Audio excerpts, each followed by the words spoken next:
Dr. Watson, would you kindly close the door behind you so that we can limit the price of your carelessness to merely hours of work rather than days? My apologies, Mr. Holmes. I found myself rather taken aback. I saw tidier houses in war-torn Afghanistan. Are those my surgical needles? I ran out of tacks and the matter required immediate attention. Was that my supper? Plainly not, for I was the one who ate it. I set it aside for this evening. And for that I am grateful. Is that my bed? Watson, since you've proven yourself a master of observation, might I ask you to apply your skills to a more pertinent question? Namely, the whereabouts of today's newspapers. They are the key to everything. The newsboy is usually reliable. Medically speaking, I often find that the key to everything is good sleep. In a bed. Your papers are here, on the table. Let us see what the postman brought today.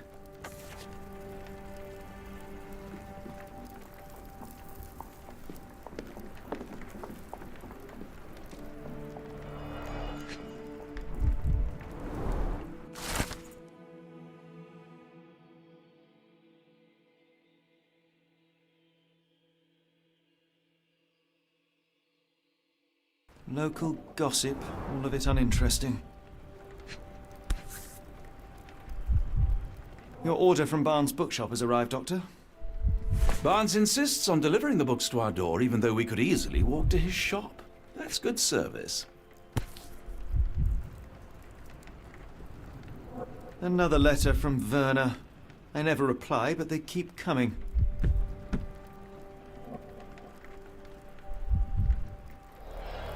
I don't see the Strand. Where is it? Pardon me? I am on the precipice of uncovering a pattern of crime across London spanning many months and involving many men. The missing paper cannot be a coincidence. That's preposterous. My dear fellow, life is infinitely stranger than anything which the mind of man can invent. Well, life used your newspaper to wipe its posterior, so after that unpleasant discovery this morning, I disposed of it. But in lieu of the Strand, perhaps I can deliver you something equally tantalizing. I have just returned from a patient of mine, Captain Stemwick, who... No, that will not do. Grab your coat, Dr. Watson. Let us hope nobody has collected the dustbin.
A cactus spine. If it gets in your skin, it's awfully tricky to remove, and when laced with poison, the perfect assassination tool.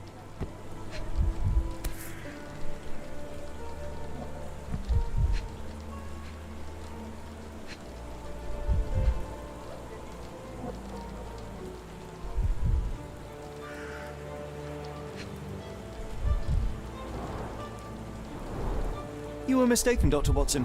The paper was indeed dirtied, but not how you implied. It's potting soil. See, Watson? The conspiracy is real. Someone tried to poison me. Poison? You? That's madness. Get the Strand! Get your copy of the Strand here! Sorry, Mr. Holmes. I just sold my last paper. Blast. Then why are you still here? Boss pays by the hour. No sense in returning early. You're a bright child. I presume you see everything that goes on around here? Nothing gets past me, mister. Then tell me, did you notice anyone suspicious at my door this morning? Like the man with your newspaper? Precisely. What do you know? I know the value of a shilling. Dr. Watson. Cool, now I can take the day off. Did you see what he was up to? Nah, not really. I saw him approaching your house, but I had a customer. Then there's a loud bang. I ducked down. Not because I was scared, because I wasn't.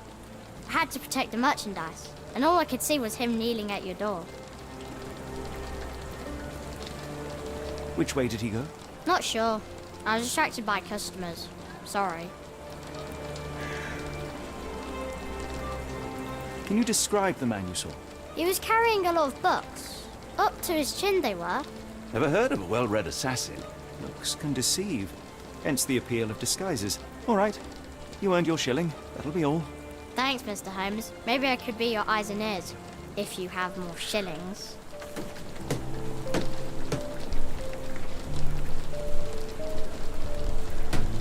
Get the Strand!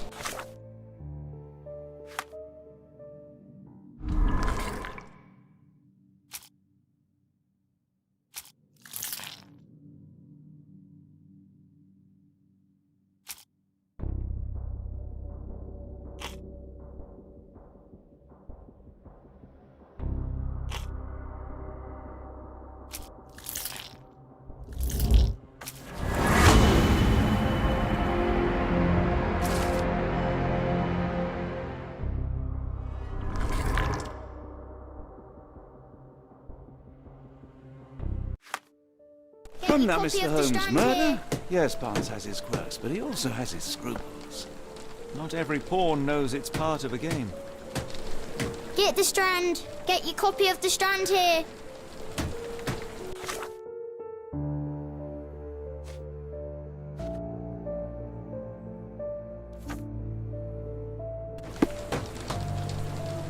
Do you even have enemies that would want to kill you?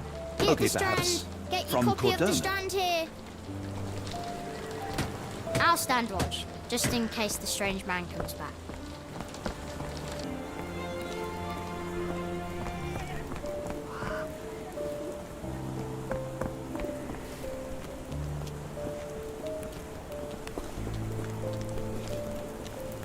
May I ask you something? I can't tell you because I don't know.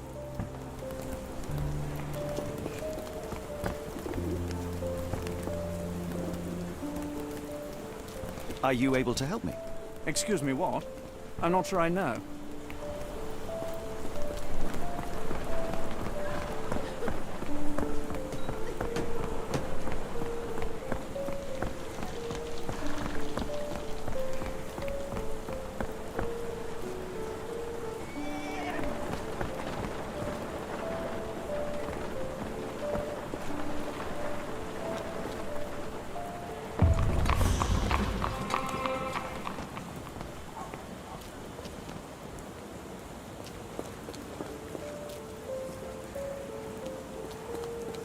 Yeah, I did.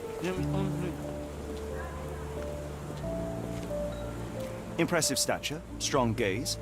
I think this man deserves a knighthood. Really, Holmes? How can you be so sure? On rare occasions, Watson, it can suffice to trust one's gut.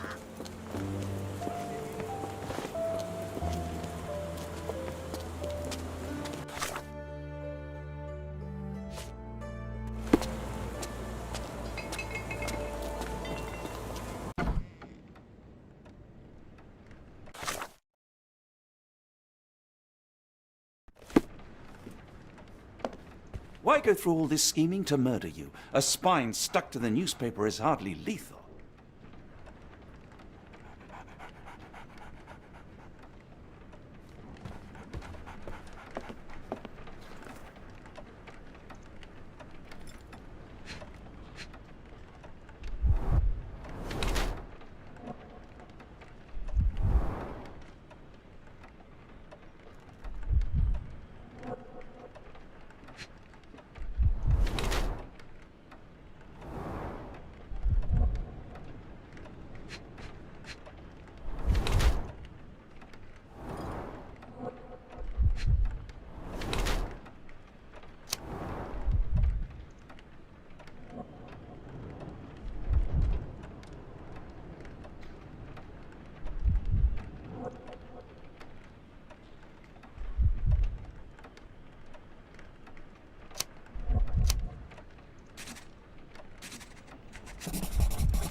Mr. Barnes, a word.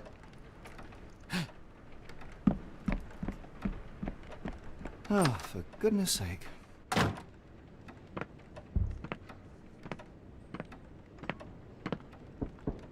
Who goes there? Sherlock Holmes. Now will you please... Mr. Holmes. Golly, I did not see you come in. Would you care to answer some questions for me? Well, I wish I could, but I am deep in the weeds with work. How about we reschedule in a month or two? Come now, Mr. Barnes. It will only take a moment. Really deep in the weeds with important things. Well, help yourself to any book. Just take it and pay later. I trust you, Mr. Holmes. Barnes doesn't seem like himself. Why is he acting this way? You're asking the right questions, Doctor. Let's find a way to coax him out.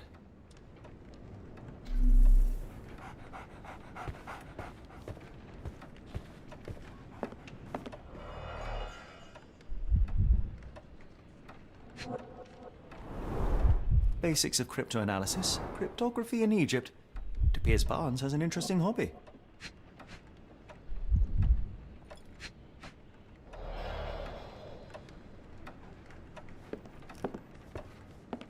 I could hardly imagine anything more macabre. I could hardly imagine anything more macabre.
So, Barnes has a dog now.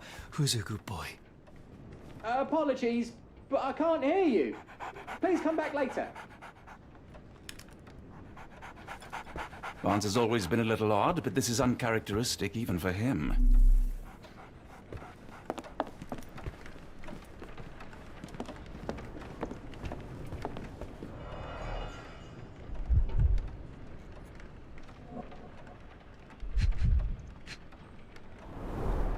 An improvised stand, but it does make the flowers more visible.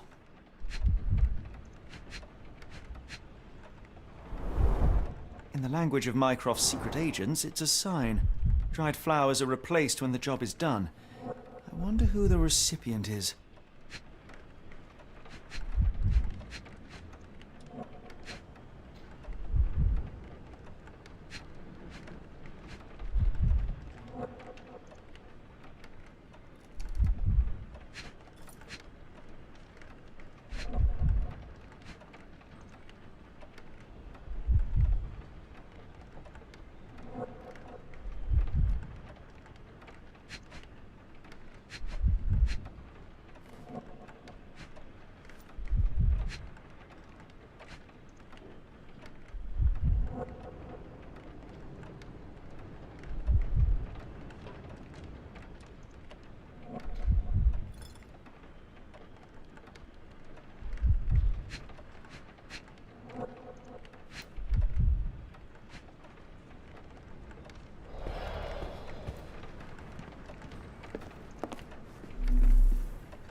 finest view London has to offer.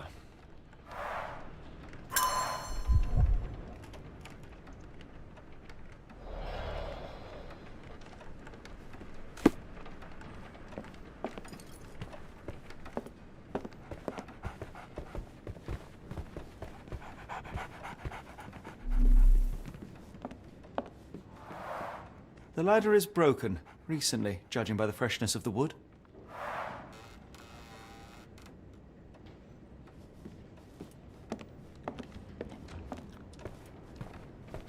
We're looking for a cactus needle in a haystack. A spine in a book stack? No, come on, Watson, think.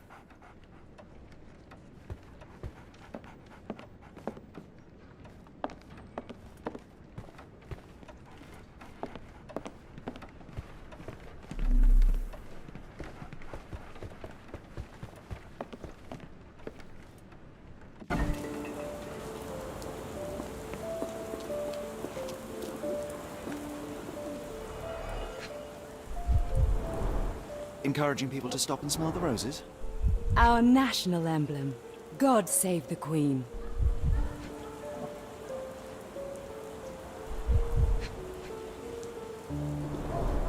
It must take patience and care to produce a bloom so beautiful. I imagine so. I merely sell them. The pot is damaged. The blow was severe, but softened by something. The pot is damaged. The blow was severe, but softened by something.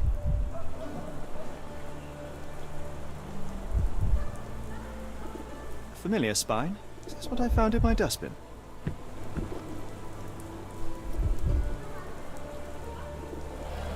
Anything tickle your fancy, Mr. Holmes?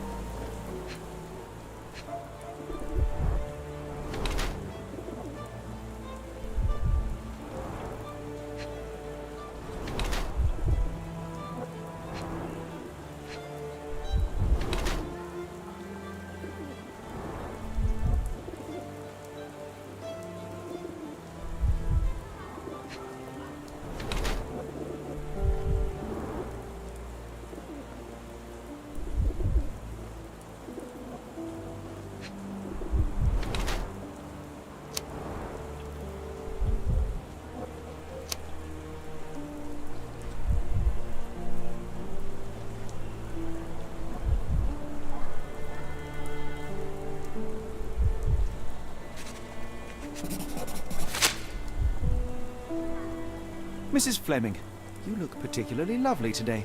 Is there a reason? Does a woman need a reason to look or feel beautiful? No, but your distant look suggests you seek one man's gaze in particular.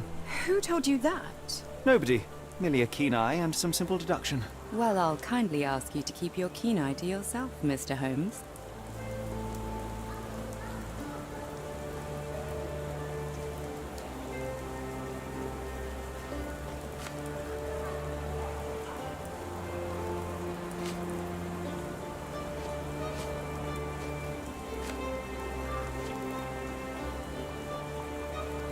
Are you sure you're asking the right person? I'm just a flower seller.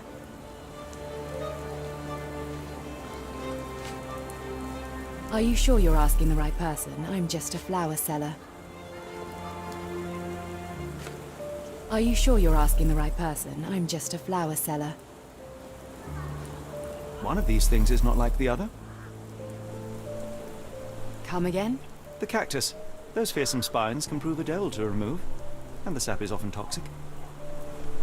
And a rose thorn can give you tetanus, but we still grow them. The cactus seems comparatively harmless. Though you have me thinking it must be valuable. I was under the impression that you knew its price already. Your guess is as good as mine. The first time I saw this cactus was when I came back from my break. I don't know anything about this, sorry.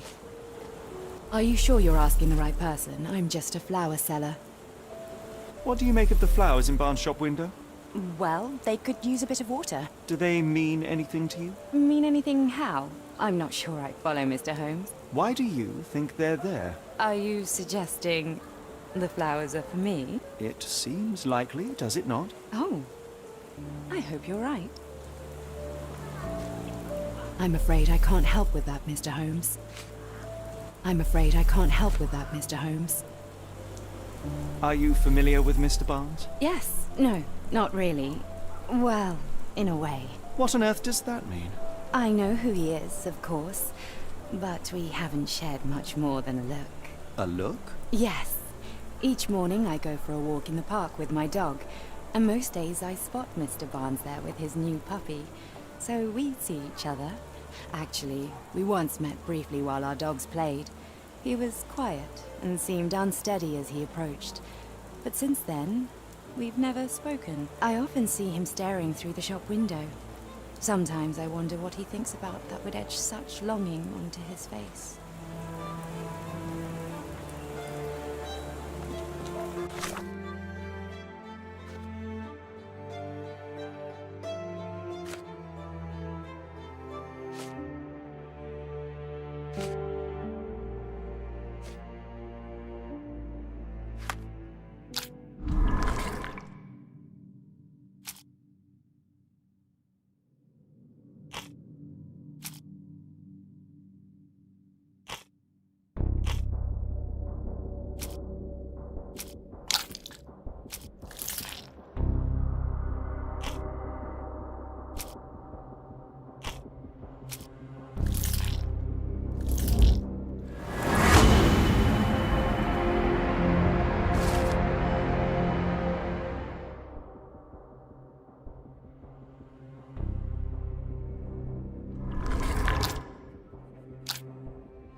I think perhaps I have been chasing shadows. Do not despair, Mr. Holmes. Even the best of us make mistakes. We better tell Mr. Barnes what we've learned.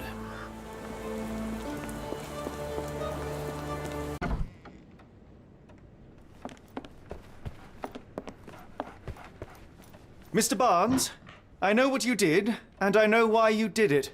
I'm sorry, Mr. Holmes. I can't hear you very well from behind the door.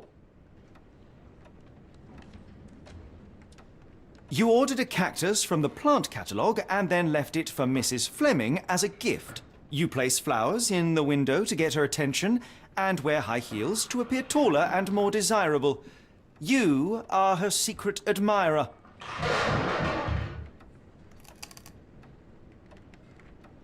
I couldn't read this morning's edition of The Strand because it was covered in soil and spines.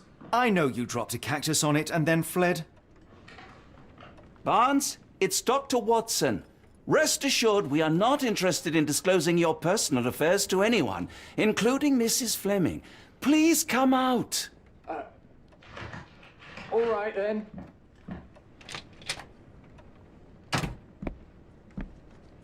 So, you know what happened then? I was on my way back from the post office, having picked up the cactus and some books. It was quite an awkward package, heavy too, and when I got to your door, I dropped the cactus and your paper. Forgive me. I needed that paper to prove a theory and prevent a crime. Your actions were rather disruptive. Your clumsiness carrying the post is matched only by the clumsiness of your romantic gesture. Oh, it's true. I am useless with this sort of thing. I'm not even sure if Mrs. Fleming noticed. As in most things in life, truth is the answer. Cease with the abstruse signals and anonymous gifts, and simply talk to the woman. What is the worst that can happen? She rejects you, and you are freed from this endless purgatory. That... Yes, you are correct, of course. I do have a slight tendency to overthink things. Thank you. So, at last, we return to the matter of the paper. I'm investigating a string of burglaries. Did you perhaps read of any before the edition was spoiled?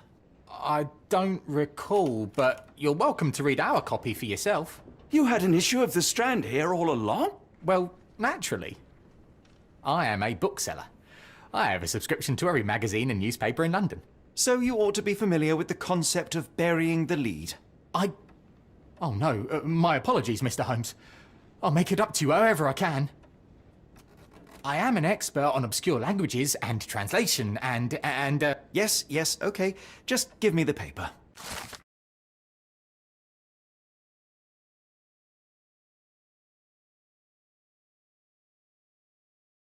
Come, Dr. Watson. Let us put this matter behind us. Farewell, Mr. Barnes. I hope to hear good news about you and Mrs. Fleming.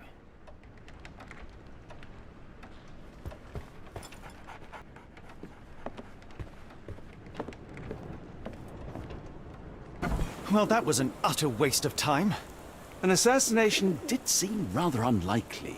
There was supposed to be another burglary. I was certain of it. Something you wish to say, Doctor? No. Well, only that you have a remarkable faculty for deduction and pattern recognition. And that perhaps, if ill applied... I see things that are not there. Yes. It is London. There will always be burglaries. Doesn't have to mean anything. So it seems. Forgive me. Without something to occupy my mind, I turn into an entirely different animal. Which brings us back to my news from earlier. I think I have a case for you, a real one. Truly? Indeed. Though perhaps not as thrilling as your stories from Cordona. A patient of mine, Captain Stenwick, told me that his servant disappeared. I said I knew just the man to help. What do you say? Oh, Watson. Yes, I know it's not the most tantalizing mystery, nor the story to launch my writing career. But... it's brilliant. Let's go. Oh, good. Well, his house is nearby. Come.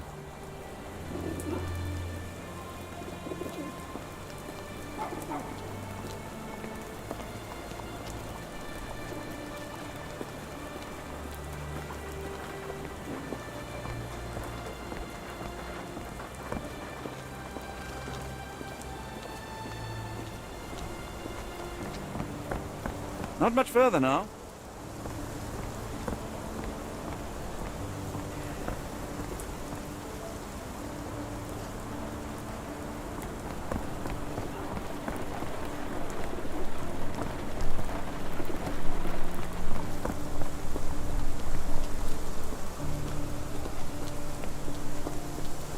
Is this lousy attitude of yours because of my altercation with Inspector Lockhart?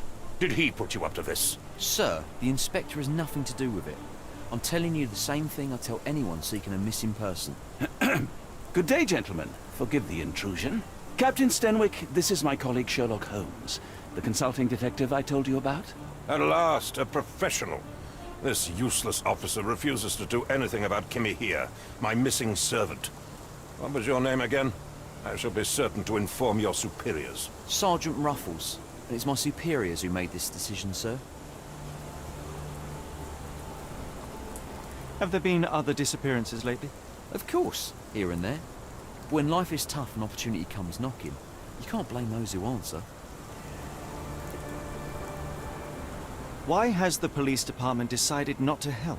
We investigate murders, thefts, fraud, arson, real crimes. A servant walking away from his master is not our highest priority. That said, if we find Kimahia breaking the law, we'll be sure to notify Captain Stenwick. Now, I must be off. Best of luck in your search. You heard that, didn't you? The way that man spoke to me. I shall need your written testimony, then we can lodge a complaint. Captain, perhaps Mr. Holmes' time is better spent learning about your servant, so that he may begin his investigation. Ah, yes. Quite right. Fire away. Tell me about Kimahia. He's foreign. A Maori. All the way from New Zealand. Biggest man you've ever seen, and as strong as two. Dark hair and fearsome tattoos. He doesn't speak a whit of English. Never bothered to learn. But I made do with pointing. I invested a lot of money in him, so he must be found. When did you last see your servant? Kimmy here normally brings me the morning papers, but yesterday I had to get them myself. He must have escaped the night before yesterday. May I see your servant's bedroom? His shack is in the garden. You can't miss it. Did you search the room? Of course, but only to check he wasn't lying dead inside. Everything seemed normal at a glance. Is there any reason Kimahia may have left? I should think not. He had all he could have wanted. Gainful employment, new clothes, and all the cabbage he could eat. Did Kimmer here make off with anything of value? Heavens, no. I would have mentioned it to Sergeant Ruffles. Still, he must have fled with some money on his person. No, no. I kept his wages in my safe. For security. I take it this is the first time Kimmer here has vanished? Undoubtedly. The man seemed terrified of the city. I think it was all the noise. He never left this estate. Should he cause any damage, I will bear the responsibility, for it was I who rescued him from savagery and brought him here to England in the first place. All right, Captain. I think I have enough to get started. We shall first take a look around the mansion. Go ahead. I'll be here, mentally drafting my complaint.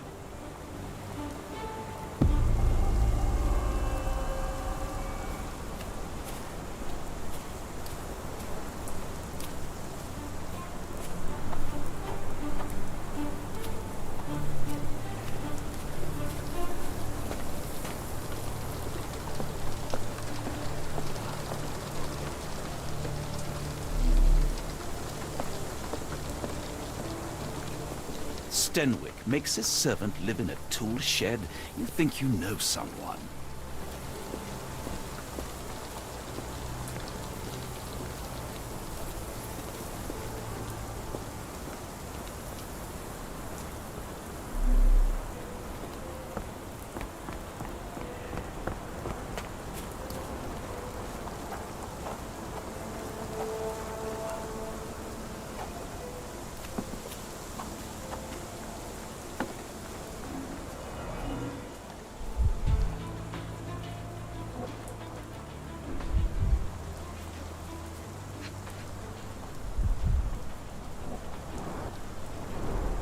Chewing tobacco.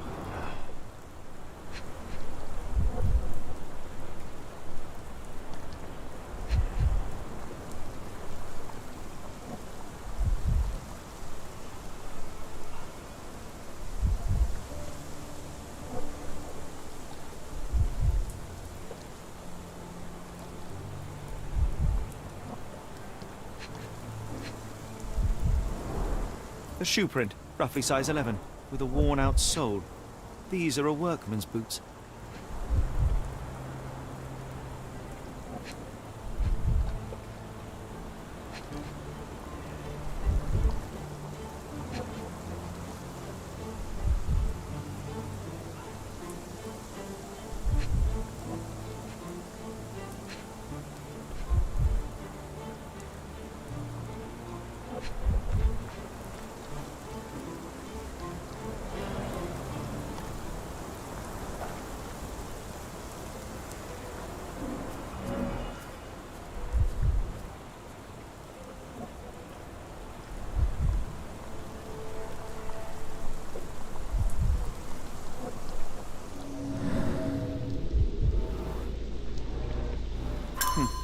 Looks like a knee print. Someone knelt here. The amount of chewing tobacco suggests they were waiting a while. Amazing, Mr. Holmes. To read the ground like an open book.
Impressive. The sack of grain retained the shape of an impact.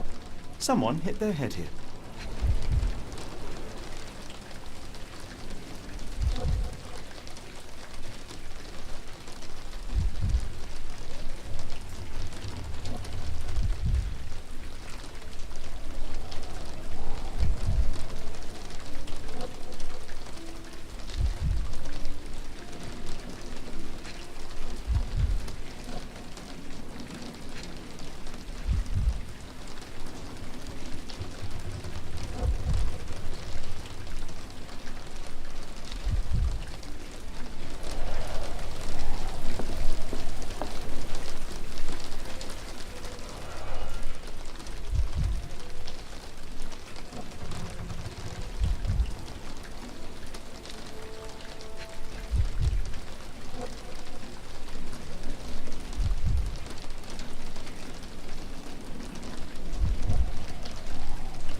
small navy spyglass.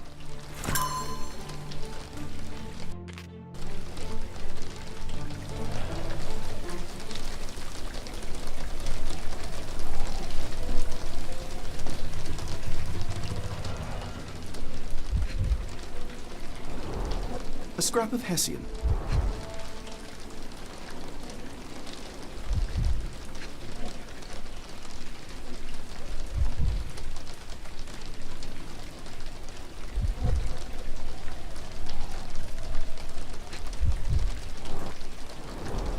These were sturdy boxes. It would have required a serious blow to break them.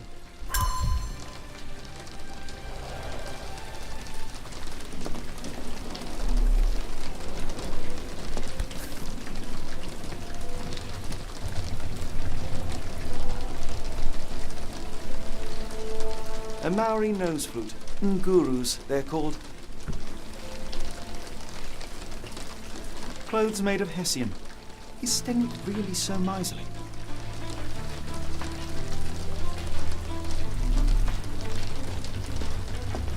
No air coming through it.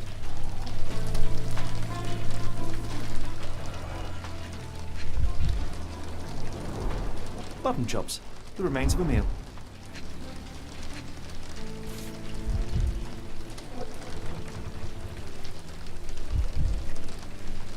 A heavy chemical odor. Lend me your nose, Doctor.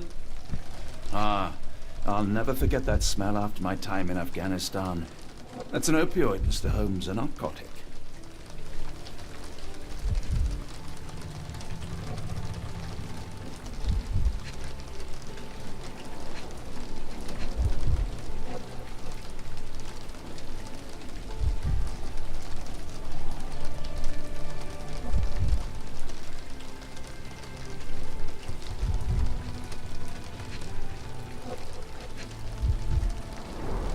The ashes are long since cold.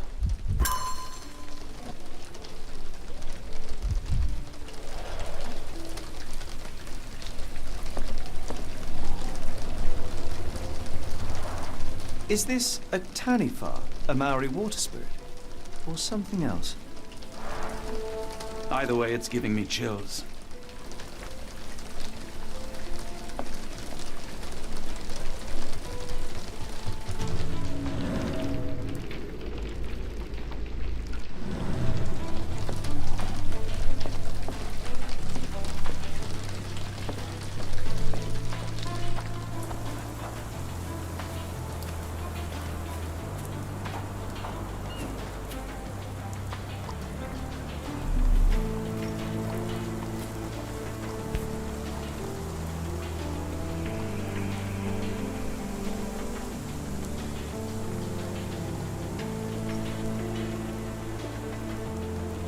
The rag reeks of smoke. Someone plugged the chimney.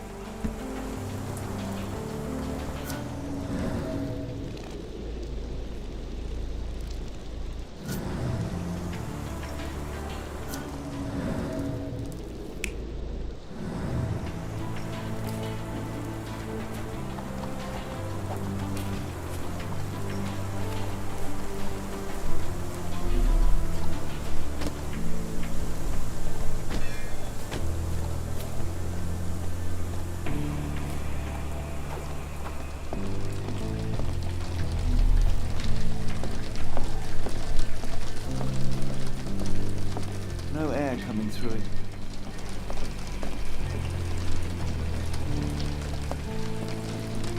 Do you think Kimmy here had an accomplice in his escape?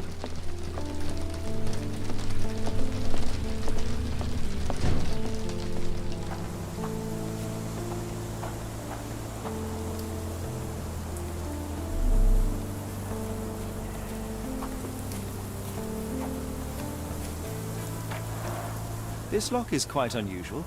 It appears that the key should be bent to the right.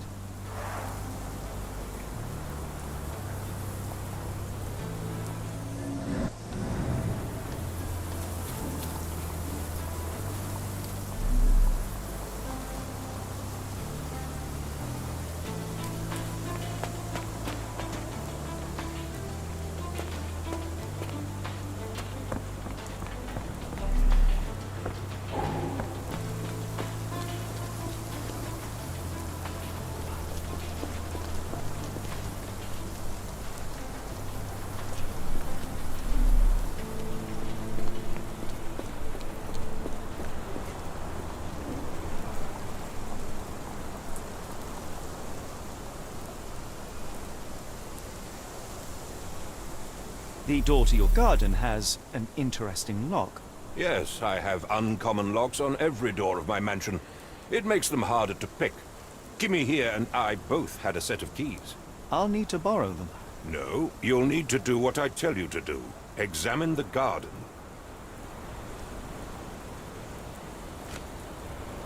I thought you were meant to be intelligent. Where on earth are you going with this? I came across a pile of Hessian clothes in the shack. Are they Kimahir's? Yes. I had to give him something to clothe himself. He seemed unfazed by his bare skin, but I found it distracting. Is this spyglass familiar? I don't recognize it. Could it be Kimahir's, perhaps? I doubt it. I never saw him with it, nor could I suggest how he might have come by it. I thought you were meant to be intelligent. Do you happen to know Kimahir's shoe size? I wouldn't have the foggiest. But I'm sure it was enormous. Not that it matters. He spent his life barefoot. Despite my best efforts, he simply did not take to shoes. Has Kimahir ever indulged in tobacco? No, the man doesn't even drink. Are you certain? I found chewing tobacco in the garden. I controlled Kimahir's expenses since he struggled with the currency. I would have known if he used tobacco.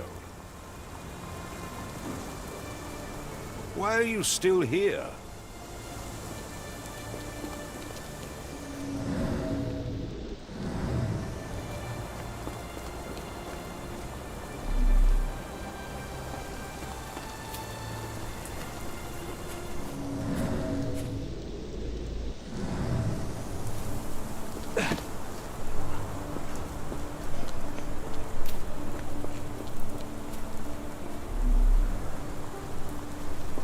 Yes, Denwick is no angel, but he's one of my few clients. Please, try to remain courteous.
If you find my man, I have a marvelous whiskey with your name on it.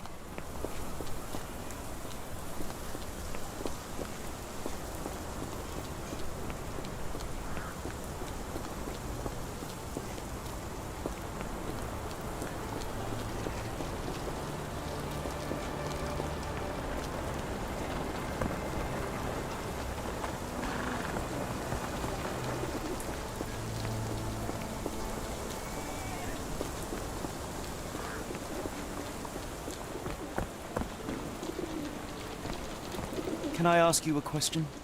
I wish I could help, but I know nothing.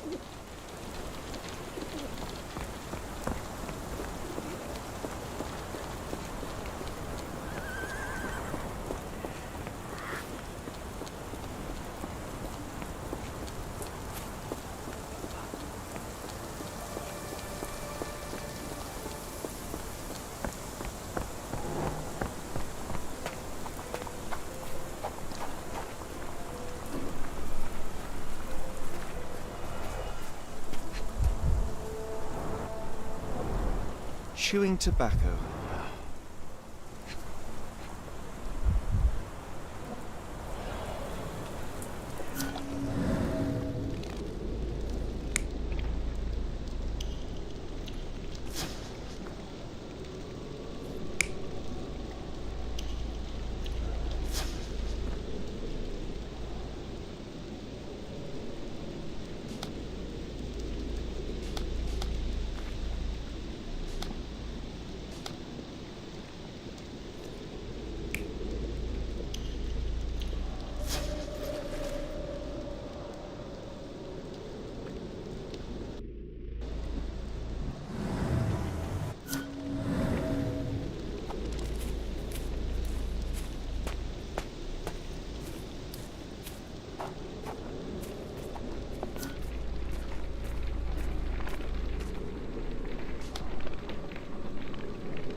Could have left these tracks. They seem fresh.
Someone moved a cart to this spot and then took it elsewhere. Can't see it anywhere in the garden.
Surveilling from afar, the intruder waited for a window of opportunity.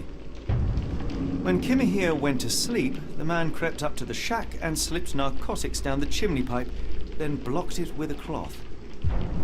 Kimahir inhaled the sedative and fell into a deep sleep. The intruder tried to move him, but the man was heavier than expected. The intruder fell on the sack and dropped his spyglass. In order to transport the servant, he had to use the cart. The final challenge was opening the garden door. Luckily for our intruder, Kimahir had the key in his shack. Remarkable. It makes total sense.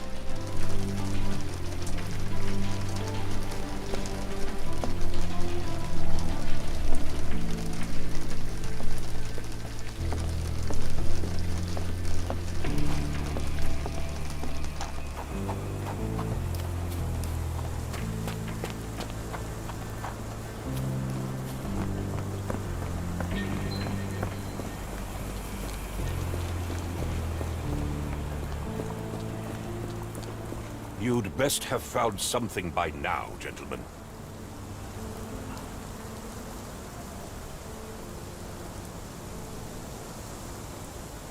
I found the residue of narcotics in Kimahir's brazier. There are several explanations, perhaps your servant's recreational interest, or an attempt at poisoning. Cut to the chase, Mr. Holmes.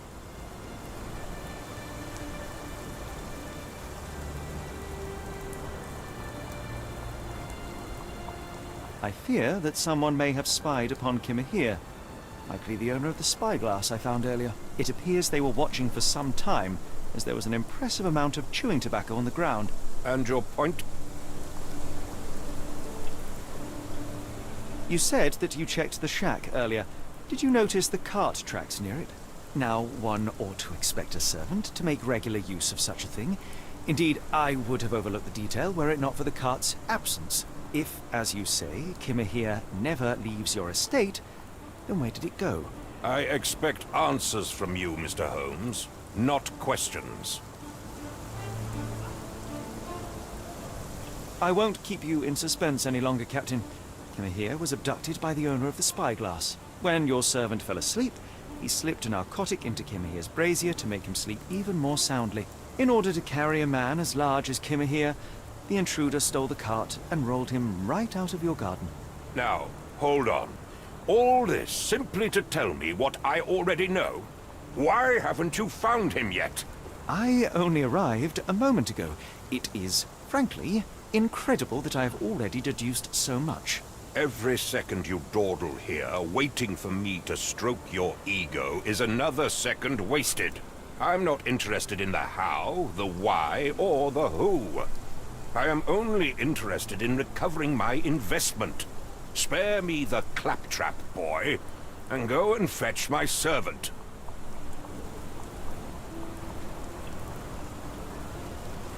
Captain, you are so addled by delusions of competency that you miss the blindingly obvious. Without the assistance of others, You are utterly incapable. Kimmer here endured your nonsense far longer than I will. The point is, Captain, we're telling you this for a reason. The intruder fled through the garden door, and we need a key to follow his trail. Well, then you should have led with that. Here you go. I hope you'll return soon with good news. And in the meantime, please teach your companion the art of brevity.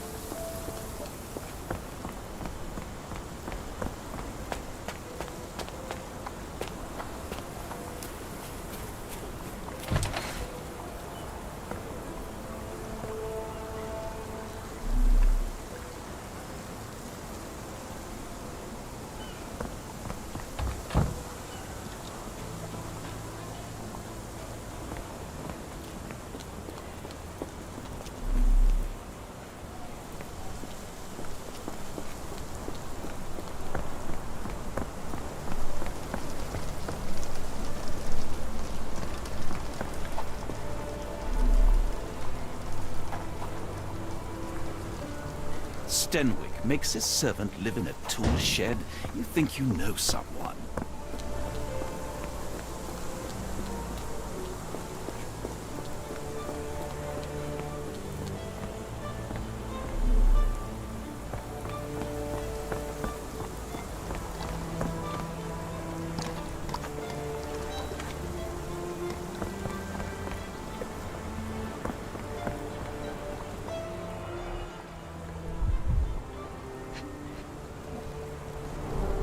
Sturdy rope, professionally tied in a Portuguese bowline.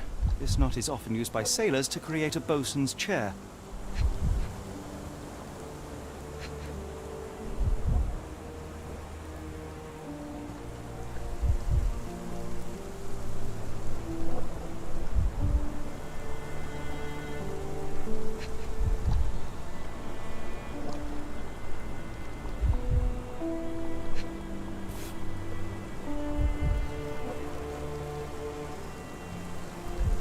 Roy Soulsby. Could that be the name of our man?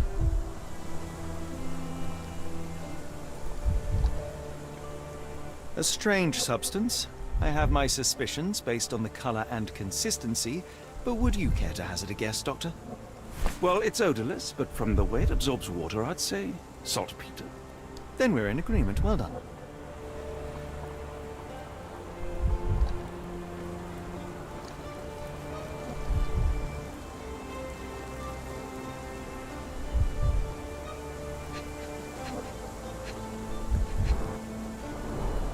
Wheels picked up grass along the way. Kimmer here's cart, I gather.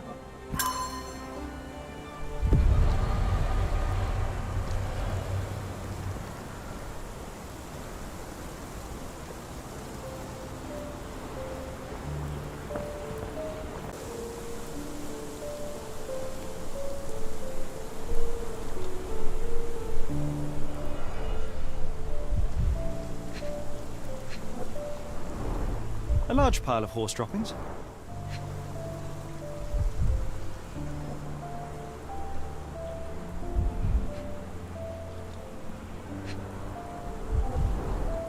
Many cigarette butts. Someone stood here for hours. There was a cab waiting here. Our abductor slipped in and then off into the night.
The Strand proved not so useless after all. The saltpeter accident. Doctor, do you recall?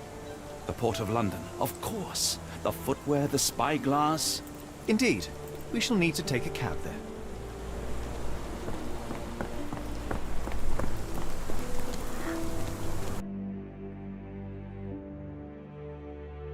Where to go? The Port of London, please. I will show you where to stop.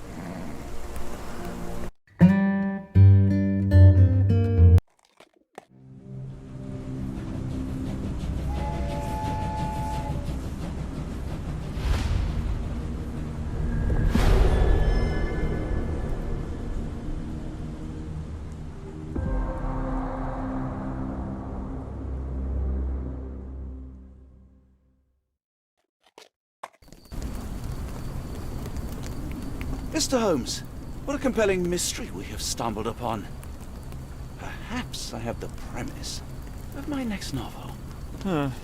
One kidnapping does not a story make. Stop! A black cat crossed before us. It's a bad omen. I do not take you for the superstitious type, Doctor. Such things are mere fantasies, tricks of a feeble mind. One imagines a physician would keep a surer footing in reality. Perhaps. Before the war, my time abroad was difficult. Once, I came across an Afghan, bleeding, who I could not save. He pressed a rosary into my hand. A gift, he said, so as to gain God's favor. After that... Dr. Watson? Yes, well, I shan't get into details, but sometime later I found myself lost in the desert. Dehydration set in, and things grew ever more dire. The man's words came to me. I said a prayer and placed the rosary on a rock. A gift to gain God's favor. And you were rescued? Yes. An detachment of British soldiers found me. To whom I'm grateful. Without their diligence, you would not be standing here and I would not have this case. I'm sure you have another explanation prepared, Mr. Holmes, but I think I shall cling to the occasional superstition all the same. To each his own, Dr. Watson. So long as it does not interfere with my methods, do it. We must press on, cat or no cat. The question remains, why abduct Kimmer here?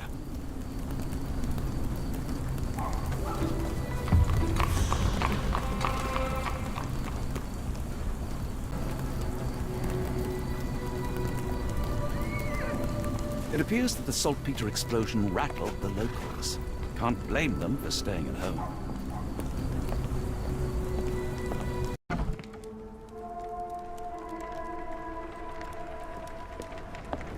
Oh, hardly a reputable establishment. I've seen worse. Greetings, miss. I'm hoping you can help us. We shall soon see. I heard tell of a recent explosion in the port. What do you know of it? Ah, yes. Something exploded in a ship's cargo hold. Caused a terrible blaze. The sky was red with smoke till morning. Where precisely did it occur? The ship sank near the third pier, next to the dockyard.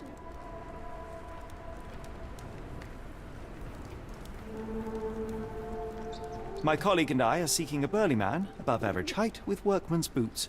Half my customers, then. Your description hardly narrows things down.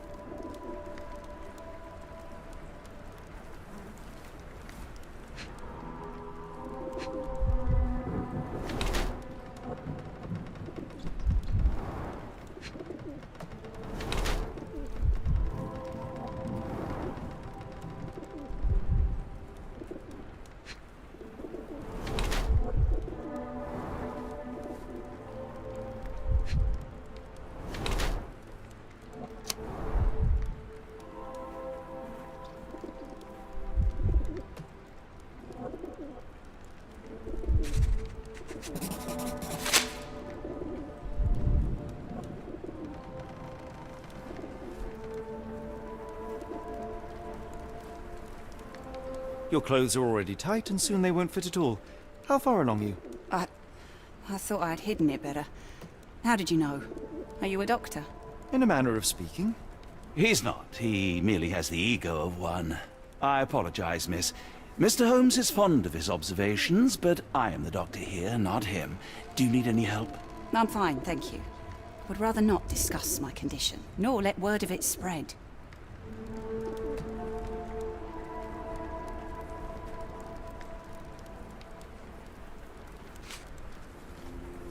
Never heard of it. Are you familiar with a Roy Soulsby? Roy Soulsby?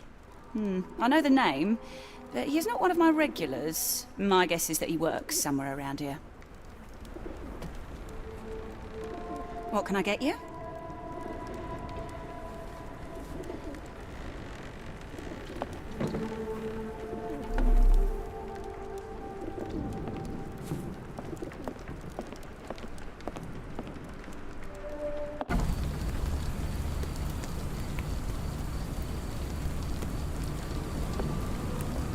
It's a large harbour. If our kidnapper is hiding here, finding him won't be easy.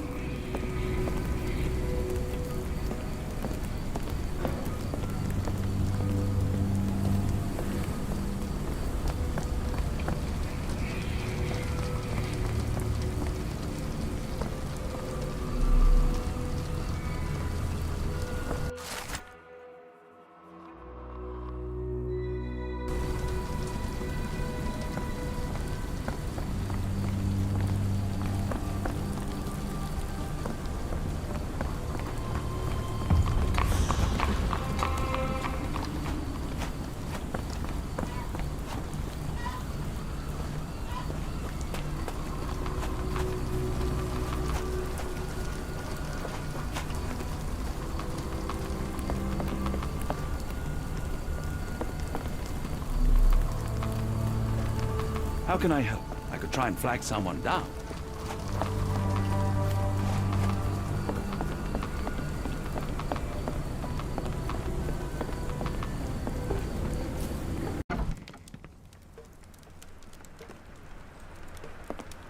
Hello, lad.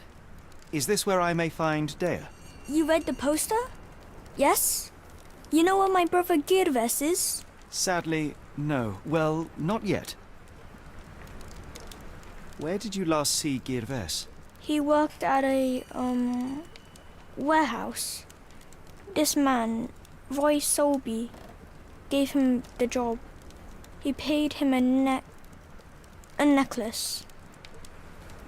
Do you still have the necklace that Soulsby gave to Girves? Girves left it near the, shrine. I tried to sell it to buy Amma medicine, but no one wanted to buy. I want to speak to Dea. Is she around?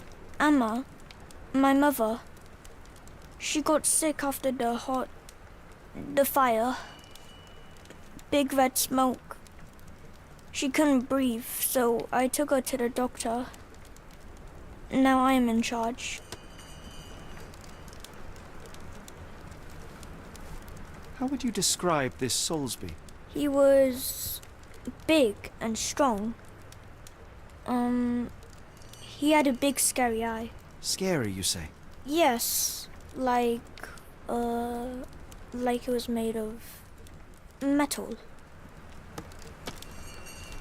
Don't go anywhere.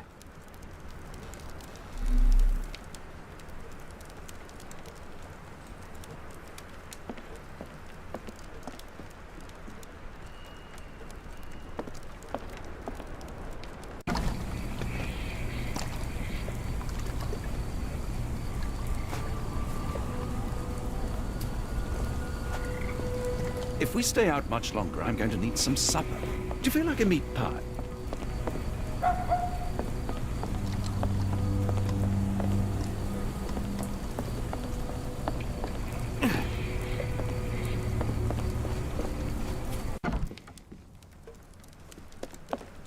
I should have helped Amma put out the posters.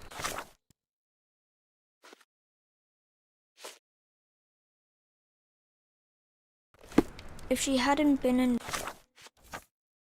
the smoke so long, maybe she wouldn't be sick.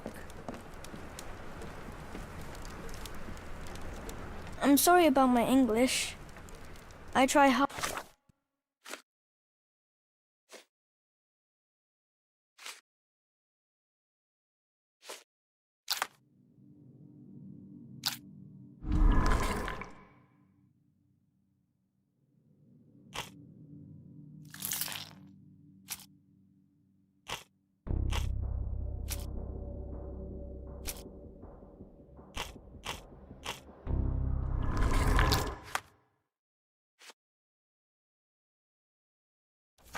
hard, but the rules don't make sense.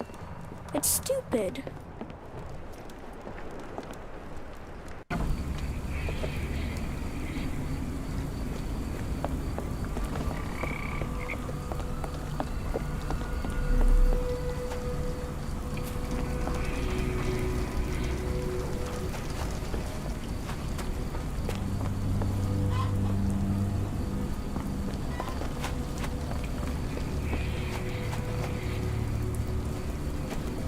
Help me, please. Of course I know. To cut a long story short.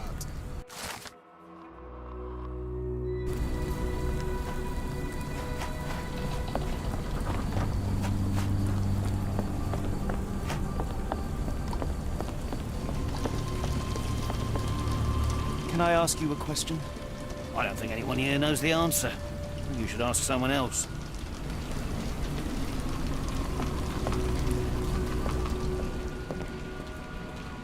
Help me, please. I don't think anyone here knows the answer. You should ask someone else.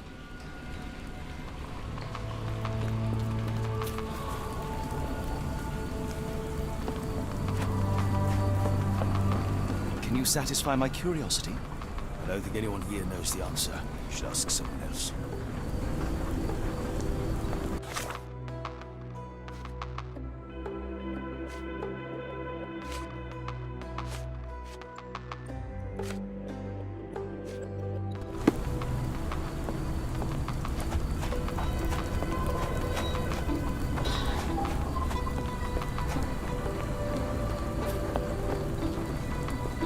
Help me, please. I don't think anyone here knows the answer. You should ask someone else.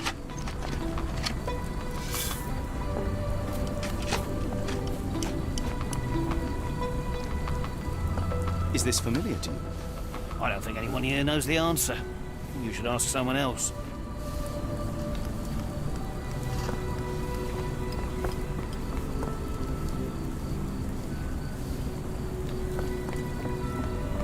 Can I ask you a question? It is a shame I can't answer your question.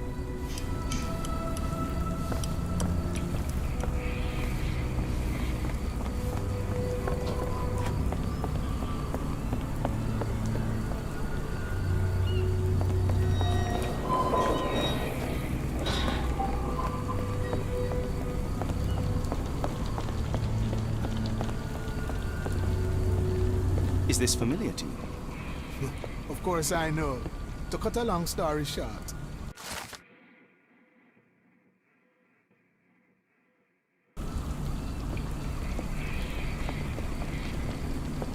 Are you able to help me?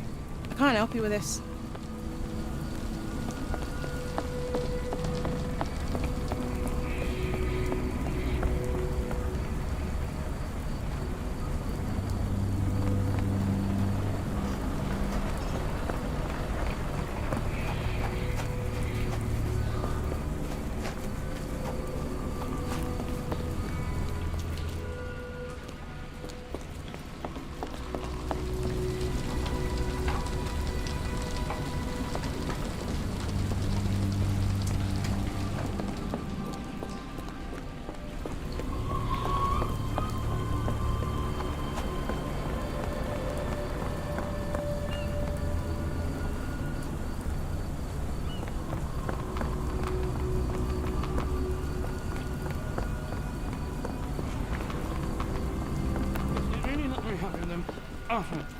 May I ask you something? I don't think anyone here knows the answer. You should ask someone else.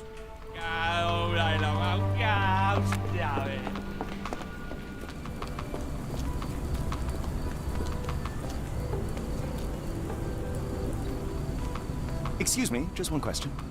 I don't think anyone here knows the answer. You should ask someone else.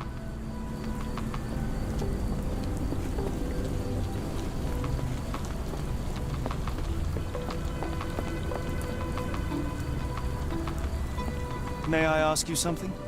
As much as I'd like to help you, I know nothing about this.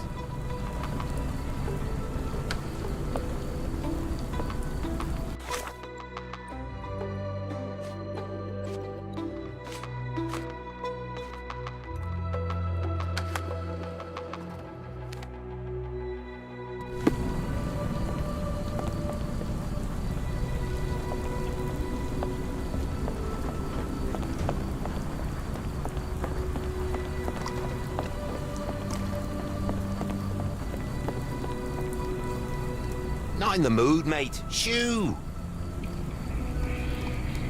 Pardon me, sir. I am looking for Roy... Not again. Yes, I'm Roy, but I can't help you find your uncle or whoever you've lost. Now, what makes you think I would inquire about missing people? You are the 4th person to ask this week. Just because I work at the port doesn't mean I keep track of everyone who comes here. You say we are not the first to ask you about a disappearance. Do you recall anything about those who came inquiring? I only remember the foreign woman. I didn't catch her name, but those are her posters hanging up everywhere. She has badgered me twice now, but I still don't know nothing. And this woman can be found? No clue. She was talking gibberish. Now, where was I?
What are you on about?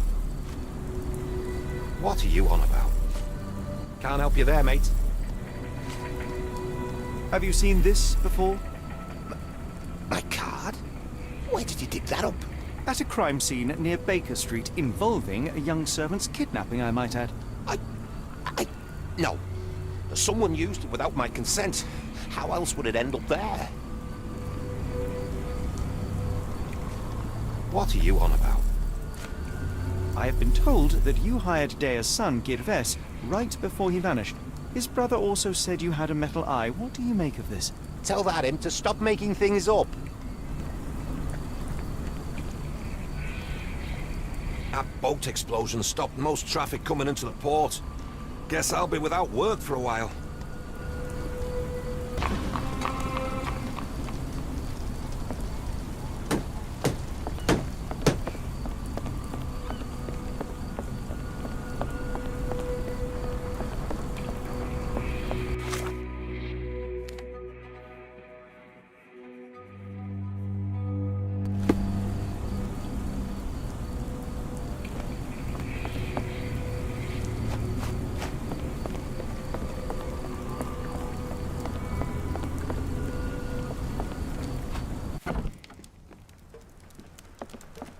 If I need to, I'll work to support my family.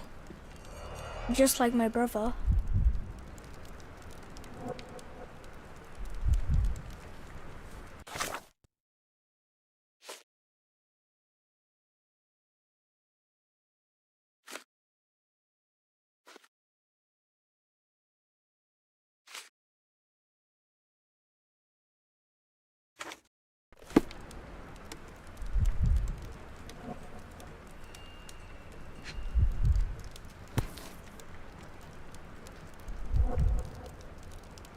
This cheap pendant looks like silver, but it's only made of tin. No surprise the boy couldn't sell it.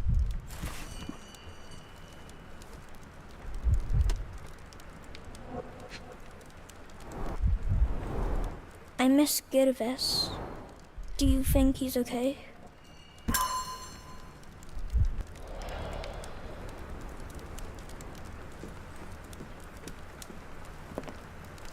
Emma's gone and Girves too, so...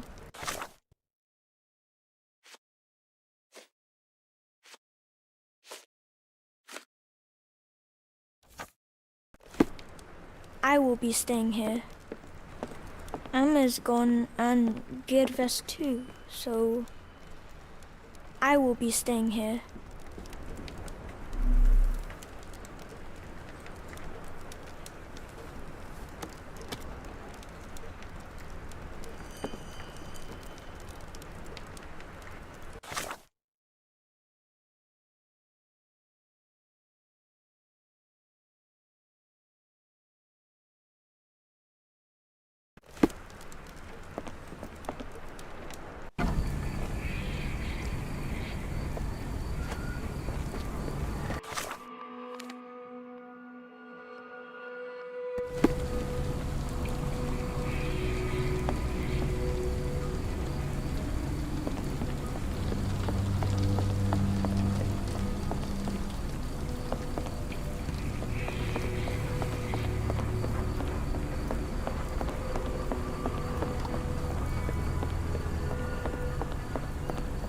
Wonder why people are going missing. Puts a man on edge, you know.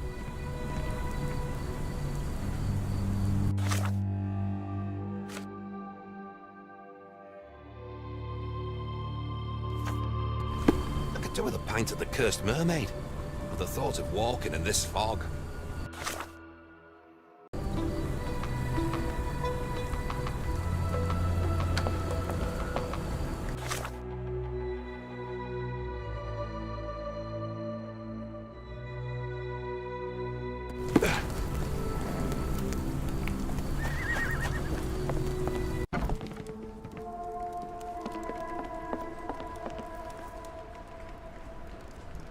Have you ever heard of a man with a metallic eye? I've seen him even. Dirty Summers is the name. A nasty lout, with a silver ball in place of a missing eye. I shudder to ask, but where does one find a Dirty Summers? He likely signed on with a ship.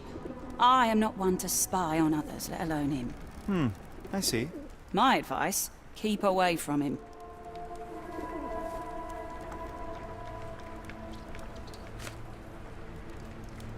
Doesn't look like anything to me.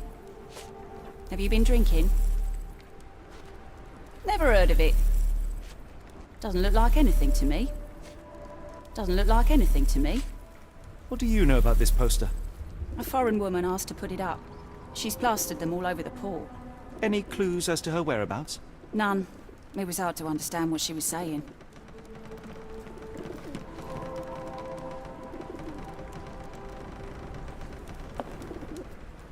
After the incident the other day, it seems customers are staying at home.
What are you gawping at?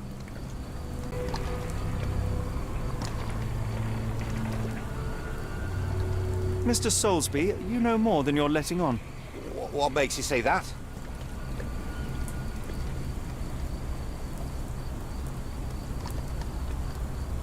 A man named Dirty Summers was involved in some recent kidnappings across London. He used your name as a cover for his deeds.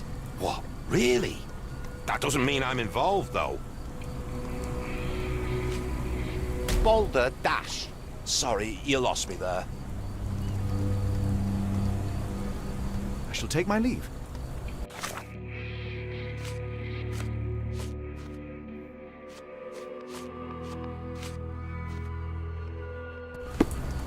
What are you gawping at? Mr. Soulsby, you know more than you're letting on. What makes you say that?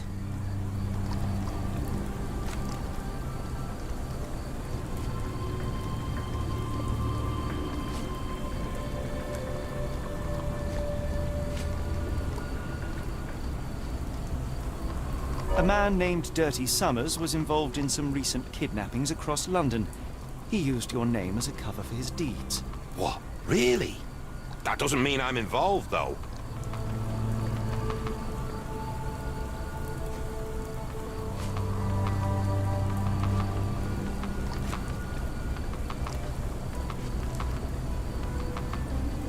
Your calling card was found at the crime scene.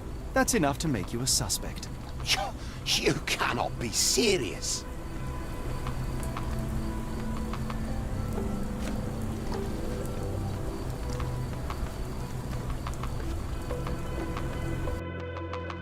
It's true. And that's before mentioning your gold watch. It's brand new and awfully expensive for a customs officer. Clearly you have found yourself another source of income. I'm sure Scotland Yard will be delighted to investigate further. All right, stop. Look, it's not as it seems. I did not partake in the kidnappings. I'm all ears, Mr. Soulsby. Yes, I know Summers. He paid me to turn a blind eye to his business in the warehouse area. Just that, on my word. You did not tell me which warehouse he used? I do not recall, but I used red paint to mark unsupervised warehouses. Ought to be one of them. What else can you say of Summers? He is a regular at the Cursed Mermaid. Goes there with his crew almost every evening. What for? I don't know. I assumed just for a drink.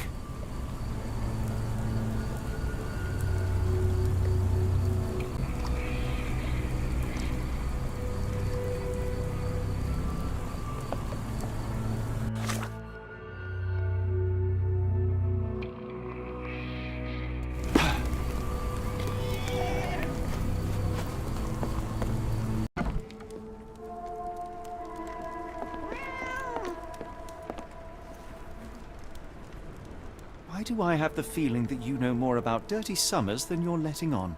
I have nothing more to add, sir.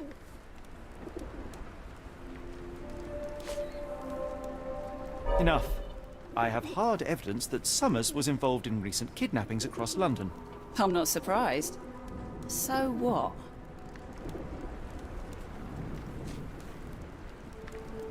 A customs officer, Roy Soulsby, testified that Summers was a regular here. You must know something about his business. All I know is his drinks order.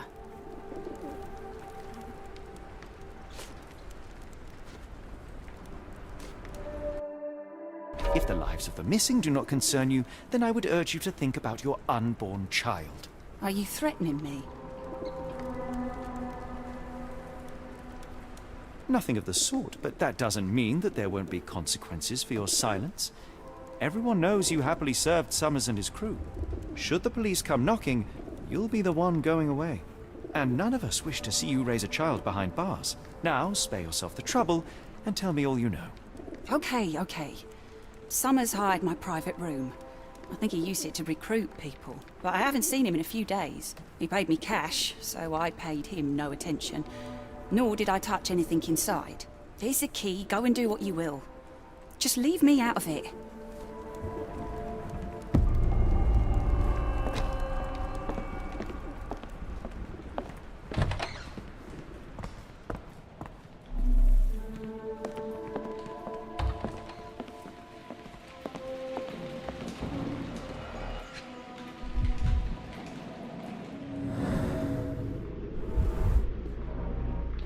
Strange symbols. I don't recognize them.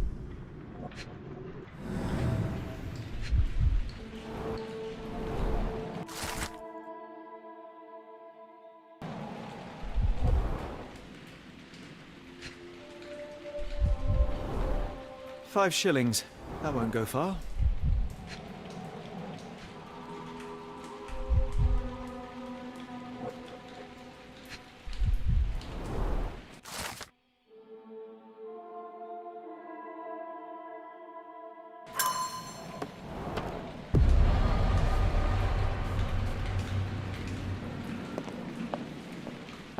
If we stay out much longer, I'm going to need some supper.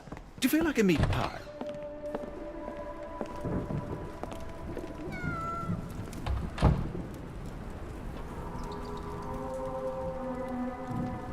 What did you see of Summer's work here? He was recruiting people? It was like the whole world came through my door. People of all creeds and colours, but always strong, always tall. They seemed like workers or journeymen. Beyond that, there's not much more to tell. I took his money and let him be. And this lasted how long? Several weeks, I wager.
Really, Holmes, this ought to be beneath you.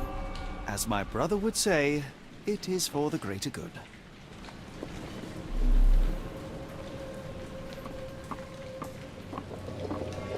The layers of rust will prevent any movement. This crank saw some use.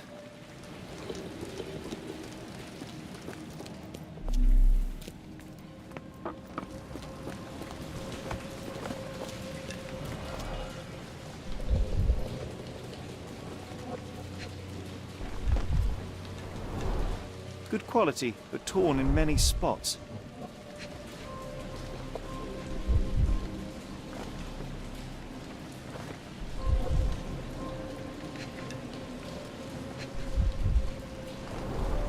Mold. That's why you don't leave sailcloth lying out.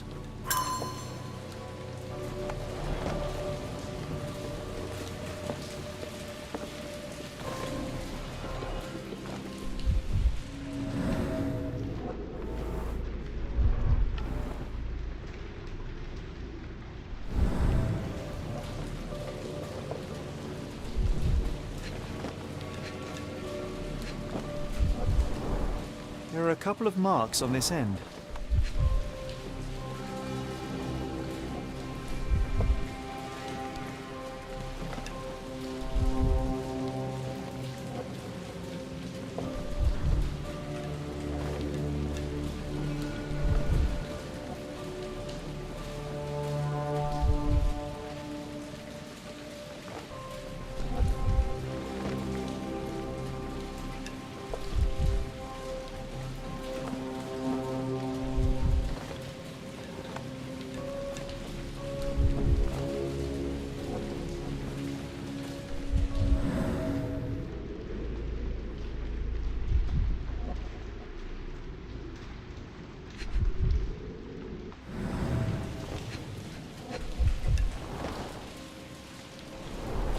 The scratches are fresh, left by something metallic.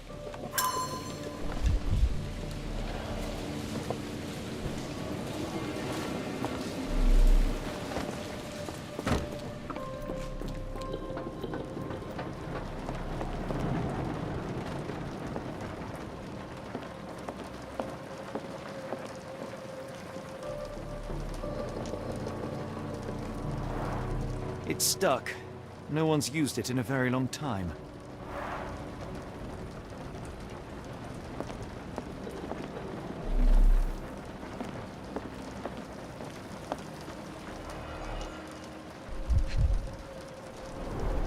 Well oiled and well maintained. Fit for a crank.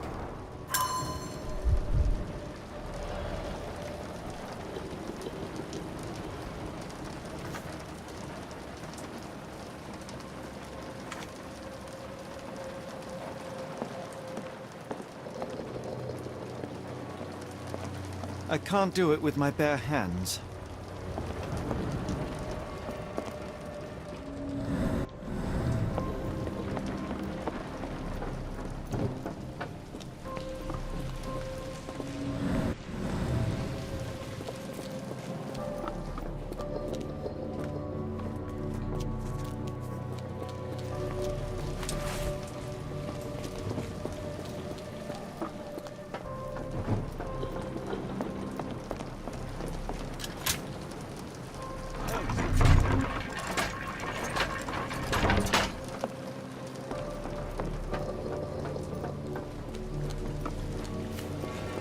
A hidden passage, just as I expected. Wait here, Watson, and keep an eye on the doors. I'll scout the premises. Will do. Be careful down there.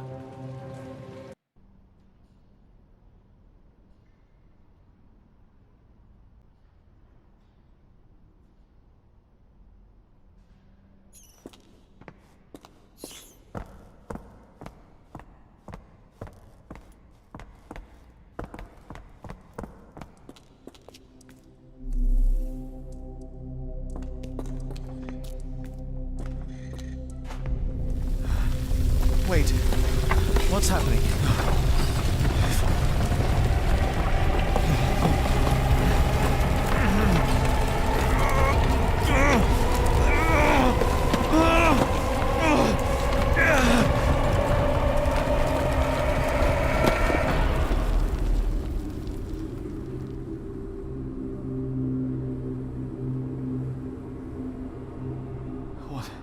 What is this place? Where am I?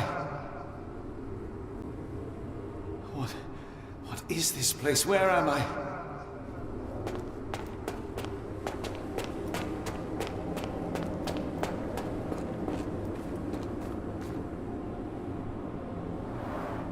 Strangely cold. Something is missing.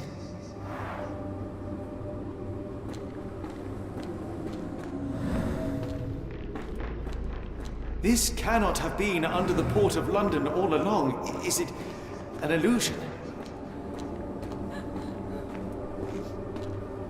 The only way forward is the abyss.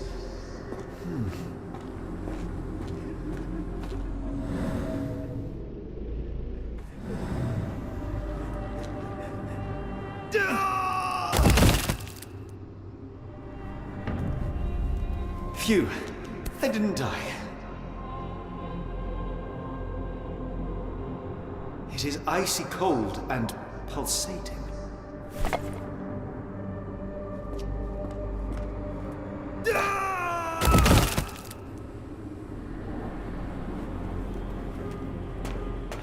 My heart, be calm.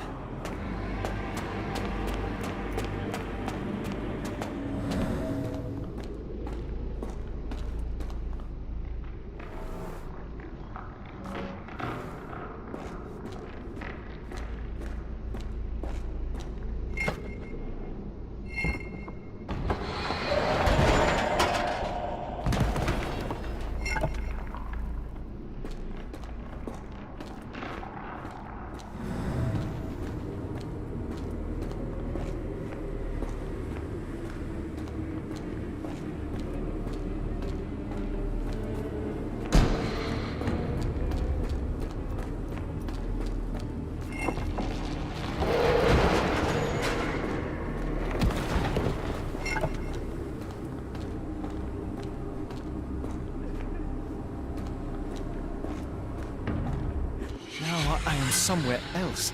How? It's harder to breathe here.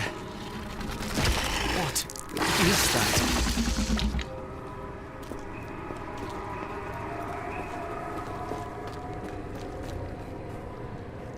It's like it stares right through me.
My head is already spinning. When will this end? There are 2 recesses.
stench.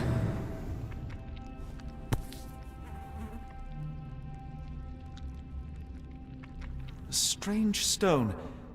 It almost feels alive.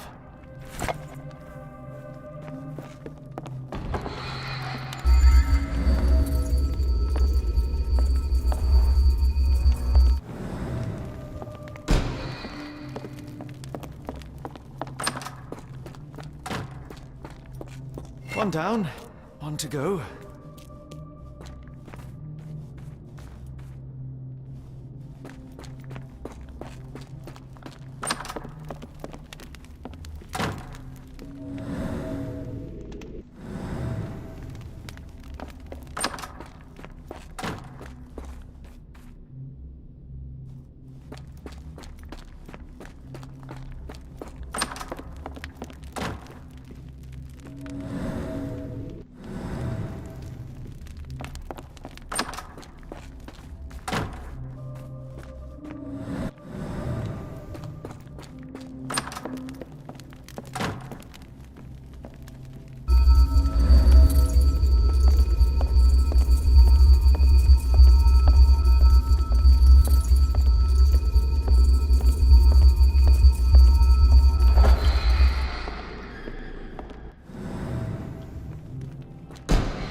Oh, that is truly revolting.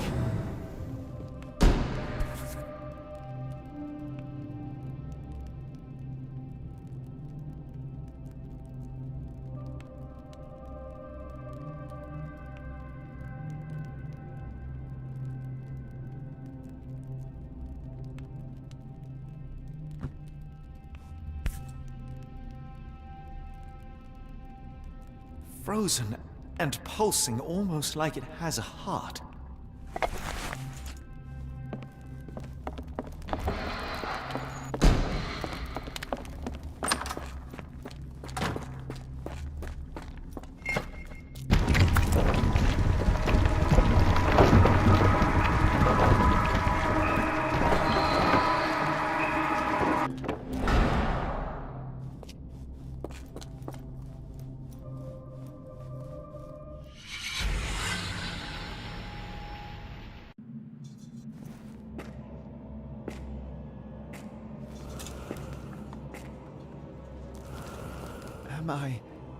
Did I get out?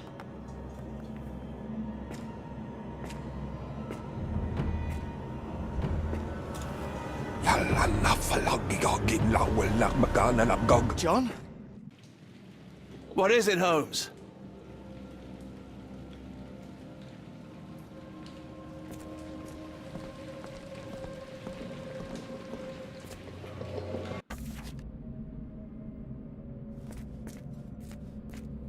Watson! Holmes, where are you?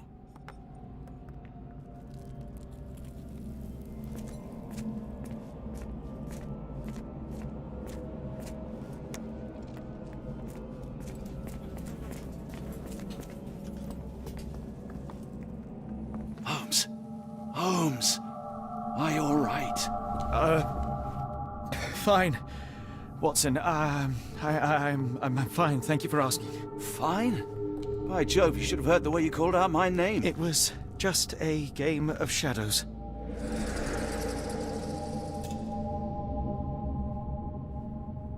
I'm glad.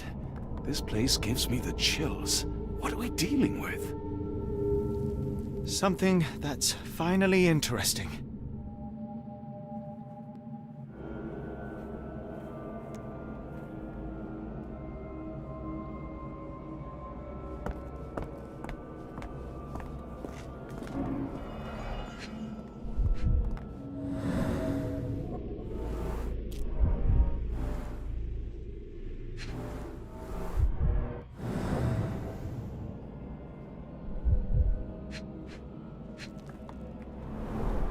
His abdomen is severely bloated.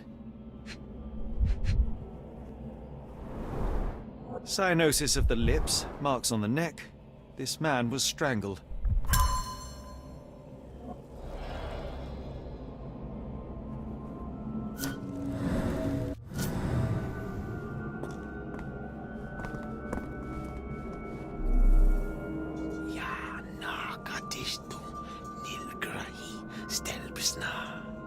Did you hear that, Watson?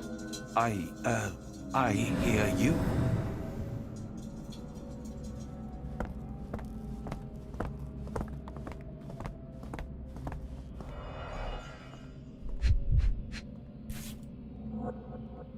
An American passport. Amos Colby. Someone got their hands dirty painting this with blood.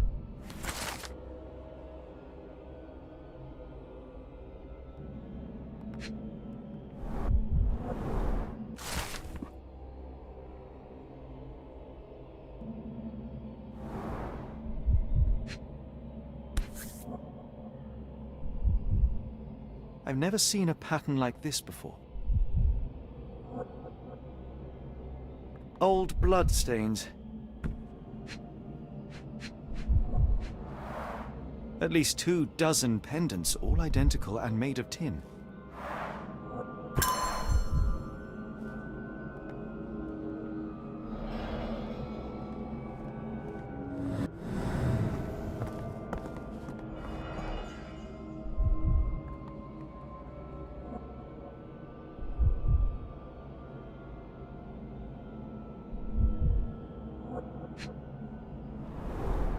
It seems made for simple experiments, I wager they could not afford a better set.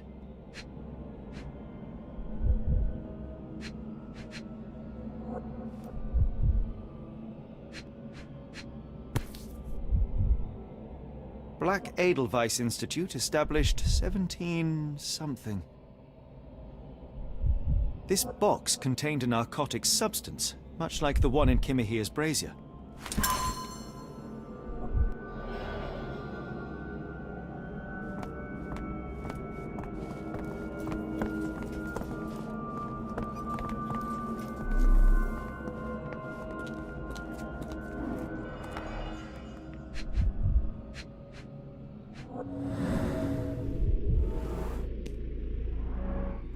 Deep scratches left in a frenzy.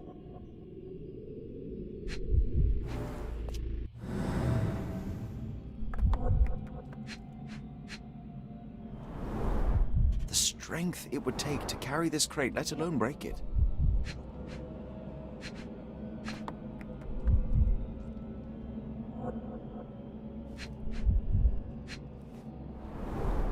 A small bloodstain, but not serious.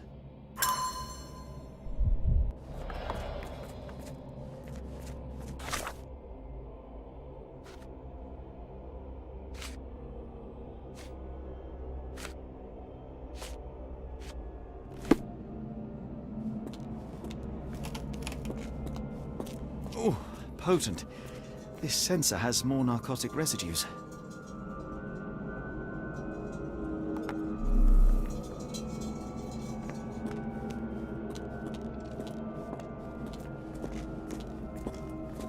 Oh, potent. This sensor has more narcotic residues. Miserable food, mass-produced.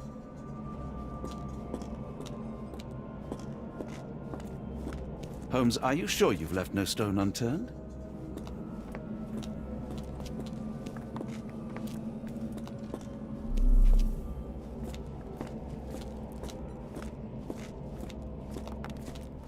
I must have seen this one before. That explains my hallucinations.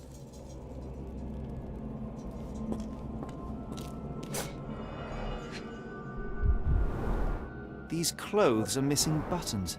They were forcefully removed. Dumpra, a staple of lecturemen's attire in Nepal. Gathered from dozens of people at the very least.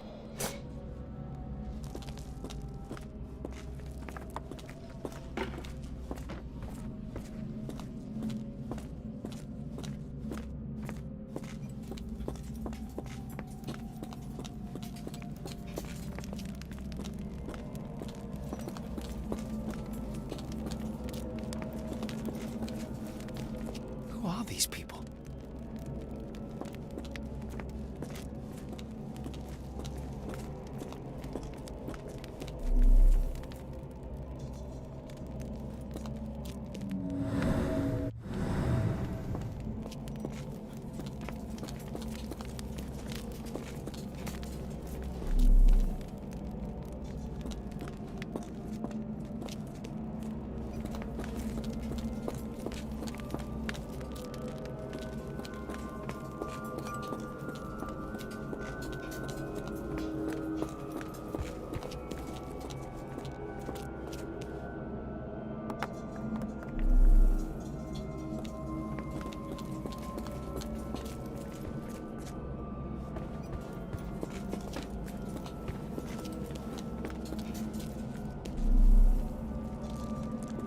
What on earth?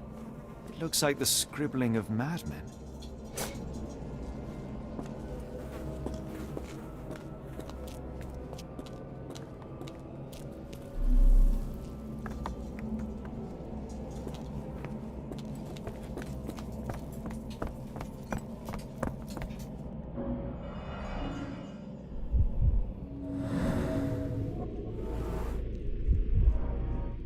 Someone used mud to draw a cross in a rectangle. Why?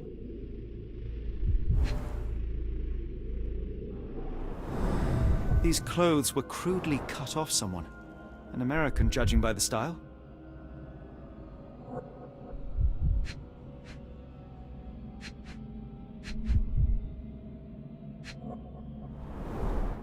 Fine rope work, cut by a finer blade.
Many people were brought to this place.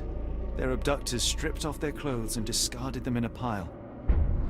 The prisoners were kept in a soporific trance by the use of narcotics. A few tried to resist, but alas, in vain. After a few days, everyone was stuffed in a crate and sent elsewhere. Only one captive was left behind.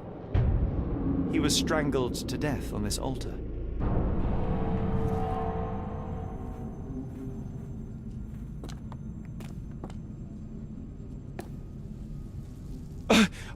What the hell is happening, Holmes?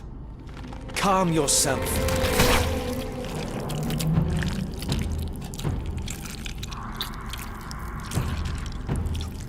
Cannot be.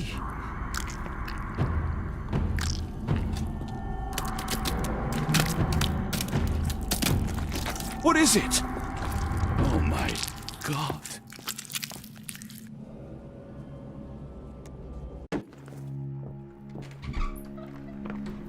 Please tell me we found all we needed to, Holmes. I think we found a bit more than that. Yet we have no clue as to where those people have been taken. And that's where you're wrong, Watson. We have more than enough. I just need to connect the dots. How about you pack your suitcase in the meantime, my dear fellow? Just in case.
Dr. Watson, how does a trip to Switzerland sound to you?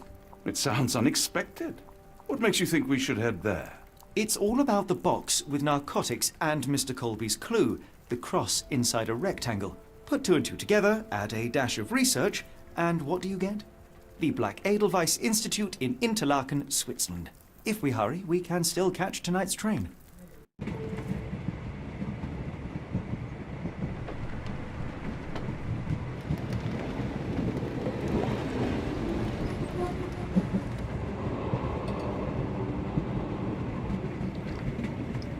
As grateful as I have been for your company, Dr. Watson, I'm afraid you shall have to investigate Edelweiss alone.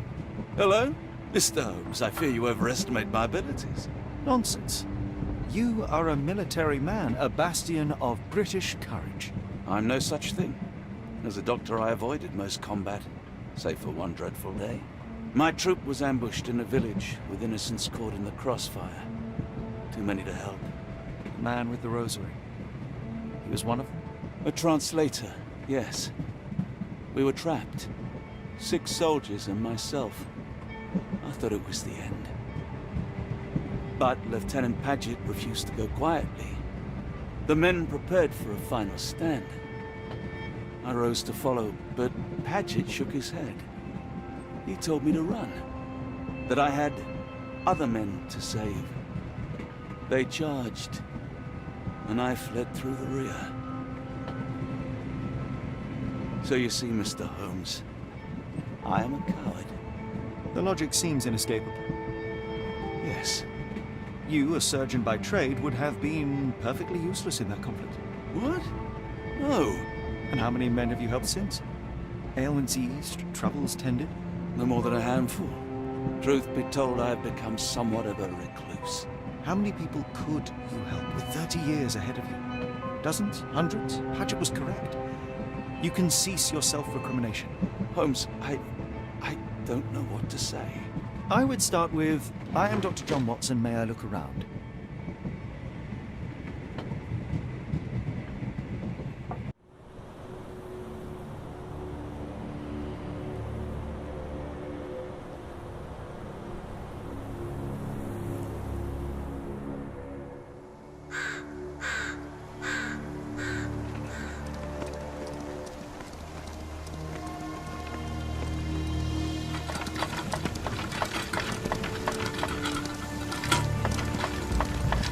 The Edelweiss staff will doubtless be eager to show off their facility to a fellow physician. I have already taken the liberty of sending a letter on your behalf to request a visit. And what of you? I shall be pursuing other avenues. Should you see anything troublesome or improper, simply notify the local authorities. Otherwise, try a little analysis yourself. You know my methods. Apply them.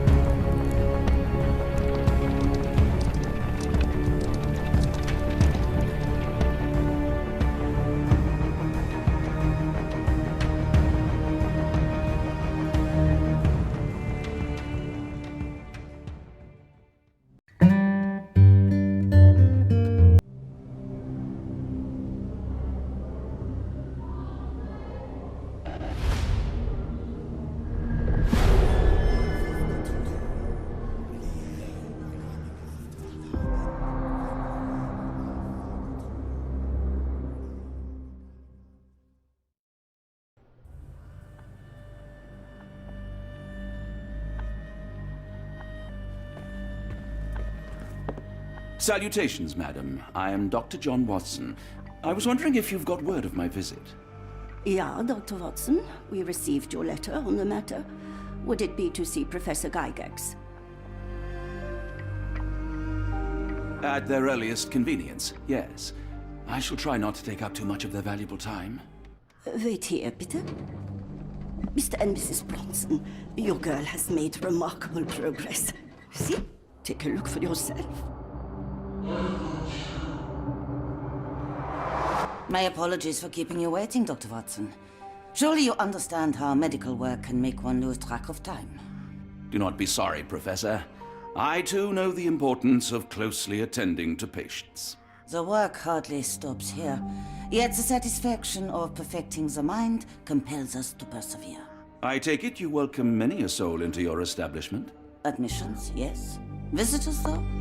I am curious as to what brought you to the Schwarzes Edelweiss. Word of mouth. An article I read back in London spoke highly of your institution. But rather than taking its word for it, I thought I would see things for myself. My asylum's reputation precedes it, then. Everyone, your attention, please. Guten Day. Yes, hi. Hello. The name's Amos Colby, Northwood Detective Agency, Boston. I got questions that need answers. Who's in charge here? What seems to be the matter, Dr. Watson? You can tell me. By Jove, it cannot be him.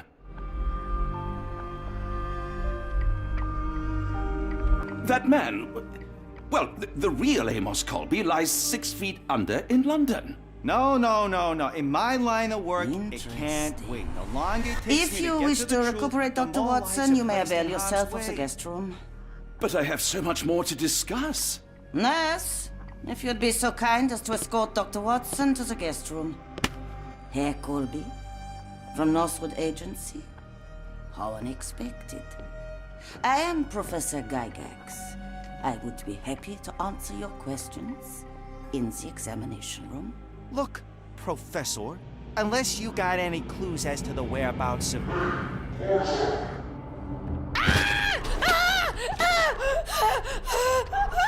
There is no need to be alarmed. No one gets neglected in that.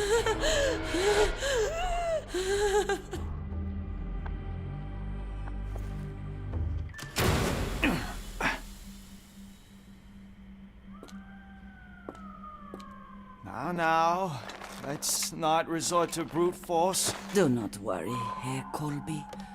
My methods are rather more delicate.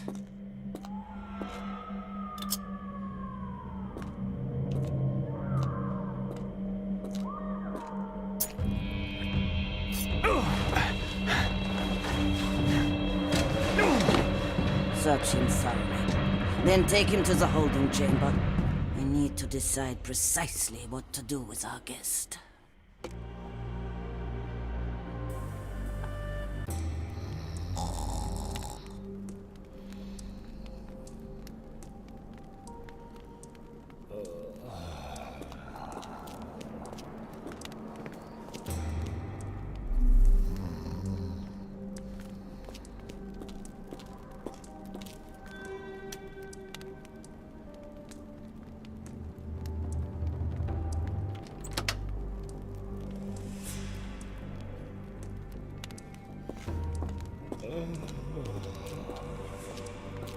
The unmistakable scent of alcoholism. Did you walk through their doors as I did, or did they collect you off the streets?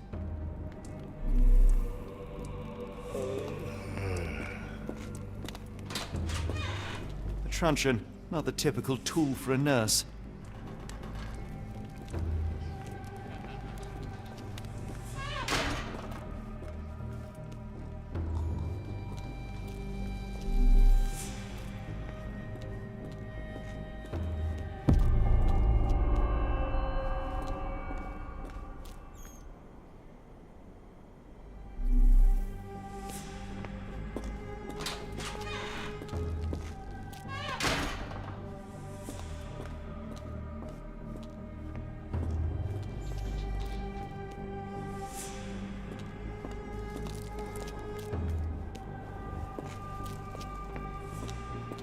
You there!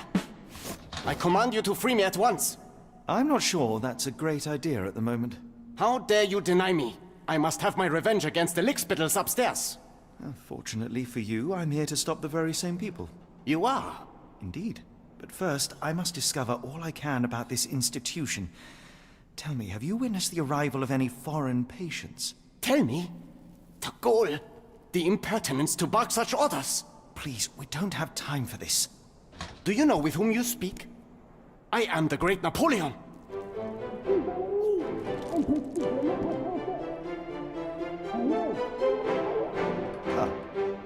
Napoleon Bonaparte?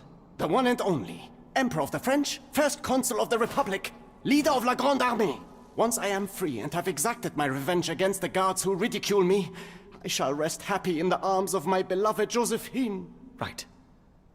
Well, I will leave you to your scheming, Emperor.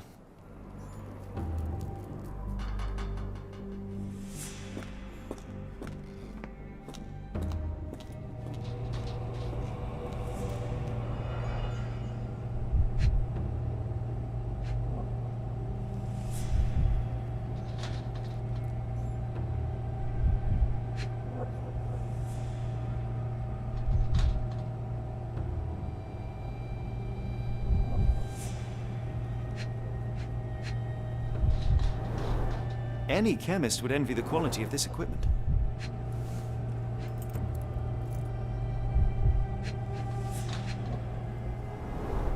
The final product, ready to cure madness, or to push one deeper into its grasp.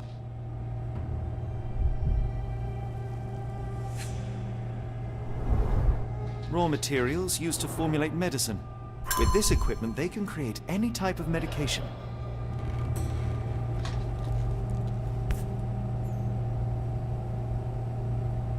Very sturdy. I might borrow it.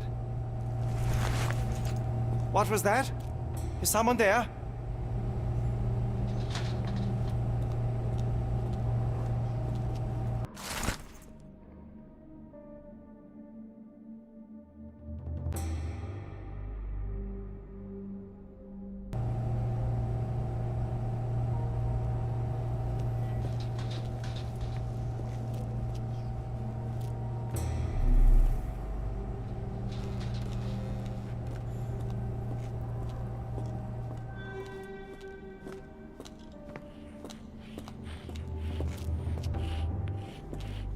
My heart is pierced by Cupid. I disdain all glittering gold. There is nothing can console me but my jolly sailor bold.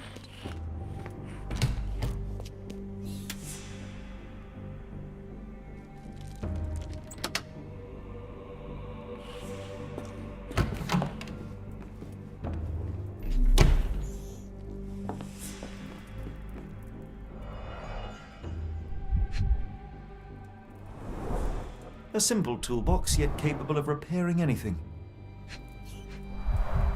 A certificate of appreciation from the municipal councillor to Professor Becker for contributions to the development of medicine in Interlaken.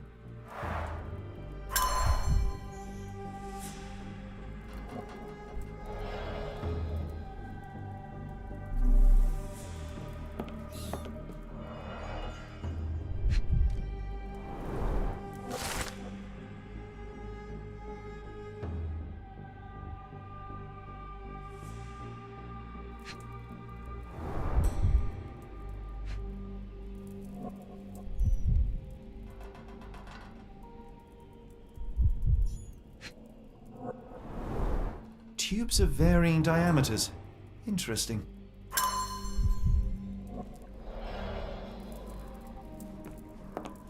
Speech and the Cerebellum by S.A. Becker. John Sallow, The Tulpa Phenomenon. R.G. Hill, Dr. Connolly. It appears that all the psychiatric classics were banished here.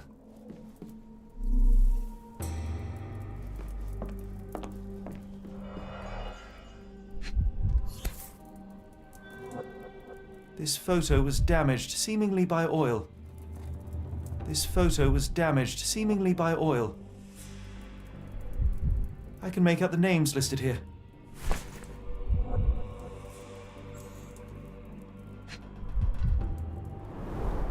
Cooking grease. Is this the kitchen dumbwaiter?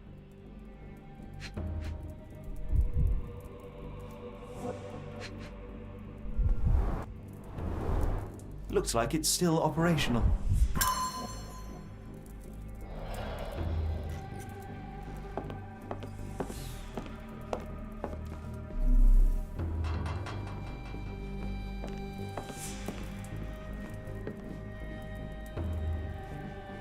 A painting in a mental institution. Vogel would be delighted.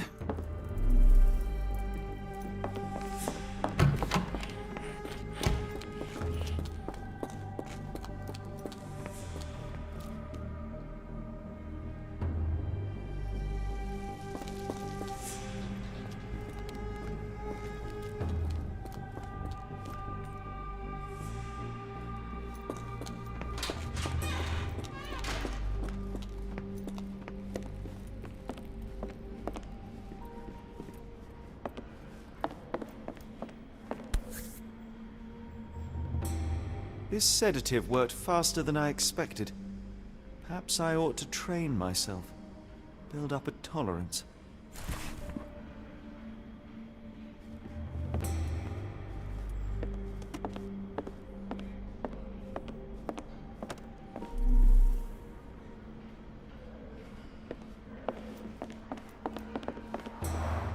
There's the guest room. I wonder if Watson was able to speak to Gygax. Darn. No way I can get past him without being noticed.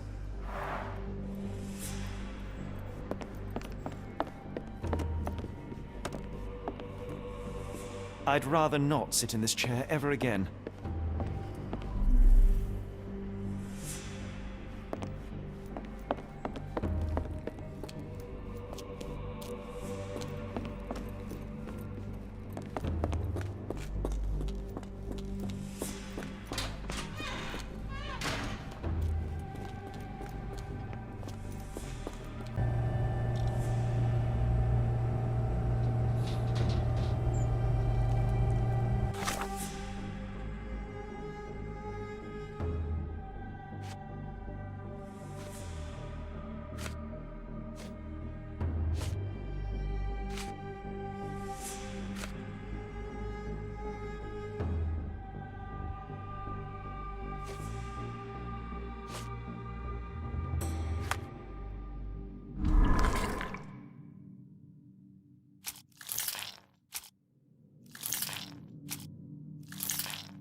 This should suffice.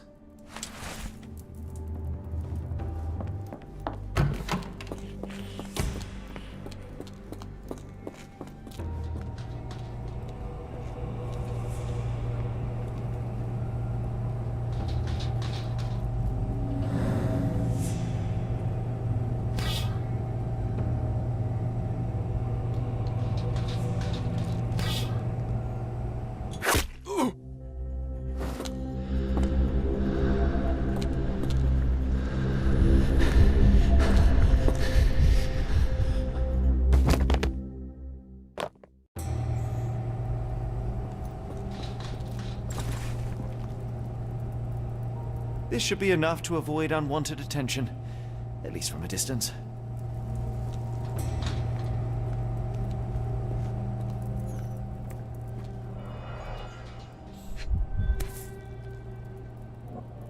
Manufactured and packaged here. This is the same narcotic substance that we found in London.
I will tear your lips from your skull with my fingernails!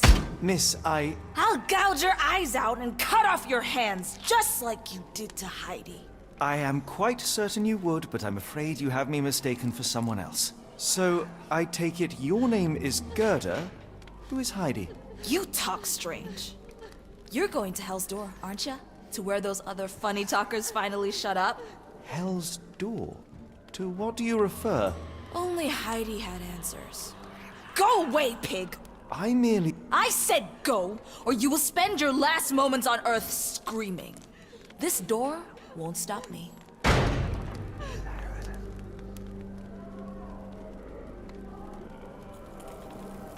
They took you away, and I'll never forgive them.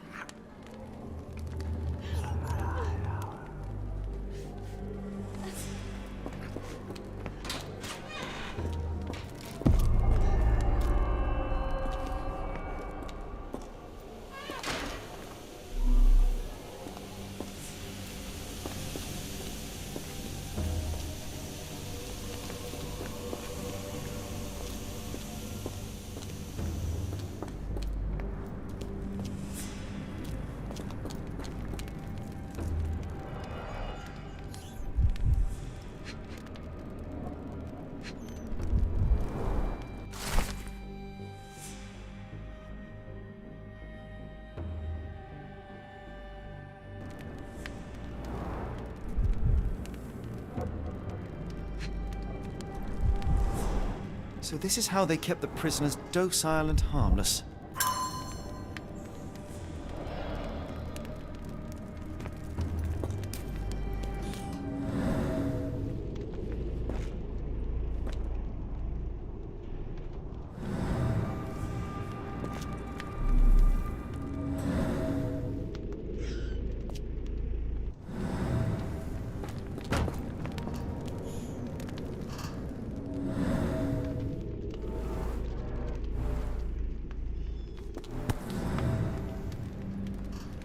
An Orthodox reliquary commonly found in Eastern Europe, now in a cell halfway up the Alps.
Fabric burnt in the furnace.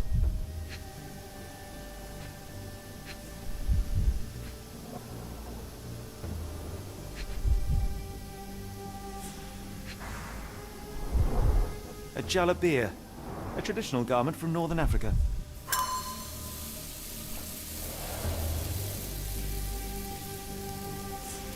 The garments of several dozen people at least.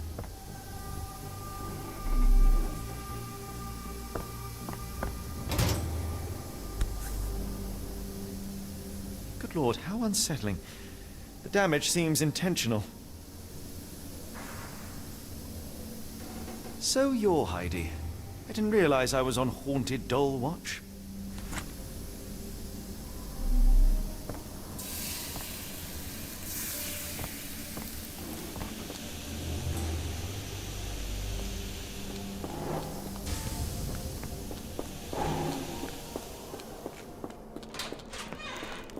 I will make them pay for what they did to Heidi. I believe I have found your friend. Heidi! Oh, poor girl. What did they do to you? Shh. It's all right now. Everything will be all right. Please, Gerda, now I have found Heidi, I need some help from you in return. Shh, Heidi. We should thank the man, don't you think? How did you end up in Block B? The nurses say I'm prone to violent outbursts, but they're wrong. I just do what Heidi tells me. Tell me all you know about those funny-talking people. we'd hear their screams. The guards would take them down the corridor behind you and they'd disappear, and the screams would stop. Professor Gygax seems to rule this facility with an iron fist. Do you know anything about her? She's sick. She did nasty things to us. Separated me and Heidi just for fun. Before she got here, this place was all right. Have you ever met Professor Becker? I remember him. He was in charge here before that witch Gygax. But I haven't heard his voice for a long time. Too bad. He was nice. I shall leave you two to get reacquainted.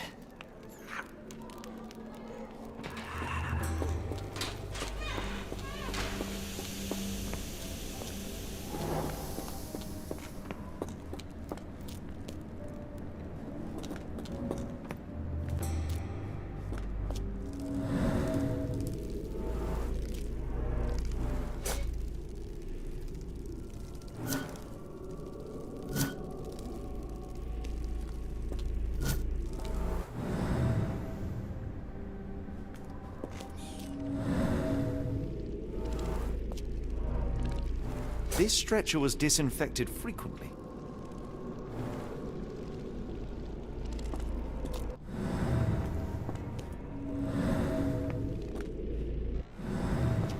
These are the same crates we found in London.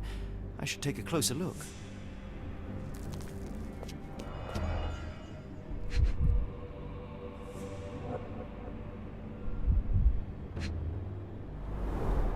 I doubt that one could survive such a journey with this little water.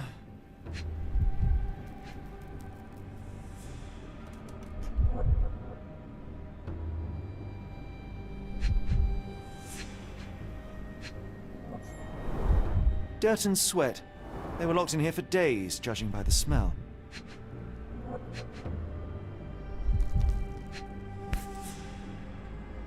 This is the same design as the one from London.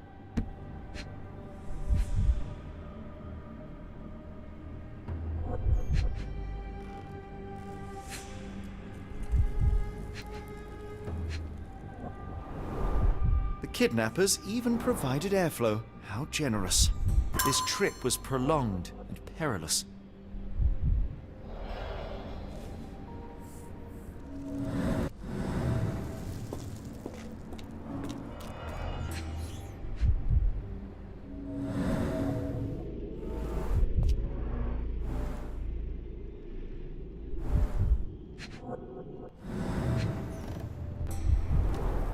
Substantial blood loss.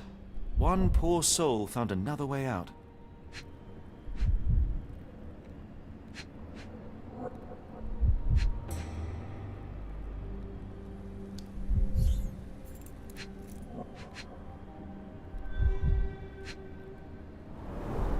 A bottle this sturdy doesn't break by accident.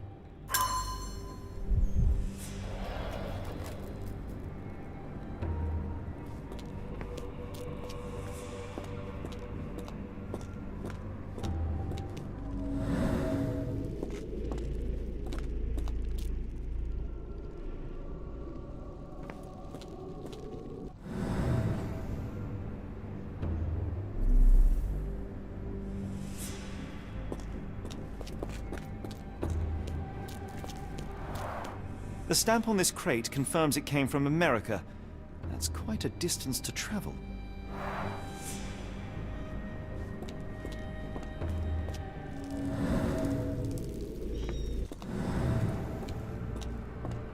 The doors can be opened for deliveries.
Carriages were backed through these doors, and they began to unload their cargo in secret. Next, the crates were opened, freeing their passengers. Not everyone survived the journey. The dirty, exhausted, and dehydrated prisoners were then herded into cells. But all the cells are now empty, and I have not located a morgue. Time to find Hell's Door.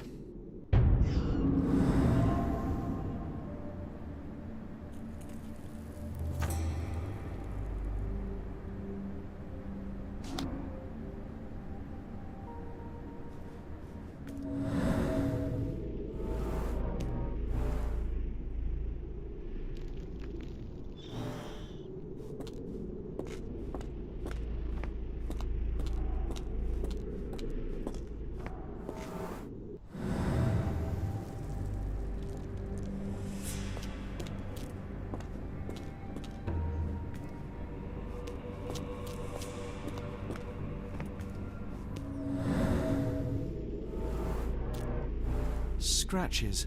Something has been moved through here.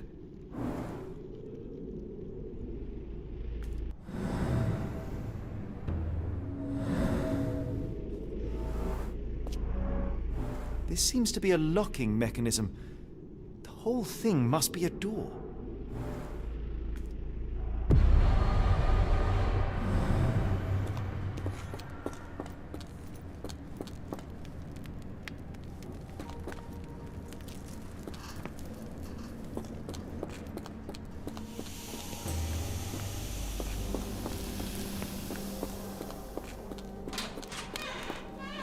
Make them pay for what they did to Heidi. I found Hell's Door, the one that made the foreigners silent, remember? How do I open it?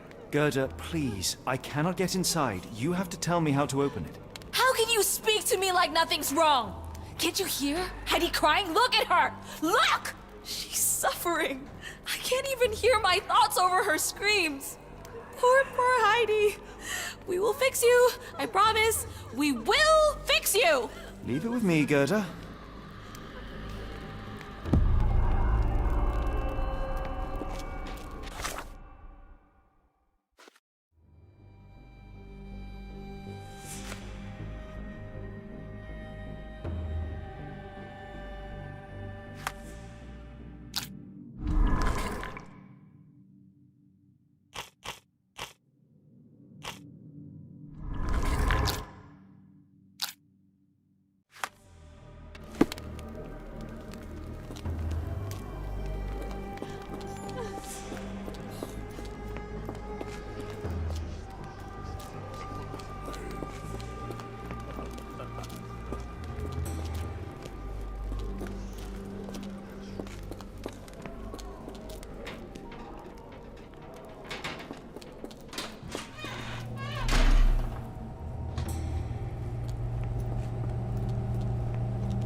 Will this help fix your friend? Give it to me. How is she feeling? Everything will be all right, Heidi. Everything. Gerda, I have a couple of questions. Yes, Shut your dirty little mouth, Gerda. You've said enough already. She won't speak no more. Now it's only Heidi. You helped me, and I didn't cut out your eyes. So we're even.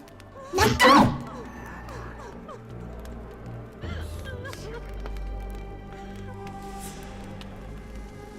Heidi, there are things I need some clarity on. Ask if you dare, but if I get bored, there will be consequences.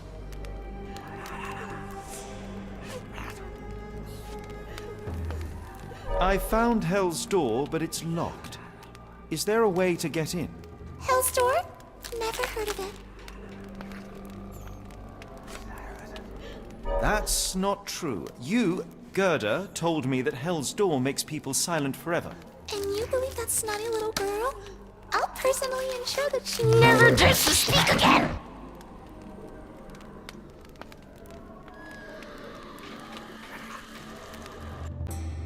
Professor Gygax hurt you repeatedly, scarred your body and mind. You are not protecting Hell's Door. You are simply afraid of the consequences were I to enter. I could tap your teeth out with a hammer until you choked on the blood and bits. You could. But then you would live the rest of your life in fear of Professor Gygax. I can make that feeling go away.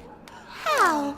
I can stop her. But the key, Heidi, the key to Hell's Door is critical to stopping Professor Gygax. And I think you know where it is. Tell him! But you said... And now I say tell him!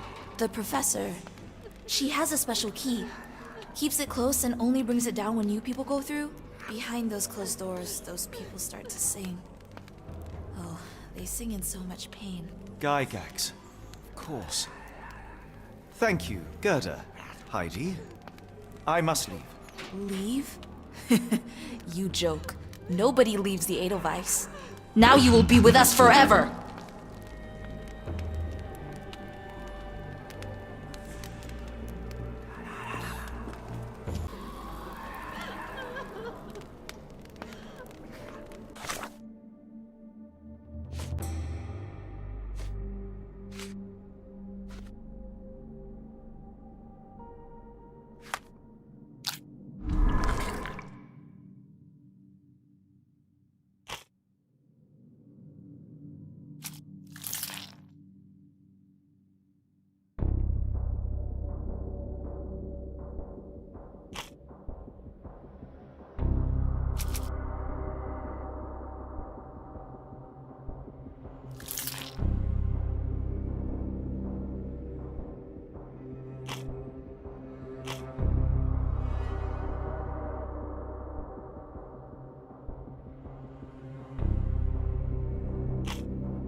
At last! You came to your senses. My humble apologies, Emperor. Spare me your groveling, Englishman. Of course, you are right as ever, for you see, time is of the essence. The Royalists have risen again, and your darling Josephine needs you. Paris needs you. Mon amour. But the guards upstairs in reception stand in your way. Ha! They will pose no problem for the likes of me. Merci, Englishman. When I return to Les Tuileries, I shall make you a general. Oh, you are too kind, Emperor. Now go. Your freedom awaits. I am coming, Josephine. Josephine, me voilà. Catch him!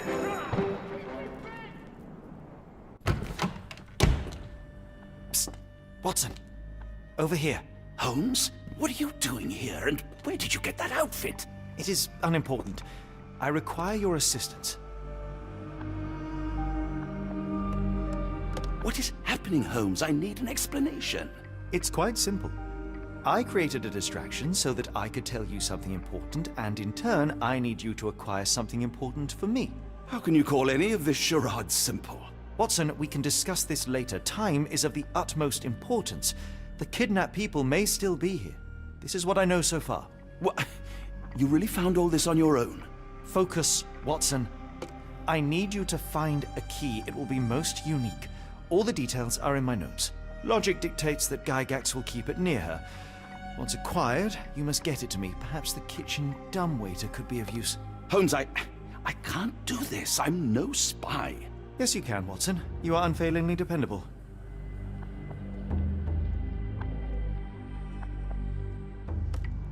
Dr. Watson, visitors are not permitted back here. I'm terribly sorry, Mr. Kuntz. After the war, my nerves, I fled all that commotion. It is nothing. A patient attempted to escape. He will not get far. Now, if you would like to follow me.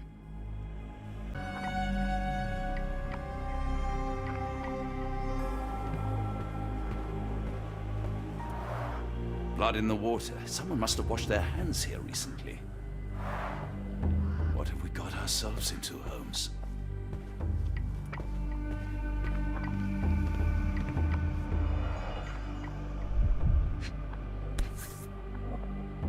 Perhaps I should take this. For all I hope it won't be needed.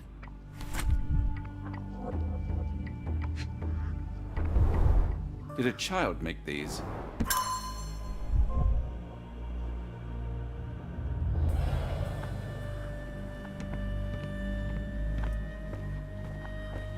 The only reason to hang something this harrowing here would be to create another patient.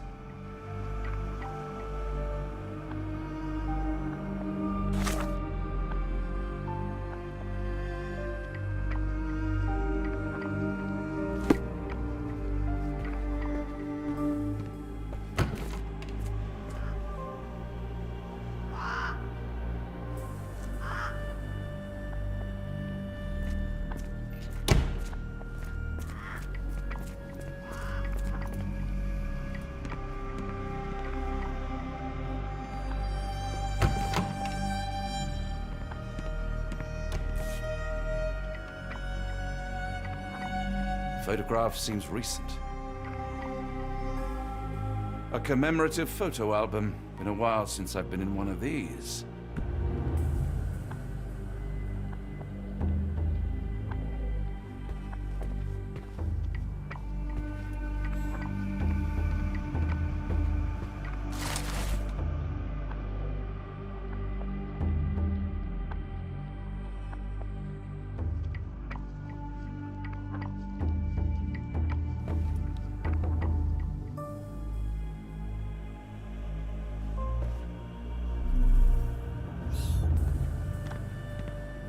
Good Lord, that's a lot of records.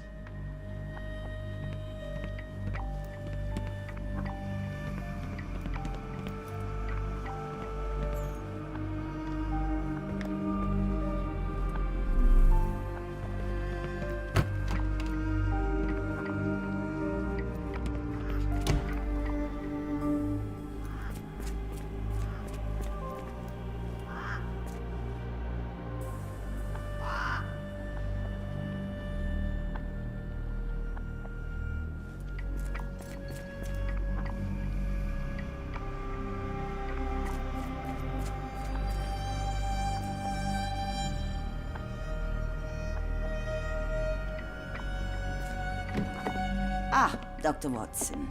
Just the man I wanted to see.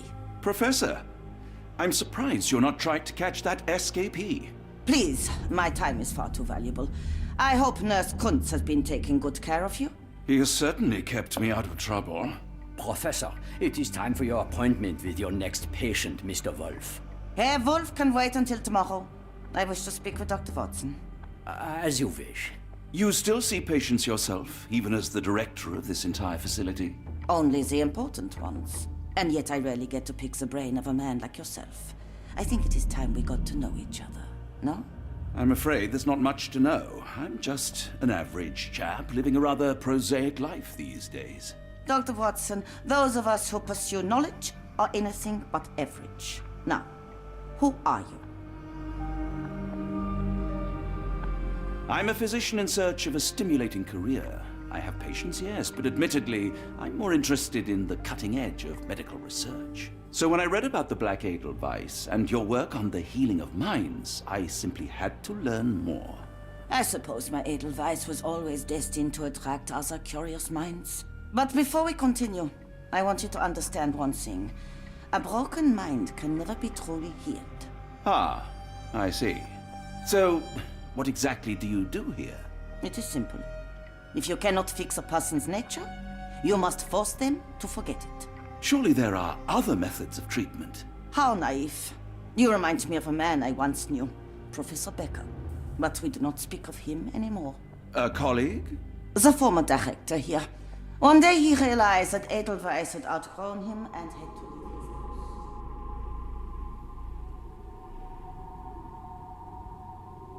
Do you grow weary of me already, Doctor? How rude of me. I was absorbing your wise words, Professor, and must have got distracted. Was my conversation boring you? No, not at all. I merely... No, I understand full well. You're not seeking conversation. What do you mean? It is obvious. Your mind craves truth, but not in this form. You must witness a practical demonstration if you are to learn. I'm certainly intrigued. Would that be possible?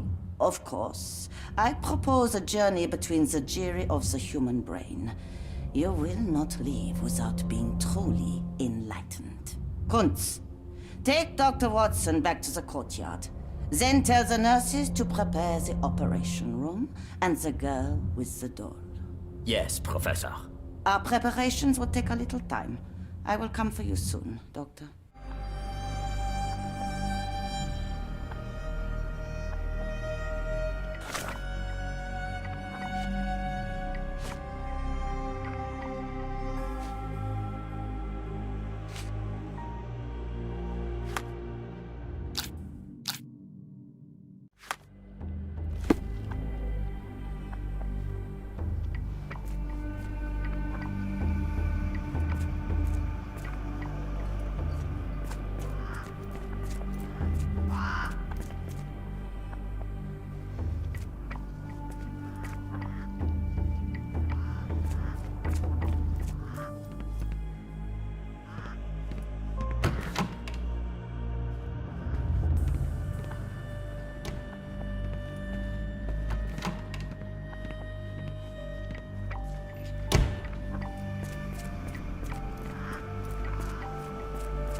You are Mr. Wolf, am I right? Oh, hello. Who might you be? My name is Dr. John Watson. I wanted to talk with you, if you didn't mind. Ah, Doctor. I don't suppose you could help. I seem to have forgotten where I am. We're in the Black Edelweiss, Mr. Wolf. It's an asylum in Switzerland, and you are one of its most important patients. But why am I here? That's what I was about to ask you. I can't remember. Sorry, I can't remember anything. It's all right, you don't need to push. Try to relax. Let the thoughts come and go. Now, what comes to mind? Mr. Wolf? Oh, hello. Who might you be? We just went over this. I'm sorry, but I don't think we've met. We were just discussing this facility, the Black Edelweiss Asylum, and why you are here. That name does sound familiar. Holmes, the things I do for you. Excuse me, who are you?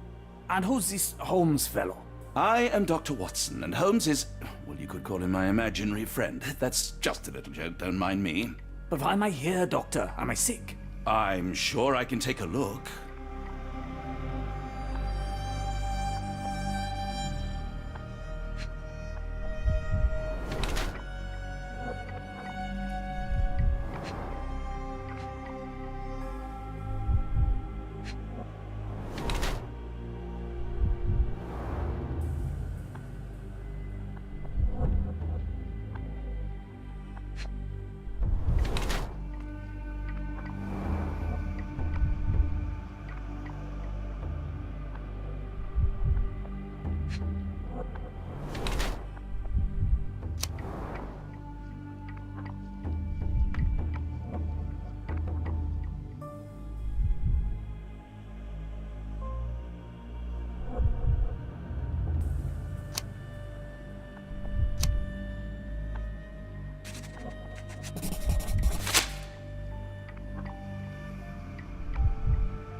Dear Lord, what did Gygax do to you?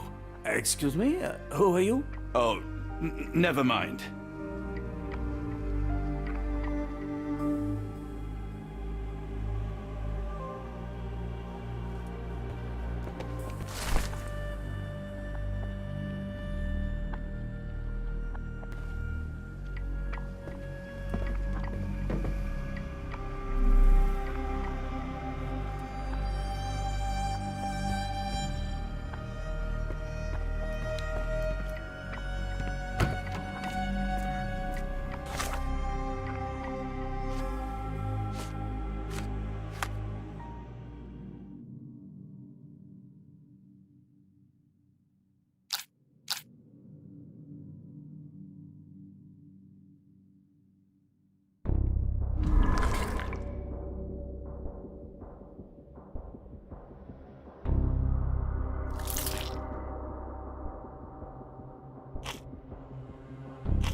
Hello again. You won't remember me, but we've met before. I am Dr. John Watson, and you are Professor Becker. You were the previous director of this facility, the Black Edelweiss. Professor, really? Actually, that name does sound familiar. Wait. Let me write it down. I try to recall memories through writing, but they always feel just out of reach. As a matter of fact, I have more for you to jot down. Oh, yes. Yes, please, anything. Professor Gygax did this to you. She made you forget everything, even who you are. But we will play a trick on her. We will write a letter so that she learns her lesson. Put down what I dictate.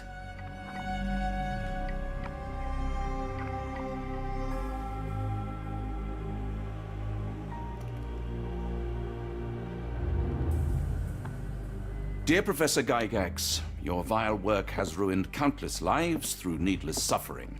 Your methods serve nothing but to show your own sick emotional state.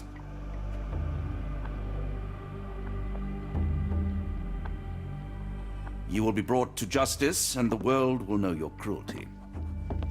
And by the time you make it to my cell, the police will already know the truth of how you came to be director of this asylum. Signed, Professor Becker. There. It's done. Now, hold on a minute. Who are you? My name is John Watson. I'm a doctor from London, a veteran of Afghanistan, and I wish to be a writer, though deep down I fear I lack the talent. And presently I'm risking my life to help my brilliant detective flatmate in the pursuit of a cult of kidnappers, even as I fear it may destroy him. I'm tired and hungry, and I have not had a good bath in weeks, and yet despite it all, I feel alive. Any more questions? Good heavens, sir. You're as mad as they come.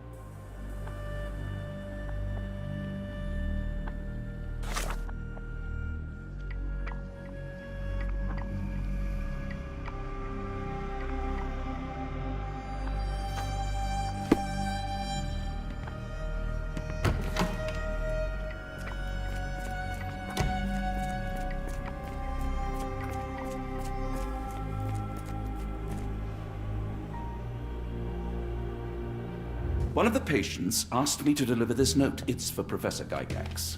Thank you, Doctor. Leave it with me. A letter for you. Unbelievable. Kunz, with me.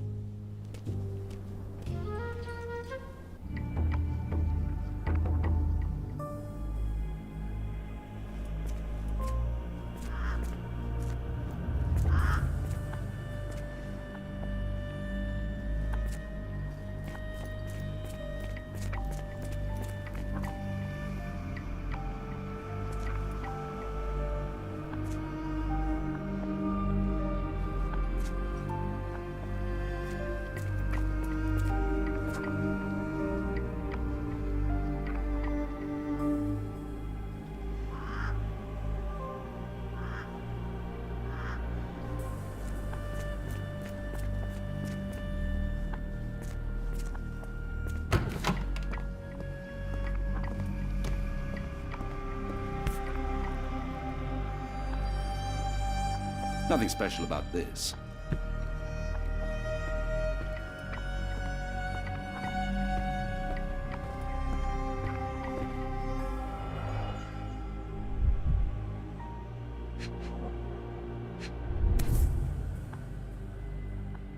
Close, but I don't think this is the key.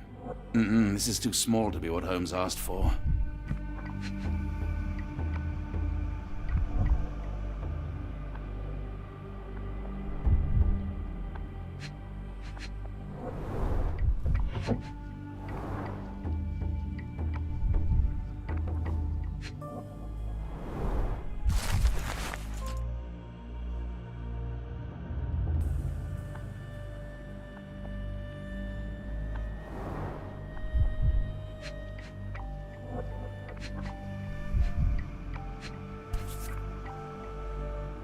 An Edelweiss relief about 2 inches in diameter.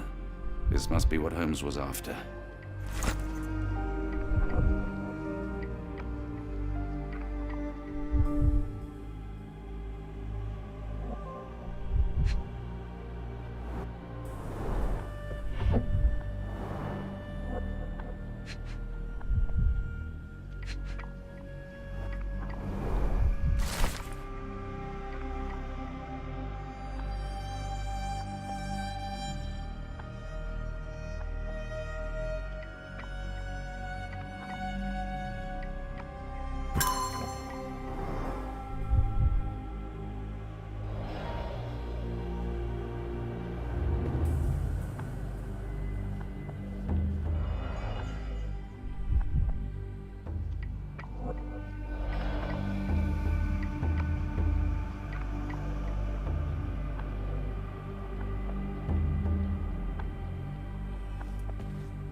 Oh, the smell.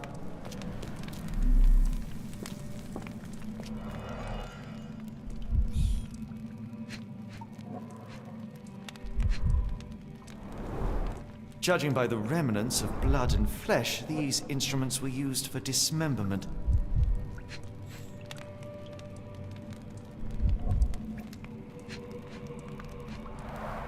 Dear God, is that body parts?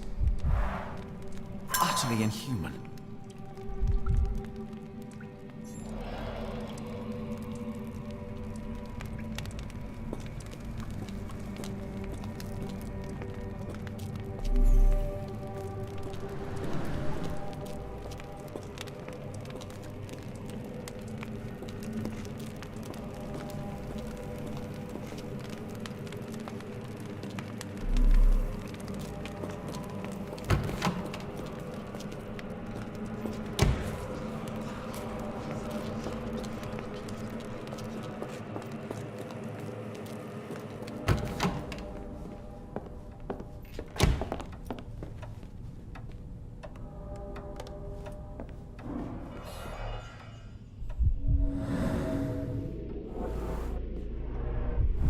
Tooth of an adult male, likely lost in a beating, only a couple of days old.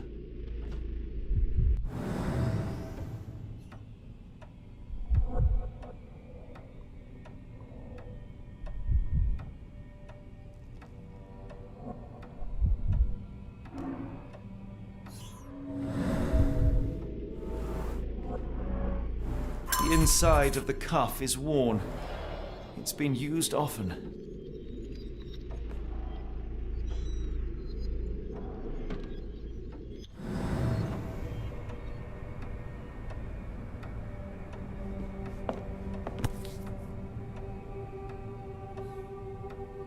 A wax cylinder. There is something recorded on it.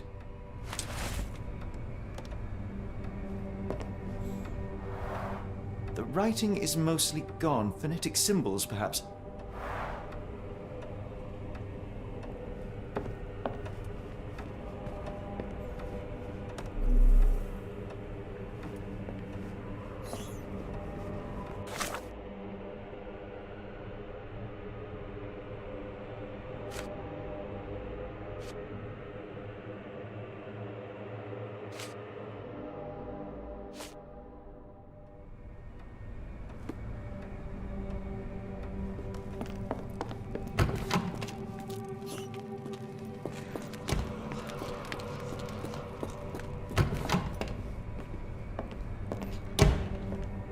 Looks as if it's been recently used.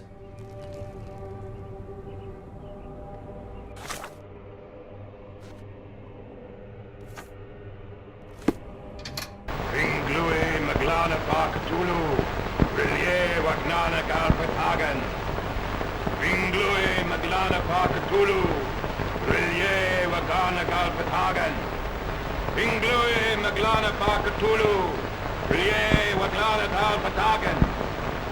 Anglui Maglana Barkatulu.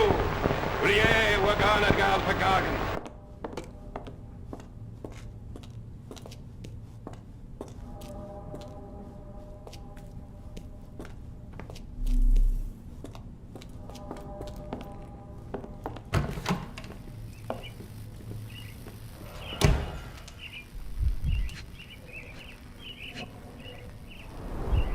Dynamo machine.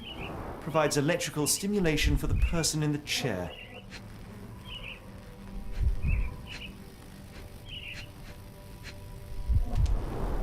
Full grain leather straps. Impossible to escape.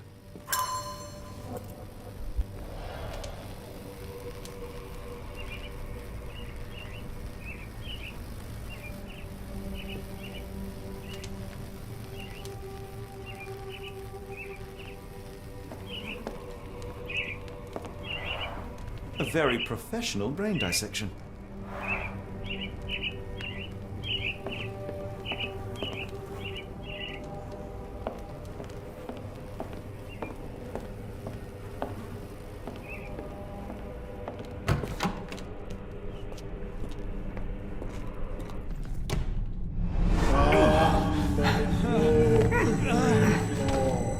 Get out of my head!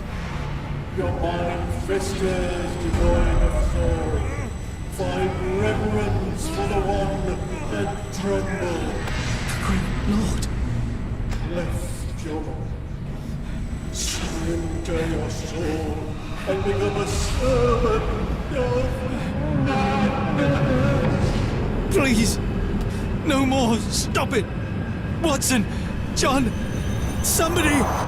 Wretched mortal, do not fear what is to come. Let him rupture our world anew. Awaken! And let the World behold!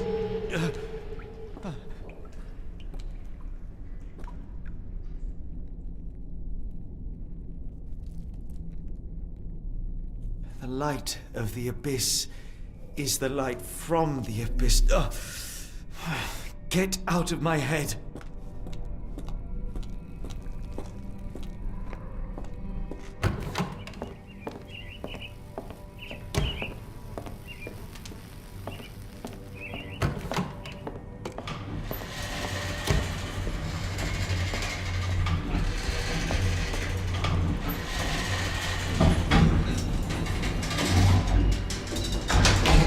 A hydraulic elevator? How ingenious.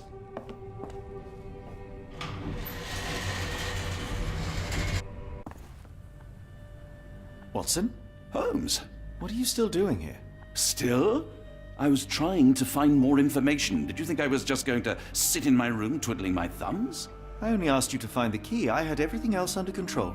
Says the man who looks like he saw a ghost. I'm fine, Watson. You're hardly fine. You reek of congealed blood and chemicals. What did you see down there? Never mind me. Where's Gygax? I'm afraid she's over there. I found her like that when I entered, on my word. What? She was our biggest lead. Yet another wrinkle in our investigation. What do we do now, Holmes? Hush. Let me think.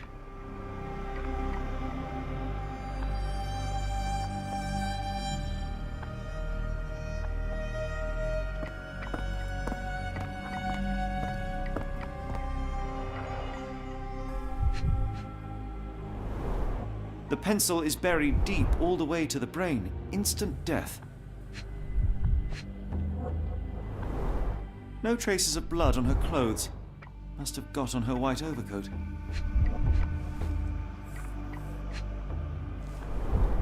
The patients here wear the same robes.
I had nothing to do with this, Holmes, I swear it.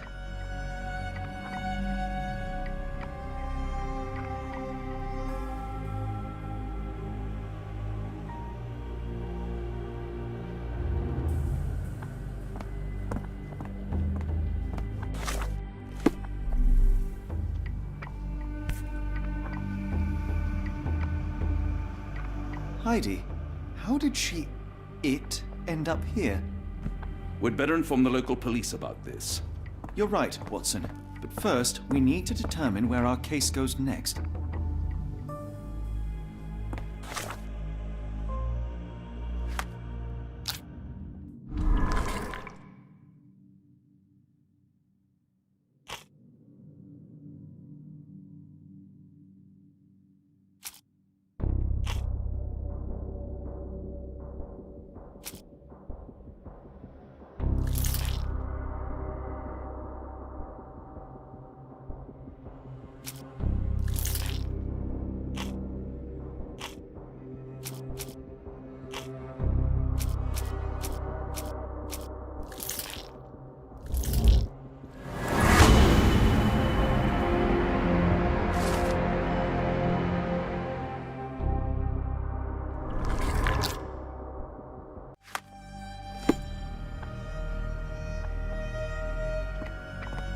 We've got what we needed, Watson. This conspiracy reaches further than we thought. I don't suppose you've ever been to New Orleans? You are joking. I seldom do. Let's go. There's no time to waste.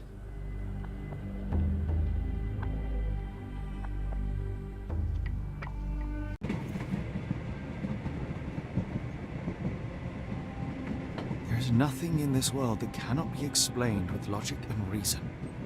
Nothing in this world. Holmes? Hmm? You seem troubled. I'm not troubled, Watson. I am preoccupied.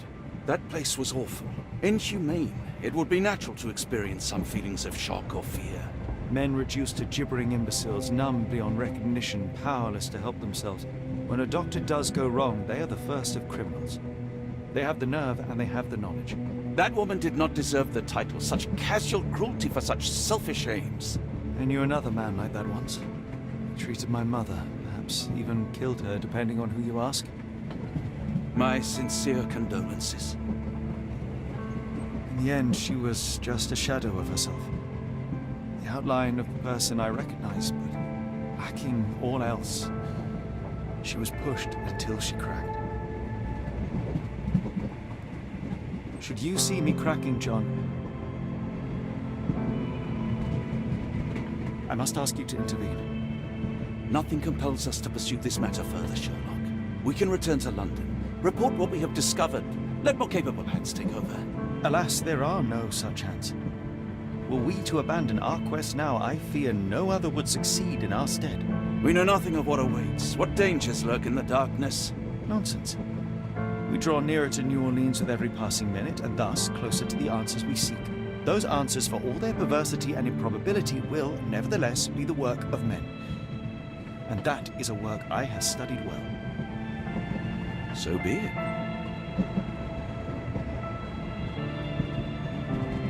I know you to be a diligent author, but if I may make one request. Kindly omit my mother and her suffering from your tale. Of course. Thank you, John.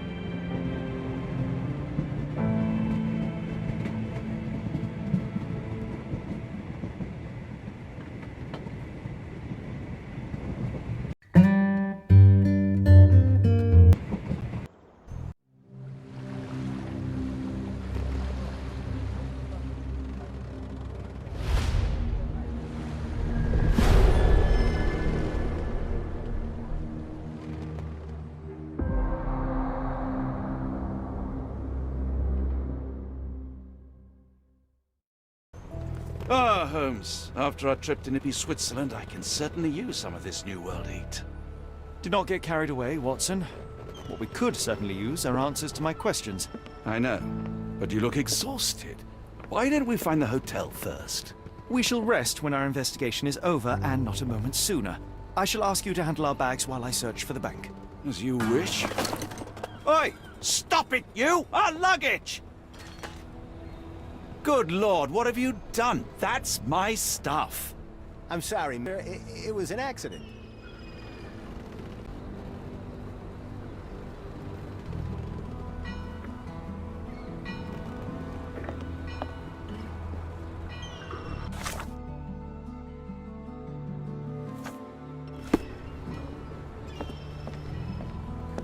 May I ask you something? Oh, I know this. Yeah, let me help you.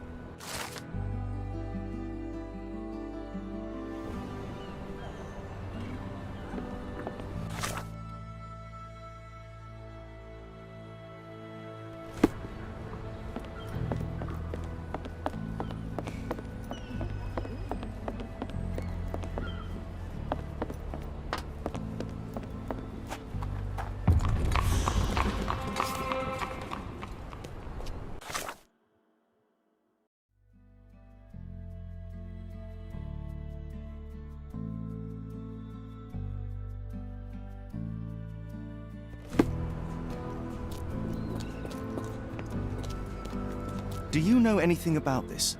That's not something I know, sir. Someone else might know more.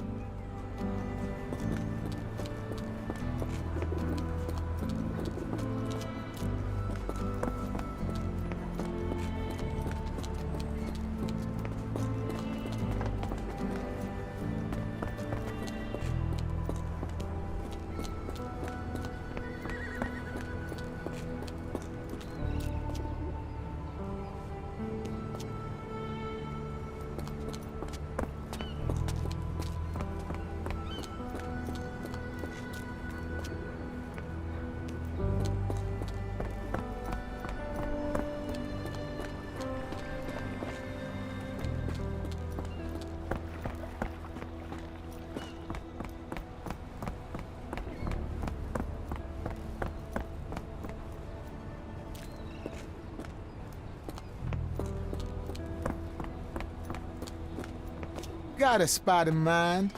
Actually, I'm not sure yet.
Yeah, I did.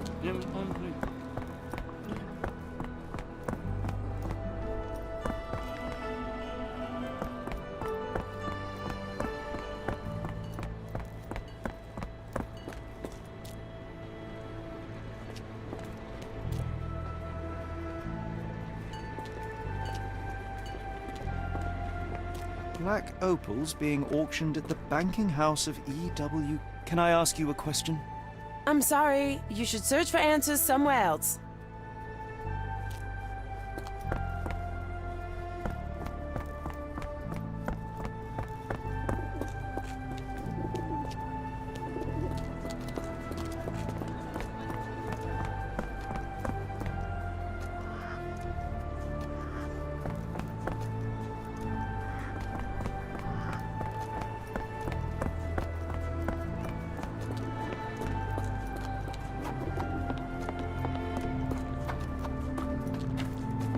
Can you satisfy my curiosity?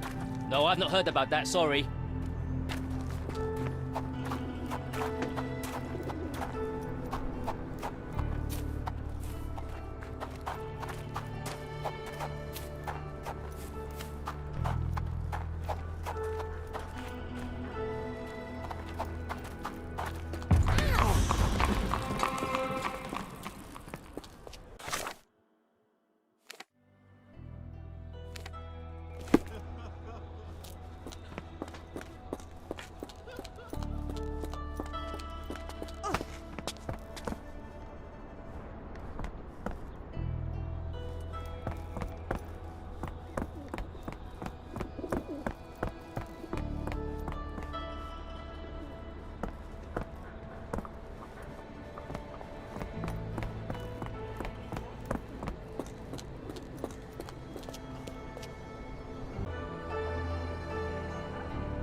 Oh, I know.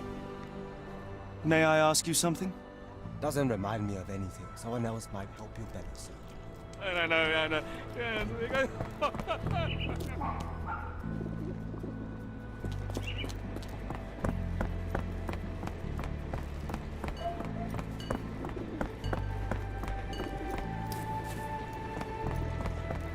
Mr. Frank Barnaby, right? Auction's about to start.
In the flesh. Now, if you'll excuse me.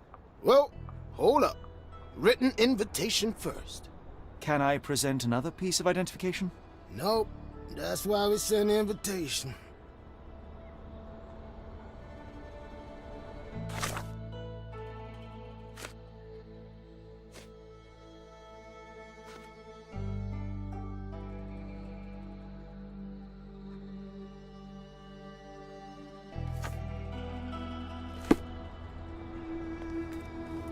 Holmes, over here. Any luck? None.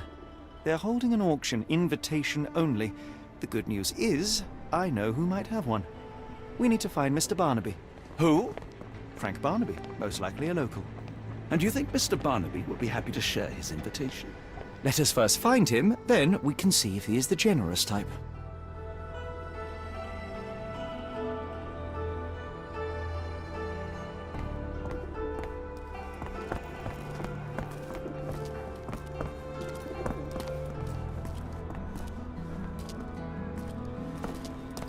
Help me, please. Oh, I've heard talk.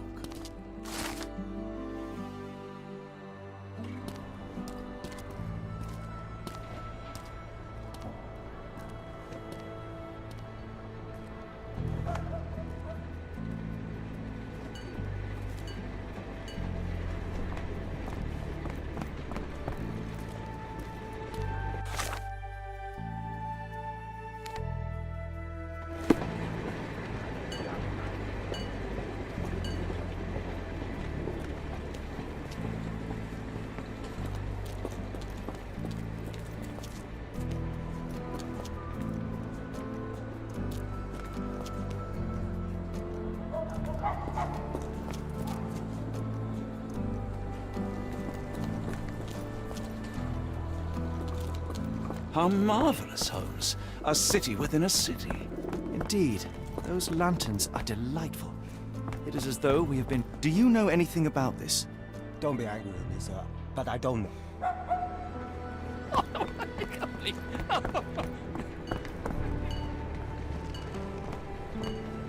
Locked. No one's here.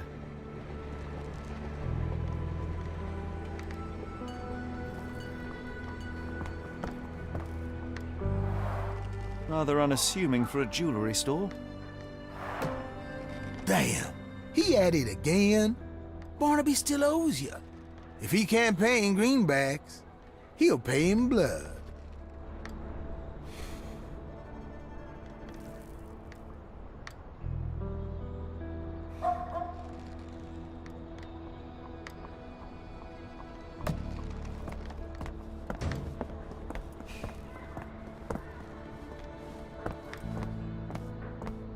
Help me, please. I'm bone-tied, but yeah, I'll help you.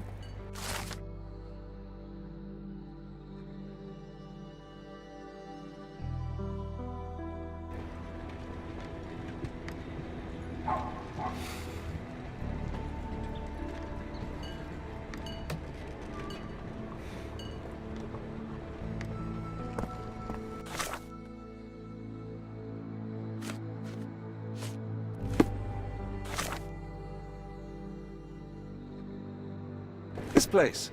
There's a Spartan charm, does it not? It does.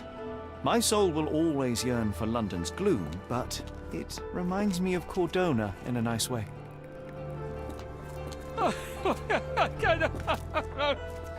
Do you know anything about this? Don't be angry with me, sir, but I don't know.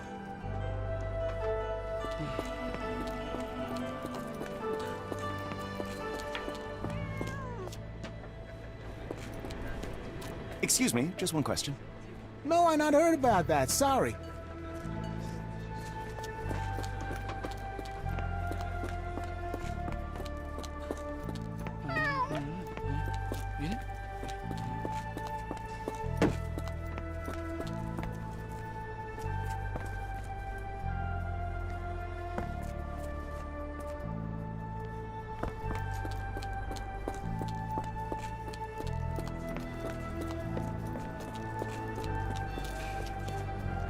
Do you know anything about this?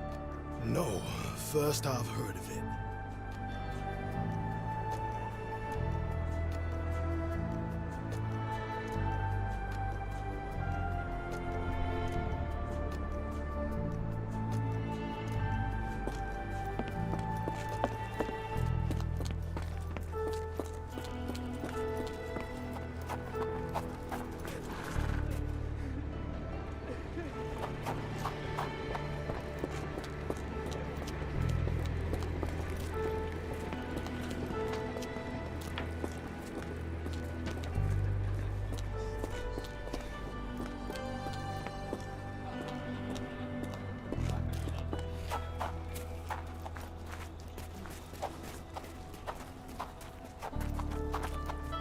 Are you able to help me?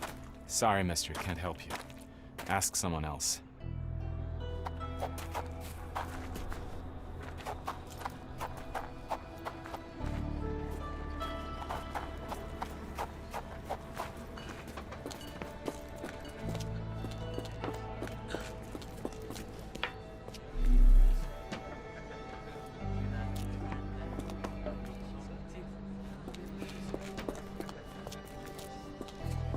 Barnaby, unconscious but with his eyes open. Look, Watson, the two of you are just alike. Oh, great. So I look like a haggard alcoholic.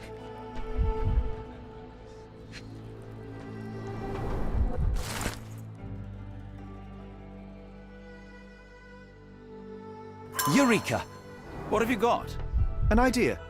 First, we'll need Mr. Barnaby's clothes.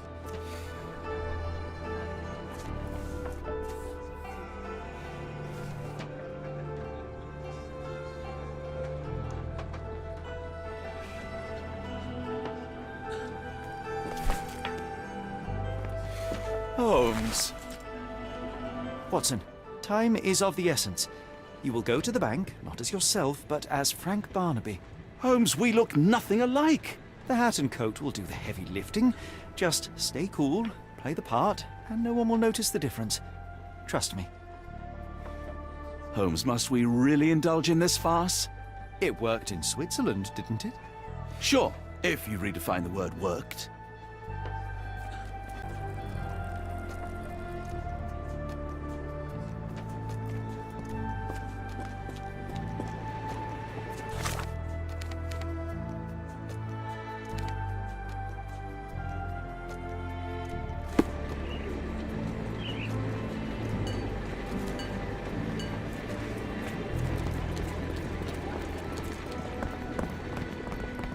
Where's my cash, Frank? In the bartender's tip jar?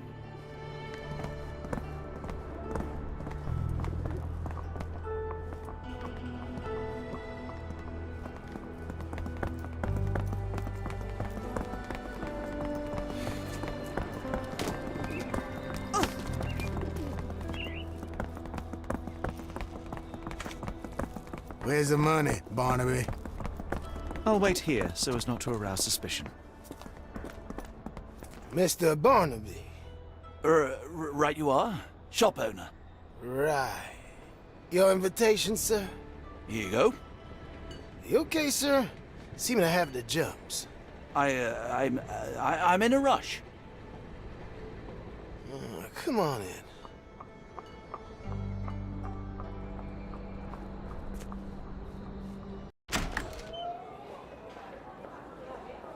Heavens, I never seen gems so big. I simply must have them.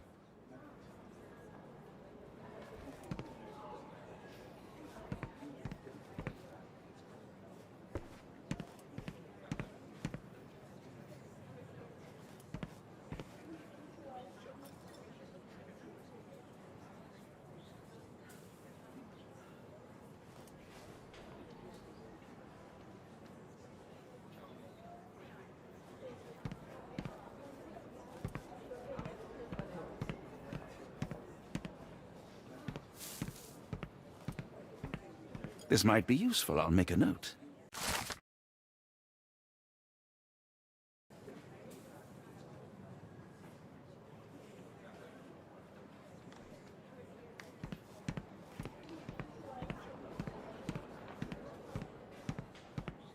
Morning, sir, and welcome to the E.W. Gray Banking House. The auction will begin shortly. Name's Zoe Clemens, and I'd be delighted to help you. Pleasure to meet you, Miss Clemens. I am Frank Barnaby. I do have some questions, if you don't mind.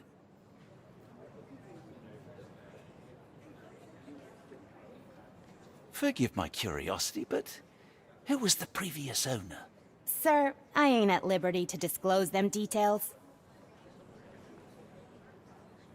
These gems are rather curious. What can you tell me about them? These rare beauties are black opals, all the way from Coober Pedy, South Australia. When they catch the light, the dark stone becomes a brilliant rainbow. It's something special. It doesn't say where these stones came from. No provenance, no previous owner. I'm starting to suspect they were illegally procured. What? We would never. I can assure you these gems were bought from one of New Orleans' most upstanding citizens, a philanthropist no less. If you would like to know more, I could get my manager. You old dog, Barnaby. Didn't think you'd sober up for the auction. An hour ago, you were 3 sheets to the wind. Oh, you know, I hold my liquor better than most. And the auction was an important business opportunity. An important business opportunity? Ha! What have you done with the real Barnaby? Well, maybe I'm drunker than I thought, mister. Mister? What's wrong, Frank? You're looking pale. Don't you recognize your old pal, Grub?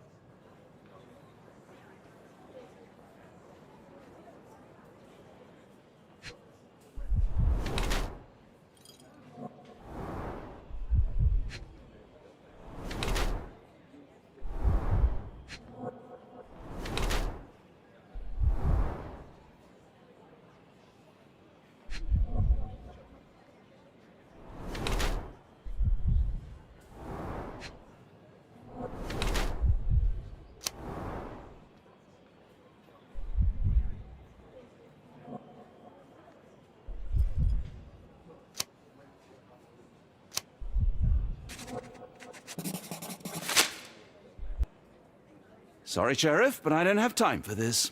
Now, Frank, when I'm talking to you, everything else waits. If I want to talk, you talk. If I say jump, you say off which pier. Do we understand each other? Yes, sir. Good. Now, while I have you, there's the matter of your outstanding fines. I've been more than reasonable, but I'm afraid the bills come due. Fines? Right, I'm afraid I don't have anything on me. That's funny. Ain't you at the auction? I weren't born yesterday, Frank. Now, assault, battery, disorderly conduct, that's serious stuff. You got off easy, but if you don't pay up, things get a whole lot worse.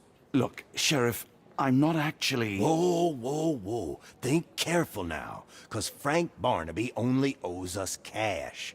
But fraud, impersonation, that's weasel behavior. And you know what we do to weasels round these parts. Feed 'em to the gators. So, Frank, what's it gonna be? Here's all I have. Mighty fine of you. The people of this parish deserve peace. They don't take kindly to visitors. Don't miss that boat tomorrow morning, Doctor.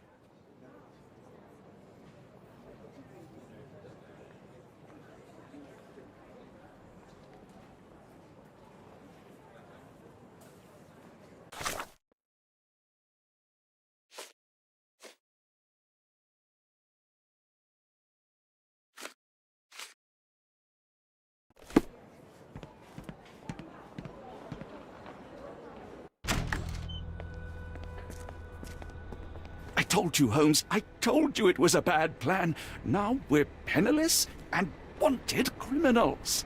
Hysteria gets us nowhere, Watson. Tell me what happened. The sheriff saw right through me. He knew who I was from the start. Extorted me for every coin I had.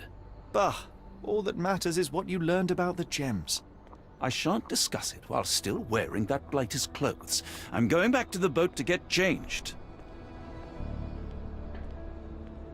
You know, I think the look actually compliments you. Why bother changing it?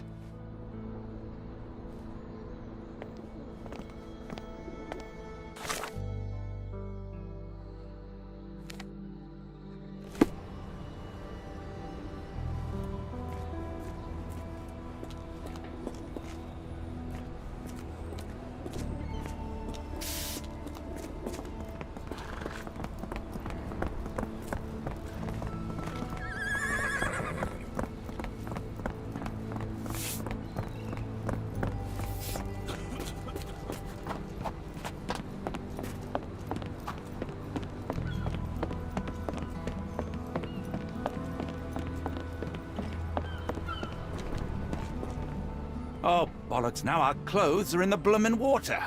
It was like the luggage had legs of its own. Oh, Mr. Pratchett will have my head.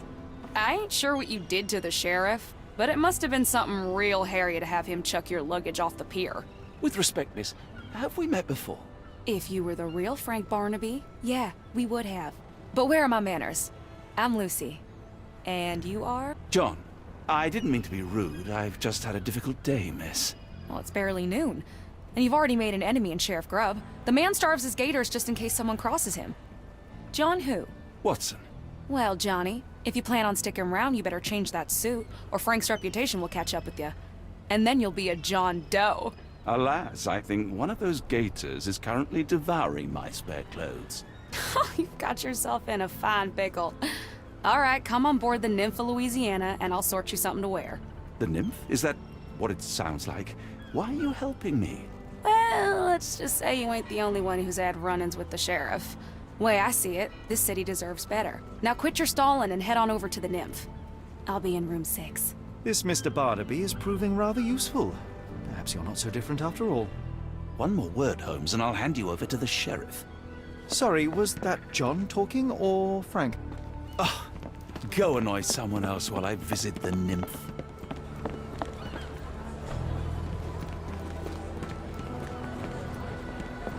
Always a pleasure to see you regular, Mr. Barnaby. Welcome home.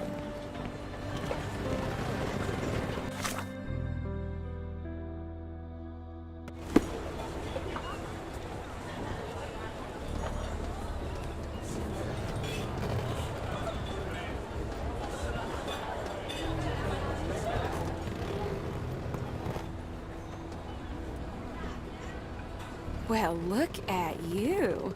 All dressed up with nowhere to go. I can't thank you enough. As I was saying, our journey has hardly gone to plan. We seem no closer to finding our missing people than when we left. Well, if there were anything to know, Champagne'll know it. She's across everything in New Orleans. Look for her in the fisherman's village behind the Creole Quarter. Thank you again, Lucy. I shall make my way there now. Good luck, Johnny. Keep out of trouble.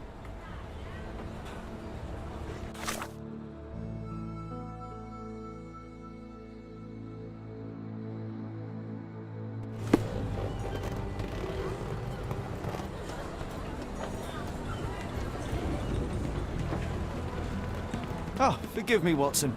The difference is plain as day. What a remarkable transformation from Barnaby. If we're critiquing wardrobes, Holmes, maybe you can explain why you used to roll just one sleeve up. Did you get bored halfway through?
Excuse me, just one question. Oh, I've heard talk.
Tocqueville? Lafayette! Hush now. No offense here. Them two don't take kindly to gents. Especially foreigners. How can champagne help you? Trip to the bayou? Feeding a huge crocodile? Some other time, perhaps. Word has it you know everything that goes on round these parts. Maybe. Maybe not. What you want to know? The bank in town recently purchased a valuable collection of gemstones from a wealthy man. What do you know of it? Sure. I hear everything. This time I tell you for free. Next time, you pay. Thank you. May have been 1-2 weeks ago. Rich man's butler sold him some black opals. And this rich man is? Don't know his name, only that he from the French Quarter. Folk back in town could take you there. That's all I know. You need a boat? I hire 'em out for dollars. Or a bottle of you-know-what. Thank you for the offer and the help.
Can you satisfy my curiosity? I've heard about that. Let me tell you.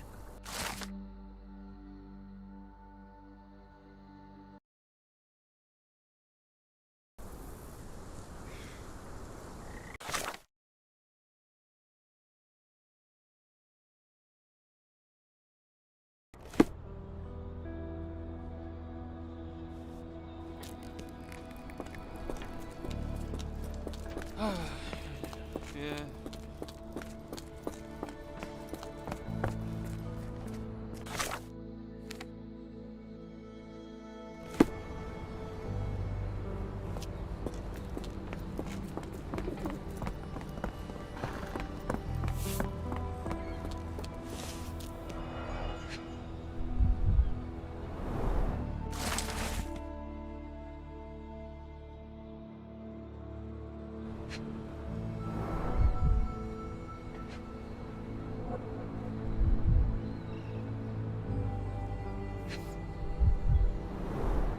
More people missing here, too.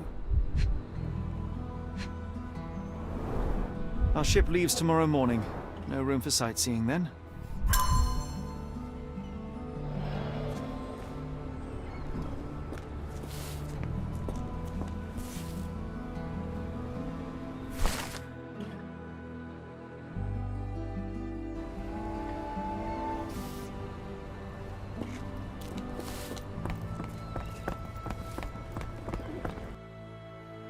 Got a spot in mind? French Quarter, and get us there fast.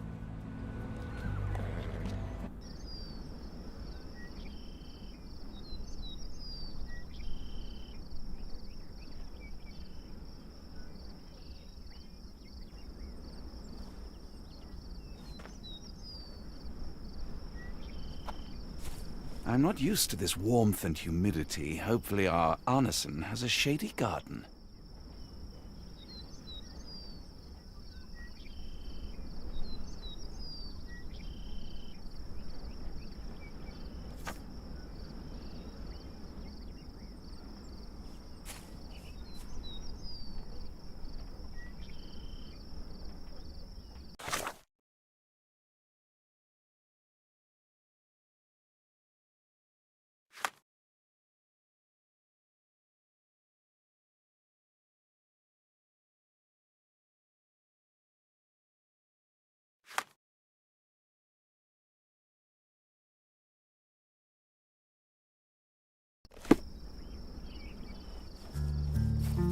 You know, Watson, the opulent mansions and stifling heat remind me of my time in the Mediterranean. Corona does sound rather magical. Do you think you shall ever return? I don't know. That place was home to some of my greatest memories and some of my lowest moments.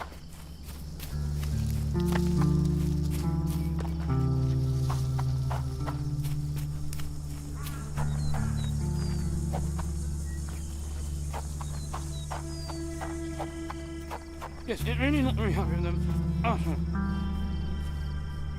Can you satisfy my curiosity? You're a good sort. I'll help you. Listen closely.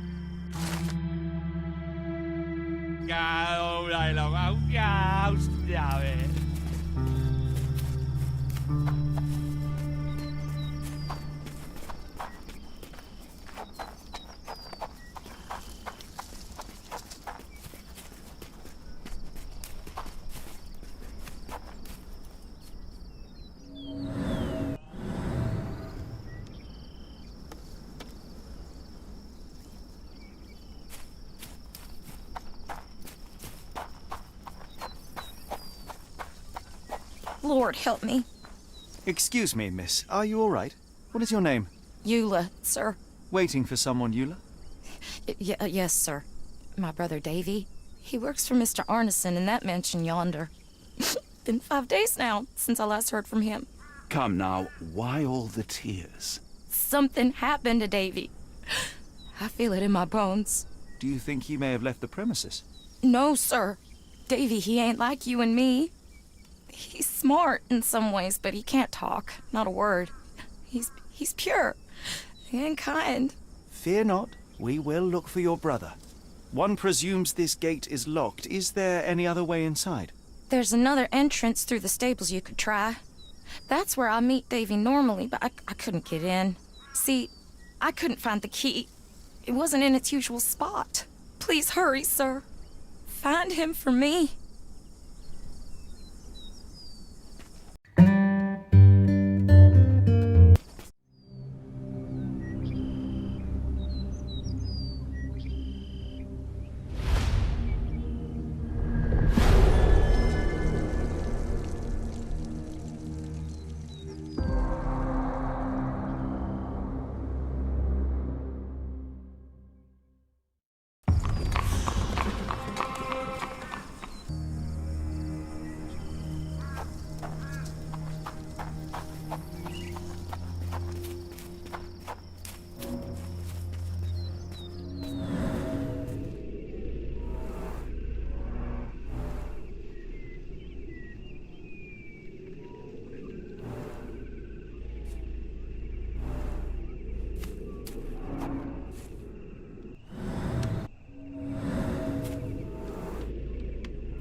rather wish my lockpicks had not been lost in the river. Along with all our clothes, books, tea.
This must be the key to the stables.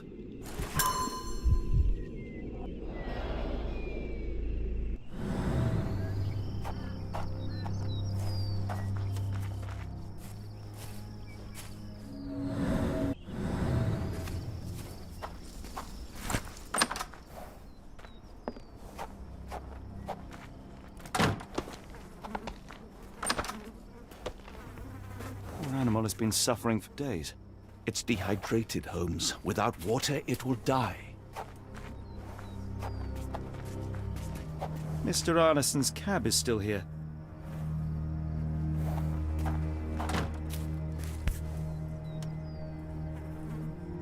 Cayenne pepper.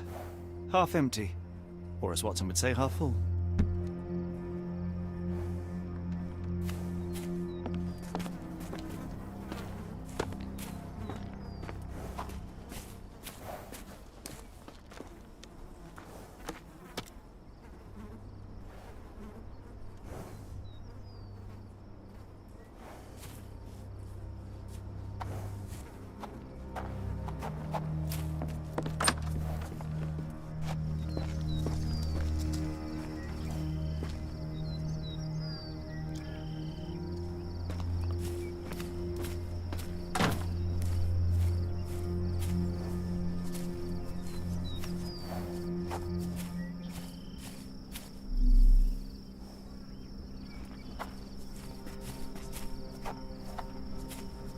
This might be useful.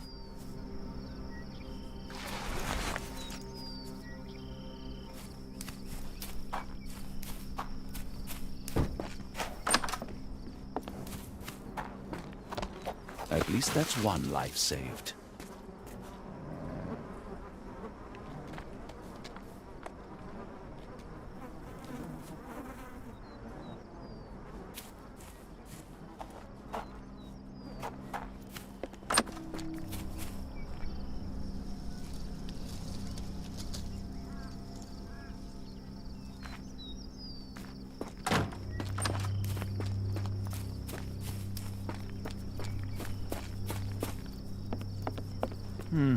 No way in.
A scrap of silk, soft and elegant.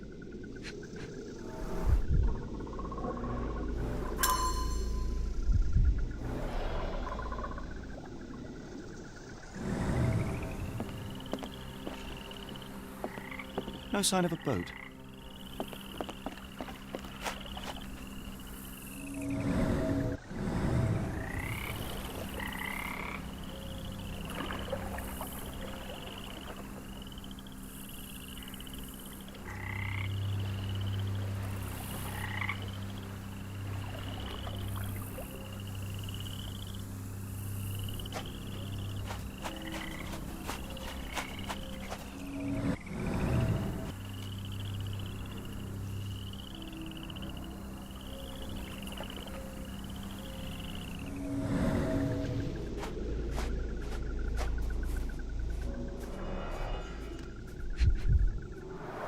Luxurious shoes, size 9.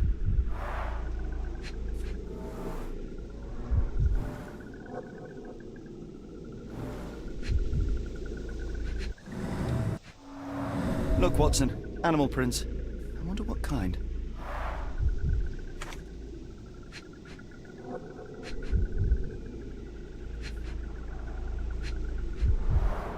Boots, size 10.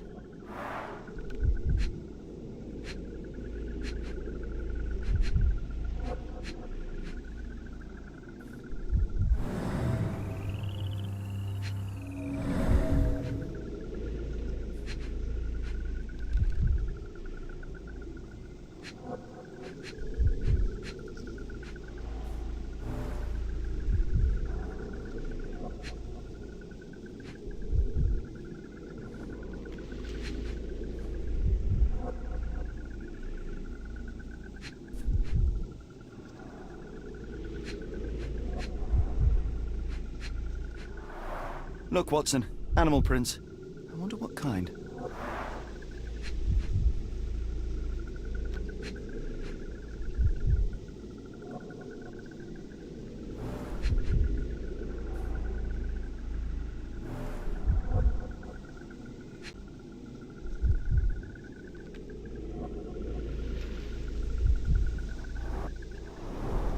These fingers were severed with a single clean stroke, but I don't see the thumb or middle finger.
There's blood here.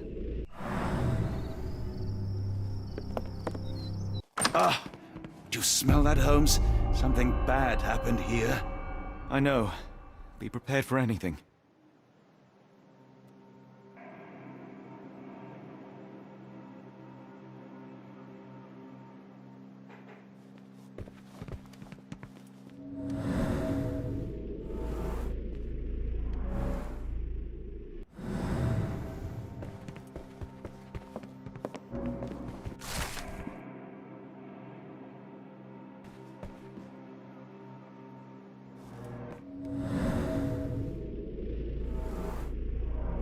A few drops of blood, but not from a mortal wound.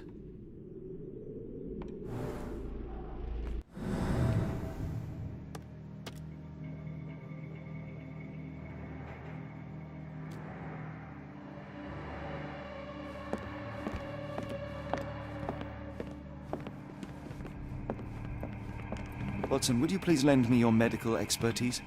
I'll do my best.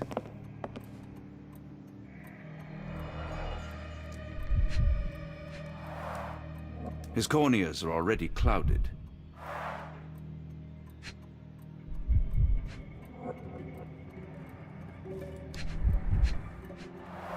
The hand can bend freely. Rigor mortis has passed.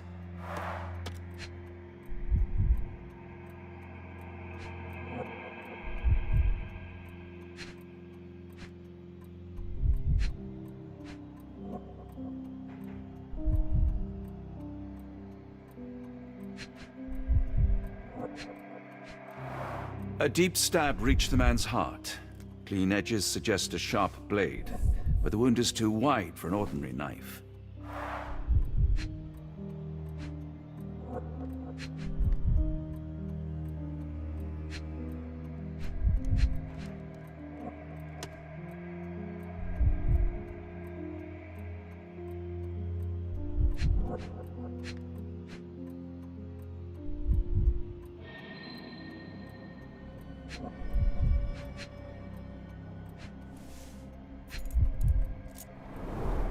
Hay on his trousers suggests a gardener or groom. This man has been dead for a week, the result of a sharp object piercing his heart. You are mostly right, but I would bet he died 5 days ago. Heat and humidity will have accelerated the decomposition.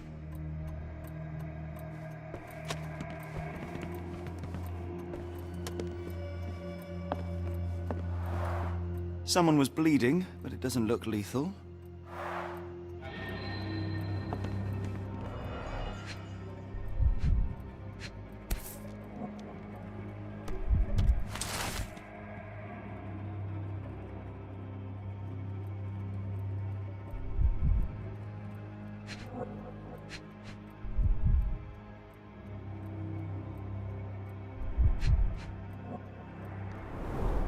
Burnt papers, now completely unreadable.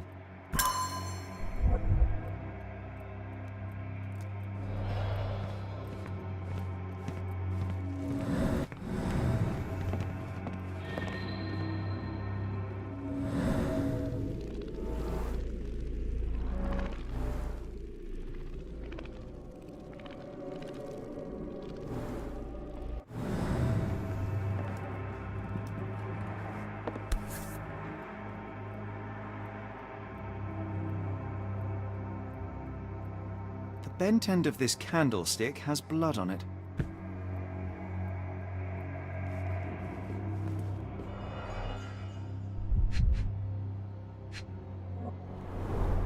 The candle was burning when it fell. Someone smaller walked over these boot prints. A trail of wax leads to the door.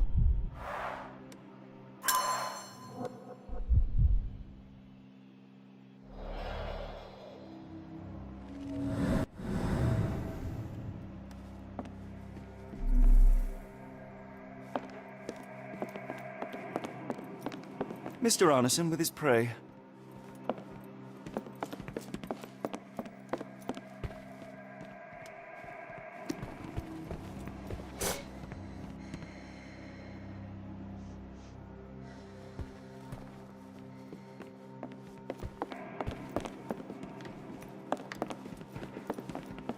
I will need your help one more time, Doctor.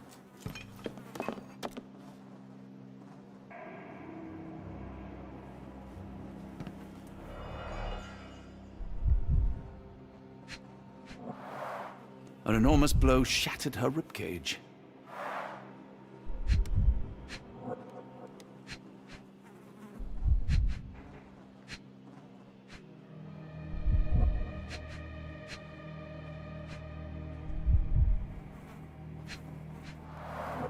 Blooded, broken nails.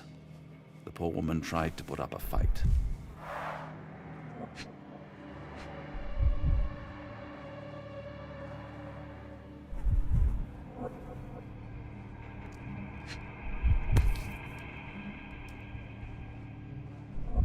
Extremely sharp and deadly. A wound like this could only be dealt by a man of incredible strength. And cruelty.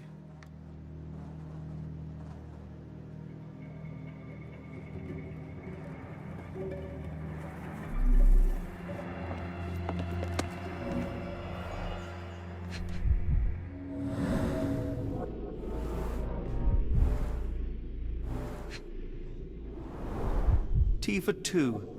An odd glimpse of normalcy amid the horror. A used kitchen towel.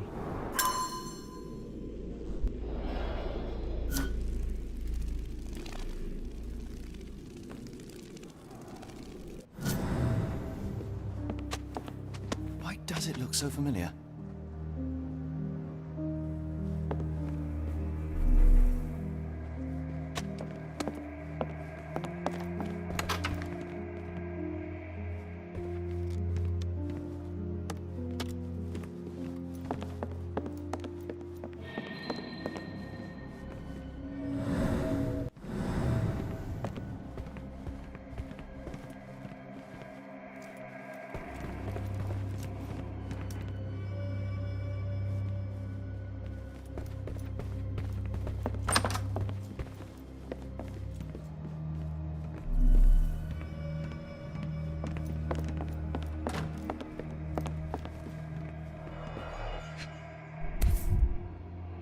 Arneson and Davy seem to have got along well.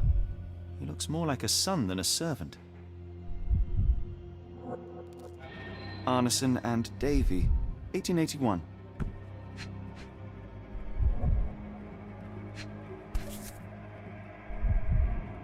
Fauna of Louisiana. Full of things that bite, no doubt.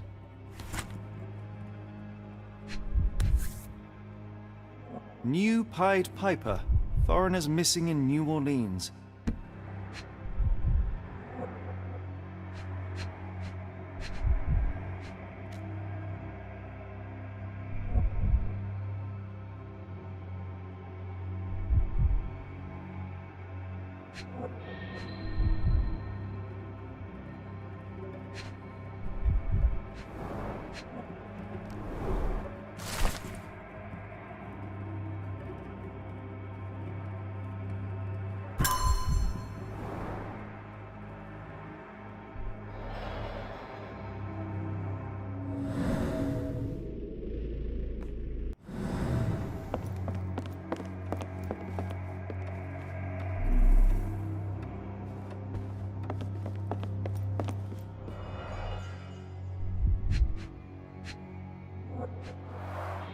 Note the blade, Watson.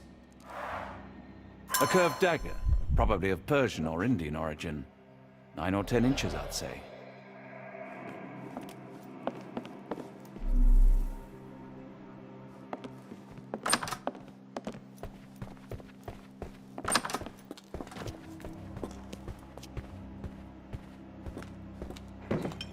What I wouldn't give for a nice bath right now, Holmes.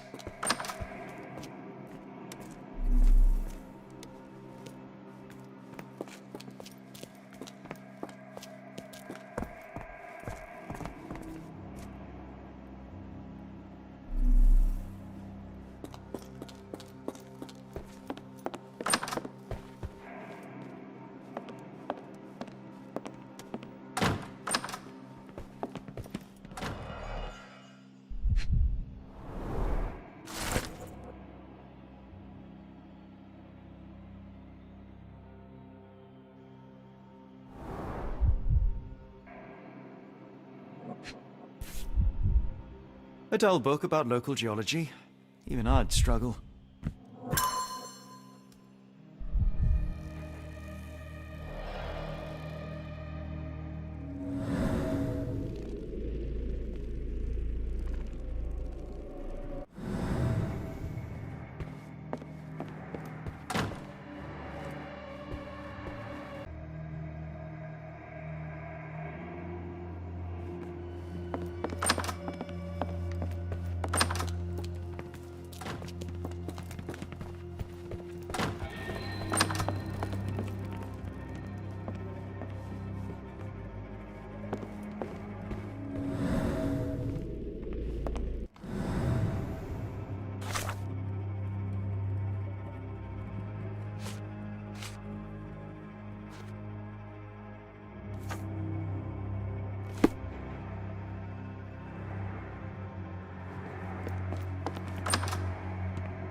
An intruder entered through the back door at night, leaving mud traces in the hallway. Without being noticed, they picked up a candlestick and struck the man in the chair from behind. In the kitchen, two people were drinking tea, the workman and cook. They were startled by the noise of a falling body and went to investigate the parlor. The workman tried to subdue the intruder, but was stabbed by the attacker's knife. Judging by the wound, it was a curved blade. The cook panicked and fled back to the kitchen. The intruder followed, but since their blade was stuck in the workman, they used the meat cleaver on the table to kill her. Someone smaller arrived and discovered the carnage. They dropped the candlestick in horror and ran for safety to a room down the hallway. Meanwhile, the intruder returned to his first victim and dragged their stunned body away from the fireplace and out into the garden.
Davy, please open the door. After all this, Holmes, I doubt the young man would open the door to a stranger.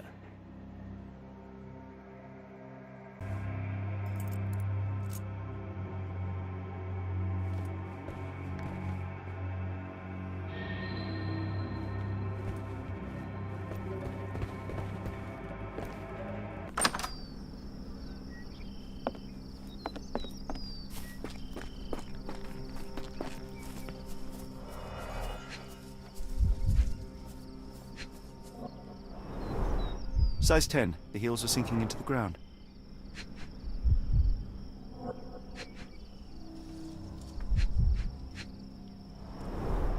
Size 10. The owner's footprints were shallow. Look here, Doctor. 2 sets of footprints left by the same person, yet they vary in depth. What do you conclude? Perhaps they arrived empty-handed, but left carrying something heavy. Precisely. I'll make a detective of you yet, Watson.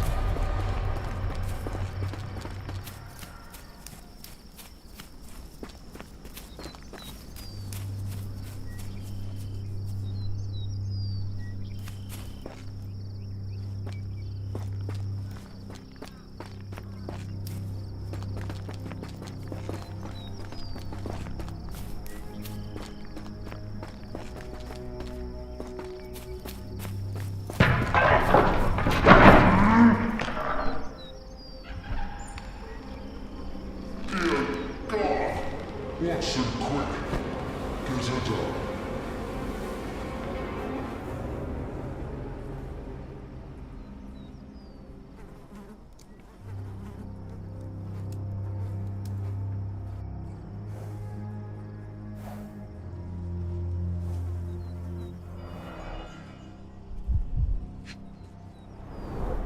Ligature marks on her neck. There'll be a bruise, but she should be okay.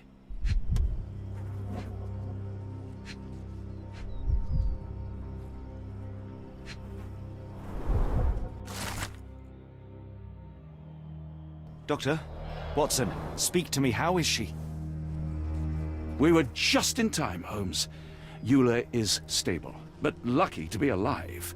We should take her to a hospital for a further examination. Yes. I fear I was wrong, Watson.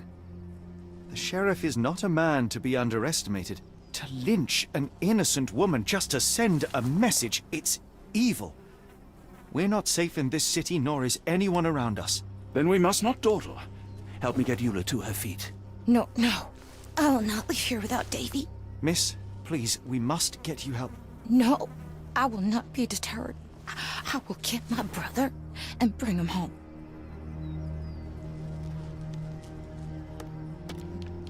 If my deductions are correct, Davy lies behind this door. He ought to be unhurt, but is no doubt shaken. Davy. Davy, you there? Davy, we understand what you witnessed before. It's safe now. You're safe. Please, let us in. Your sister wants to see you. Everything will be all right, I promise. Yeah, them gentlemen speak the truth. Just open the door. Big sister's here for you. Davy! Oh, come here, you! Thanks, sirs. Lord bless your souls. Let me examine him, miss. I want to make sure he is unharmed. Remember, he may be mute, but he still understands you.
Davy seems in good health. The bruise is a remnant of that awful night, perhaps even caused by the intruder, but he is otherwise unharmed. In fact, I believe life here was good for the boy. Arneson and the others cared for Davy. That may have allowed him to withstand such horrors. I need your help, Davy. We know that the man with the curved dagger is responsible for all this. You recognized the man, yes? The same one in the photograph in the office upstairs, standing with Arneson. Good. Please, write his name. And one last thing. The room with an image of a bell on its door may hold important answers. Do you know a way in?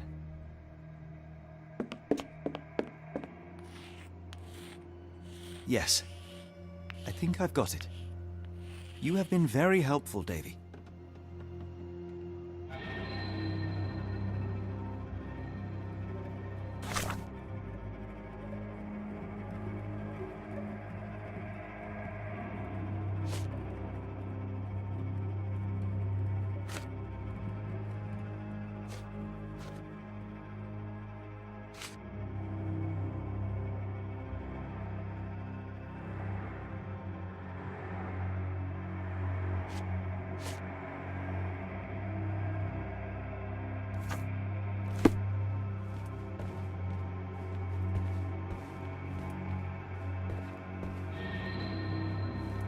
Davy is calm and collected despite enduring all these horrors. An impressive young man.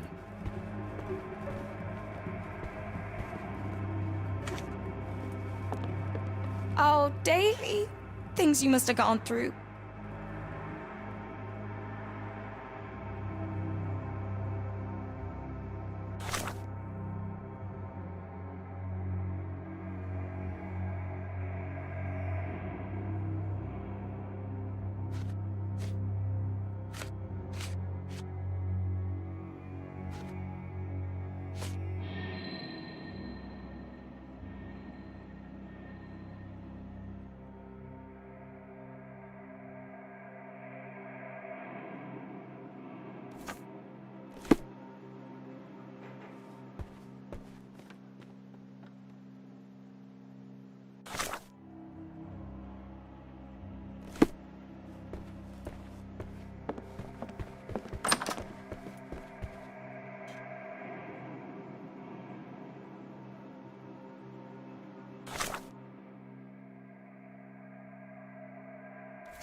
Let's take a closer look.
These should come in handy.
A black opal, cut and polished, easy to sell.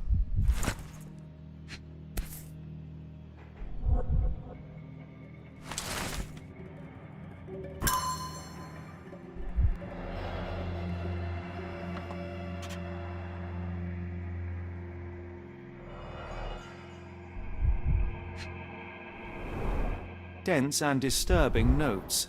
It's hard to follow. The scene is impossible, unnatural, but also familiar.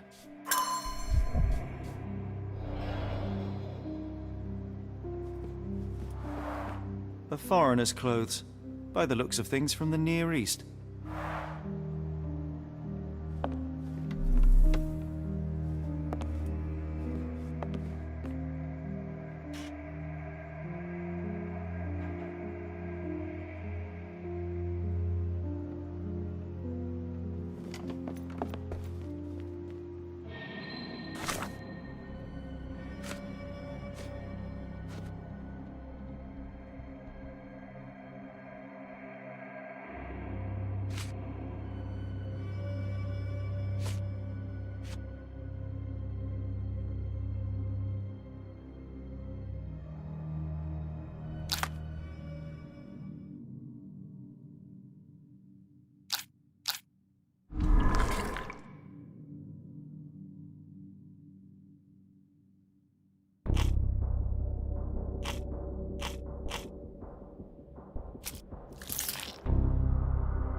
Arneson's signet ring, as we saw in his portrait.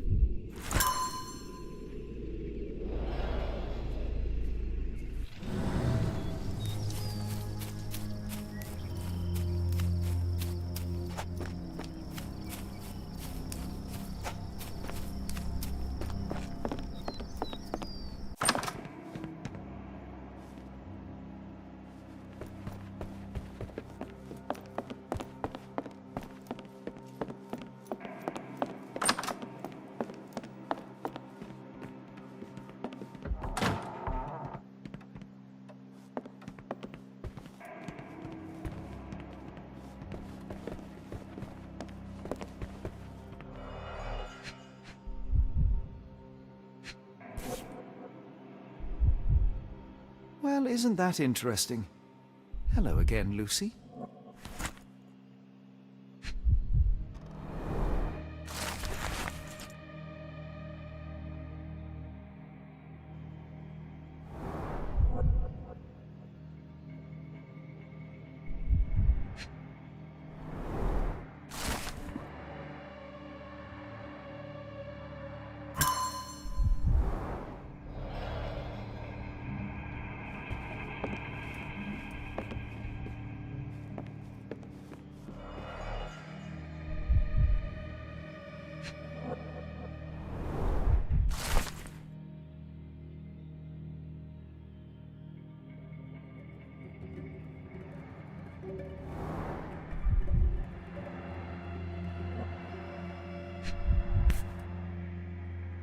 My princess, my love, my heart.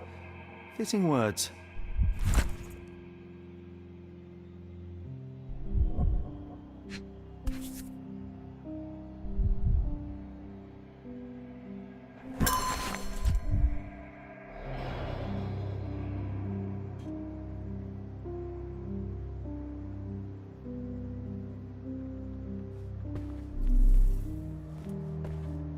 It's almost a piece of art.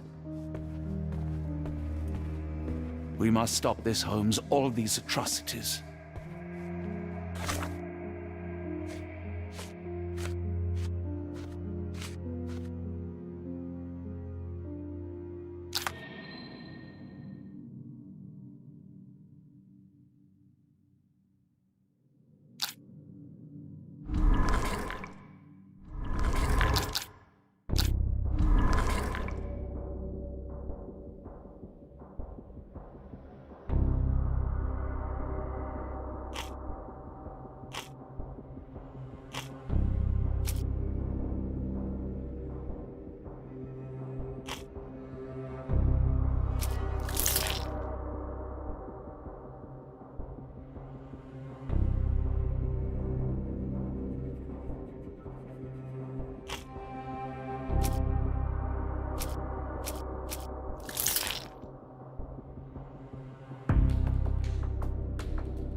Davy, we know that Ashmat is responsible for what happened here. We must catch him and hold him accountable. I know that you are scared, but you are also the only one who can help us. I believe Mr. Arneson showed you a cryptic telegram that was sent to Ashmat. You are an impressive boy with a phenomenal memory. Can you tell us the contents of that message?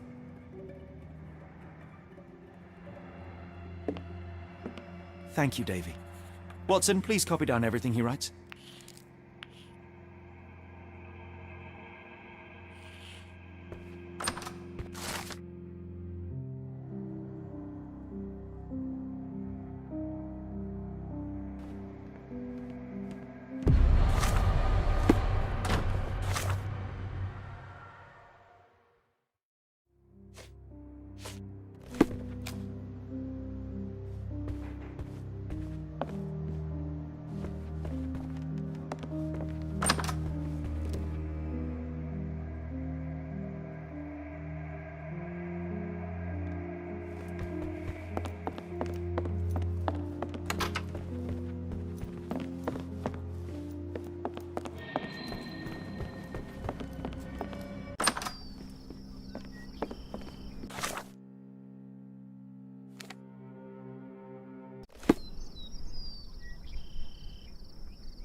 Got a spot in mind?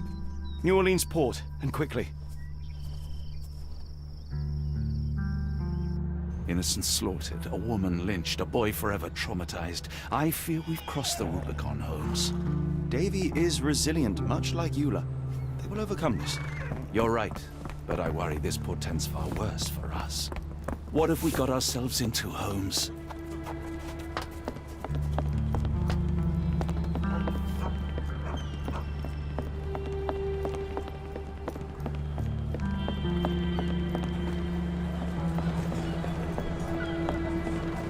Who's your friend, Frank? We love a new face, and his is particularly lovely. Johnny boy, so how was it with Champagne? Most enlightening, thank you. And now my friend Mr. Holmes would like to talk to you too. Well, ain't you something? What can I do for you? I'm afraid I bring bad tidings. How bad? It concerns your significant other, Arneson. Arneson? Now, who said we were lovebirds?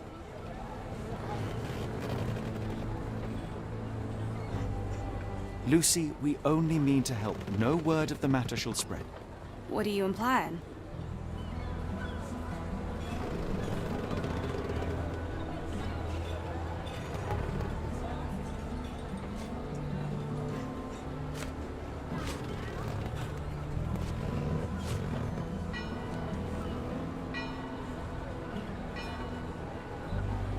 The man in this letter seemed ready to declare his feelings for you.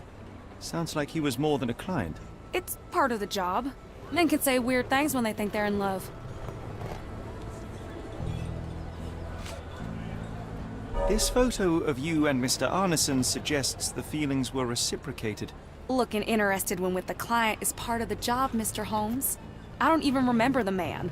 You mean to say you take pictures with everyone? If they ask nicely. And pay.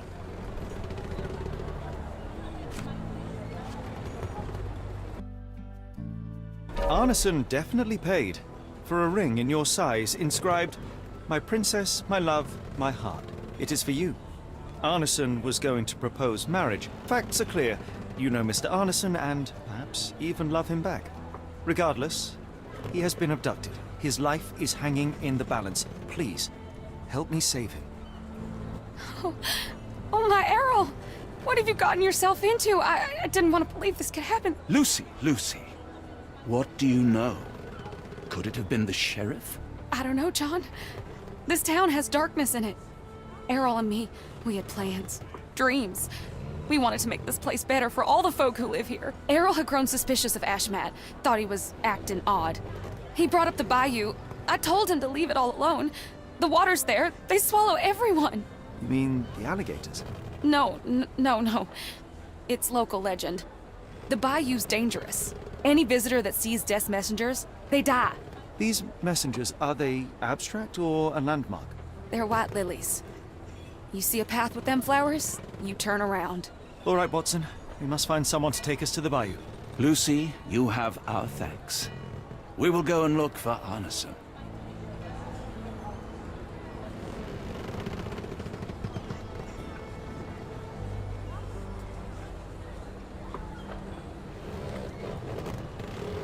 Who on earth would harm Errol?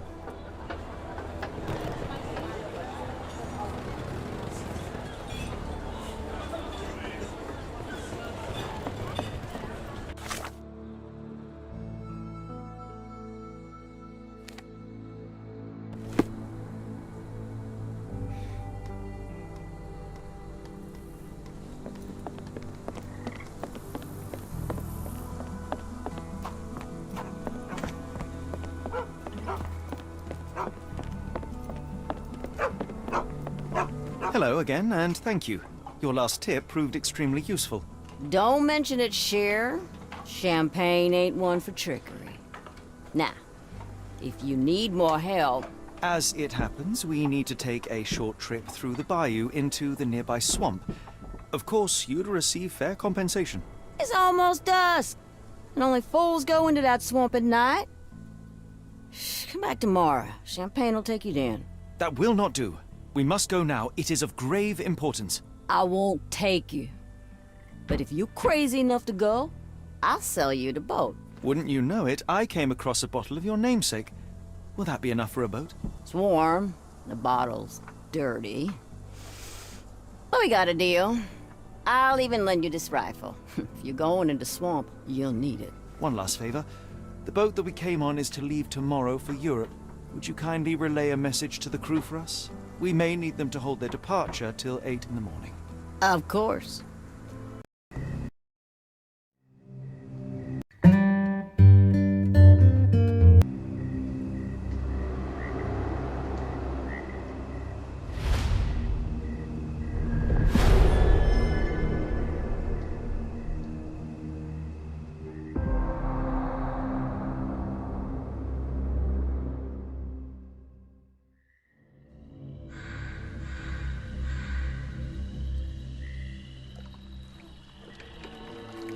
At least in Afghanistan, we had nippy nights.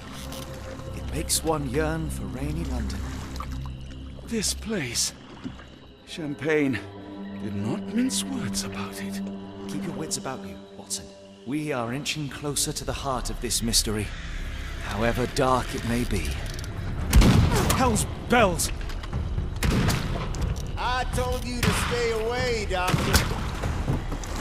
That he did, Holmes. I rule these parts. No hiding from me here.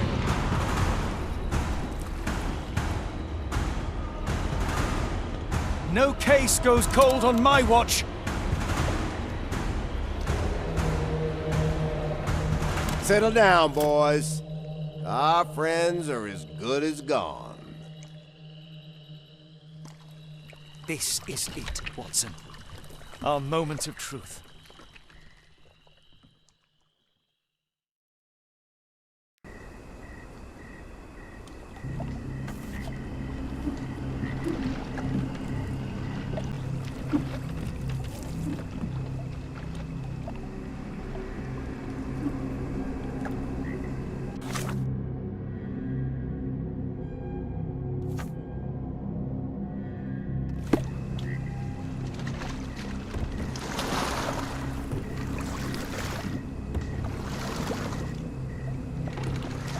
Holmes, do you believe the sheriff? That we won't escape? One cannot be hurt by superstition, Watson.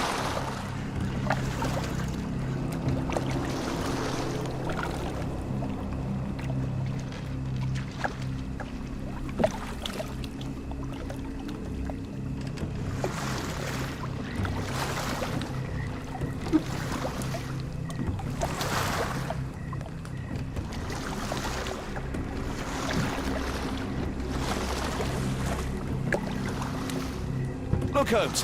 Fireflies.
You're rowing like a professional, Watson.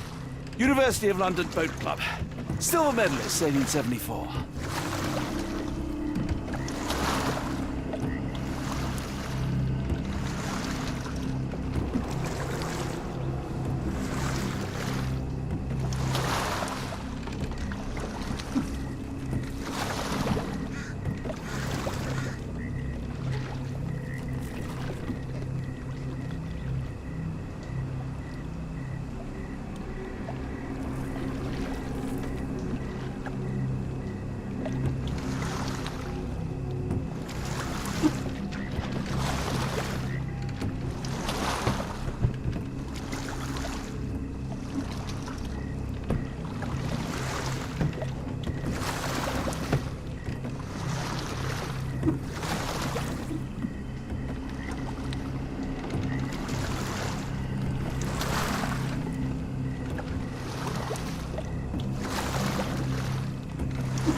What was that, Holmes?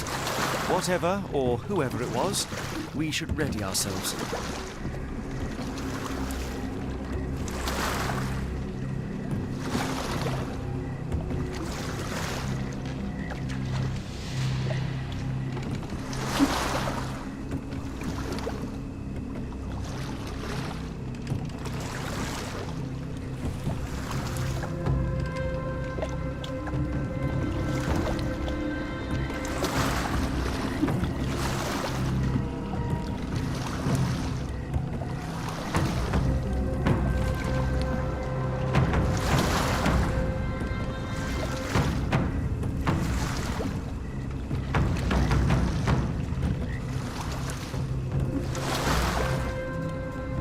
Am I hearing drums?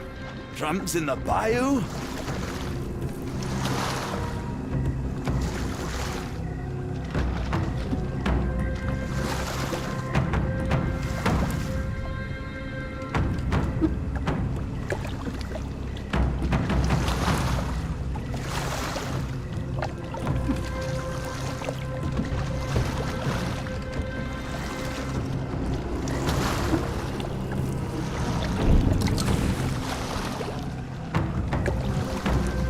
Holmes, I think I heard something swim underneath our boat. Probably just a rotten log.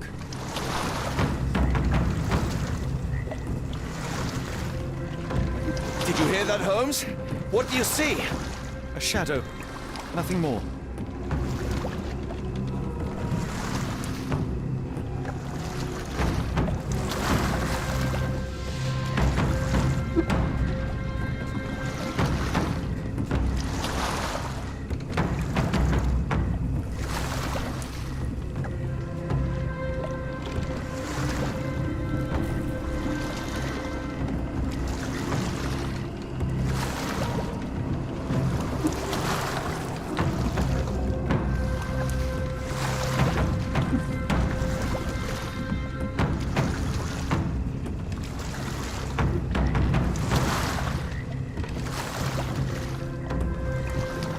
If you told me when I binned your paper that we'd end up fleeing the law in a rowboat through the Louisiana bayou...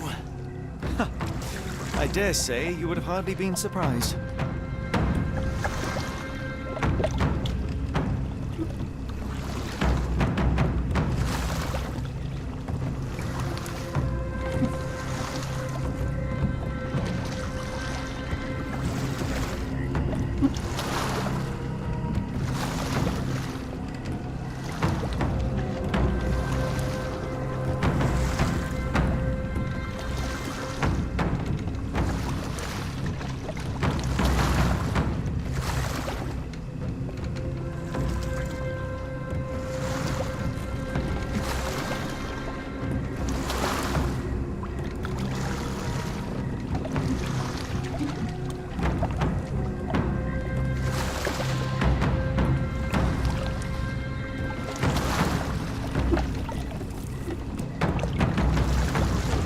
Is getting thicker, almost suffocating. The stench of death. All too familiar now.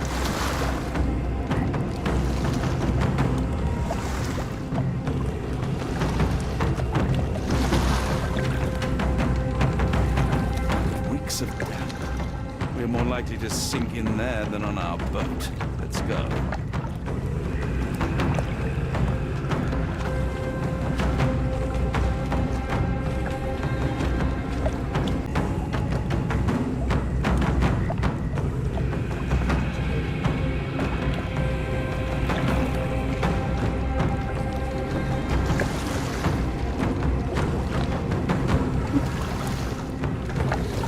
Careful of the gators, Watson. It is stupidity rather than courage to refuse to recognize danger when it is close upon you.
Holmes, hand me the rifle. I can shoot the ropes holding a few of those poor souls. Come on, Watson. Stay calm, but be quick. An alligator has noticed us.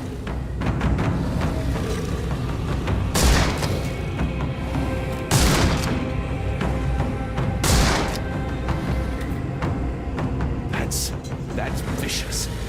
That's nature, Watson. Let's try not to annoy them.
looks promising over there, Watson. We're approaching the heart of darkness.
This gives me the shivers, despite the muggy night.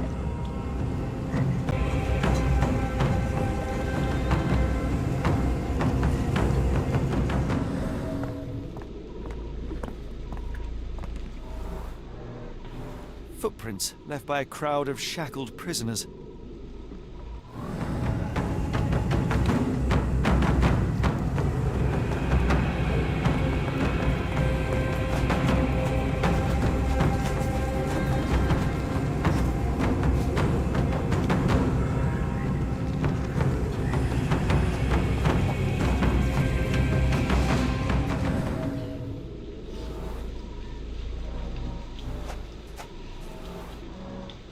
Ashmak dragged Arneson here.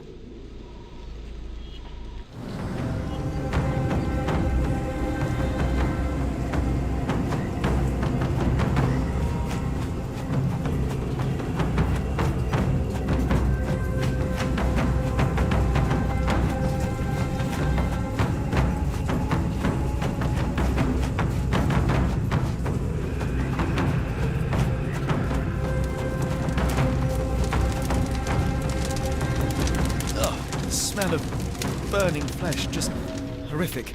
Keep away from it, focus on our task, so we may soon leave all this behind. A fiery gathering of passions and deception.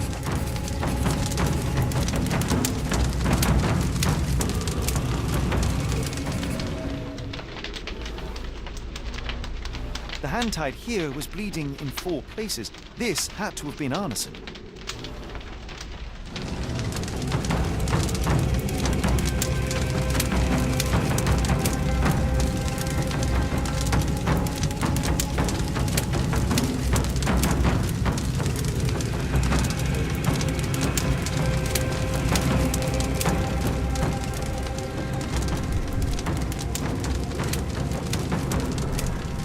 A lot of blood, but probably not enough to be fatal.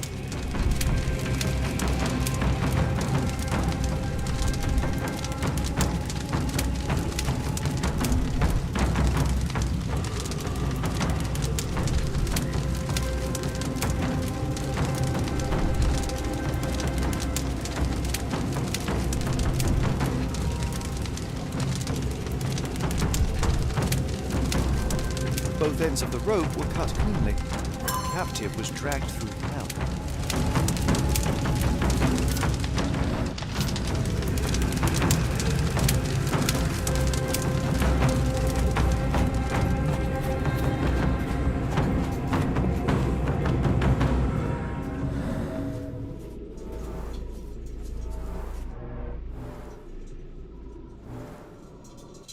Blood was poured over someone, leaving a gruesome silhouette.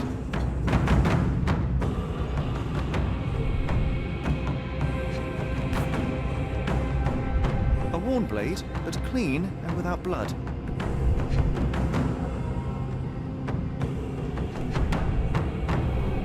Bowls filled with blood.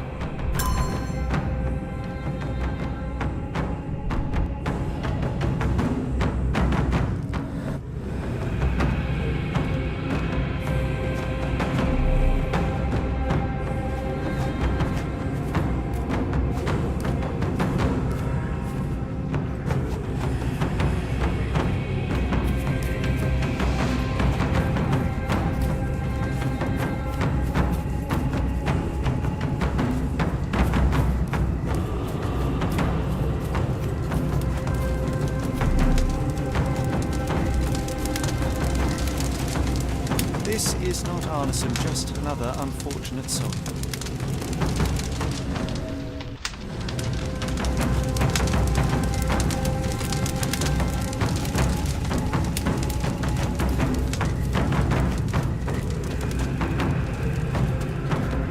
The tracks lead behind the stone slab.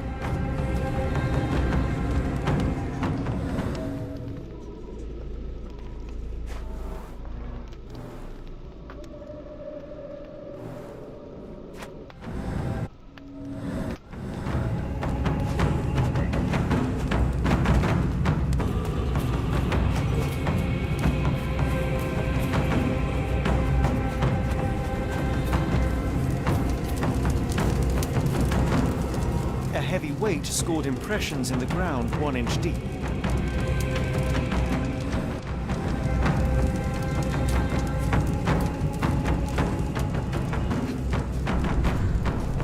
Days old and rotten.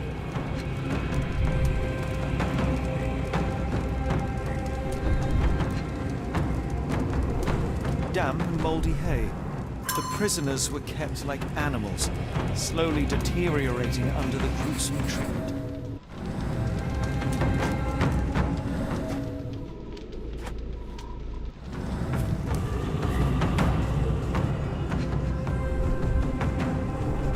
The initials EA are embroidered with silk thread.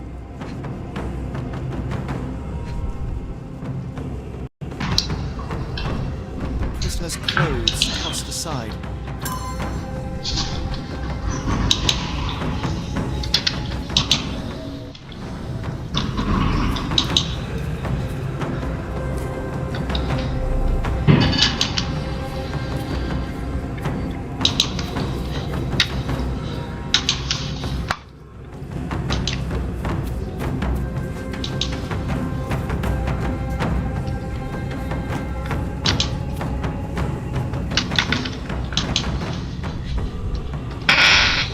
Blood is dry. The axe has not been used for some time. A simple rope.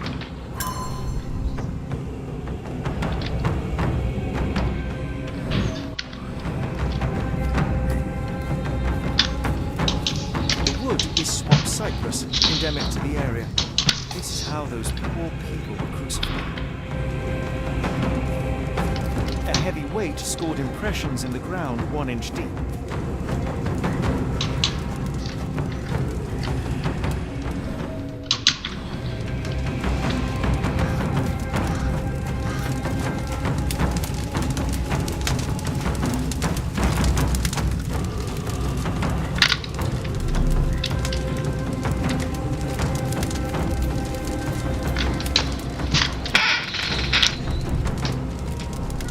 The victim's left hand pulled at the soil.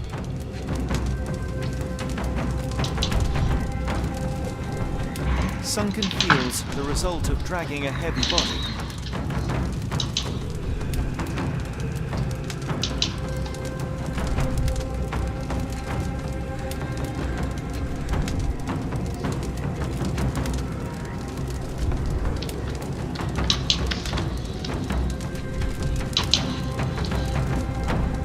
bloody handprint on the stone lacks 4 fingers.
Glad we're out of the water, but I'm not.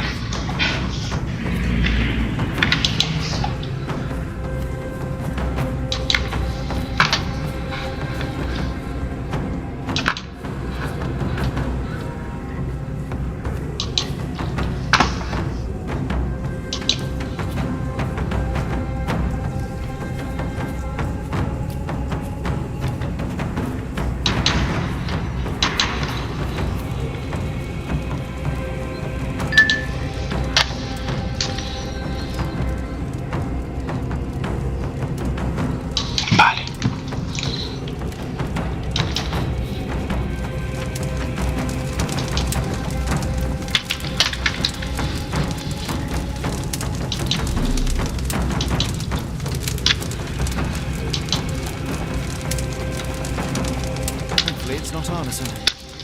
Thankfully, Arneson isn't among the dead.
Arneson, just another unfortunate soul.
until his abductors tied him to a cross and dragged him to the bonfire. Arneson was left hanging here for a while before being freed and led to the altar. At the altar, Arneson's captors performed a ritual on him and poured blood over his head. With Arneson now prepared, he was escorted to the sealed entrance. They used the mechanism with an indentation to open the passage.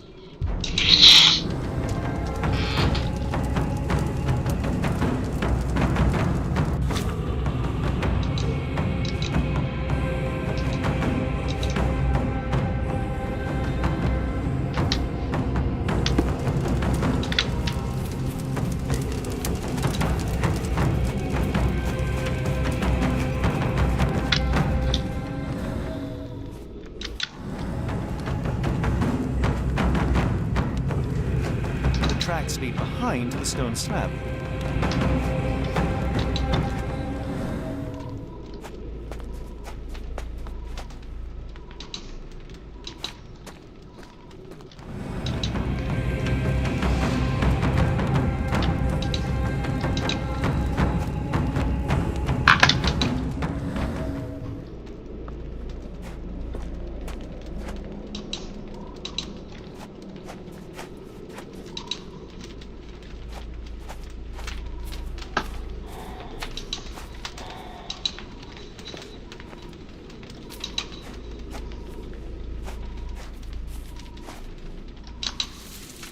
Heavy and covered in blood.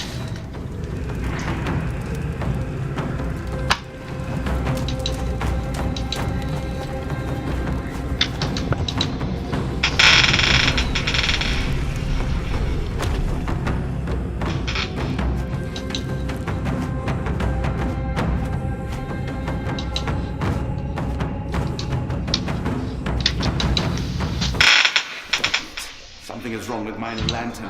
Give me a minute. I won't wait for you. I'm going in.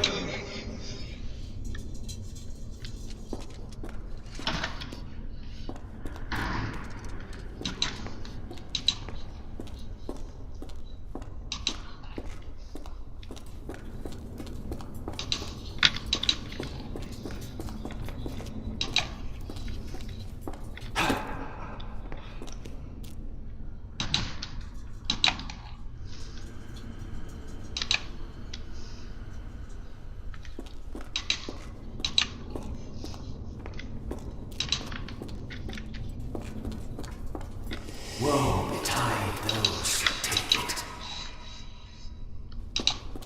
Walk away. Let the unknown be. That's human skin and still warm. What's happening?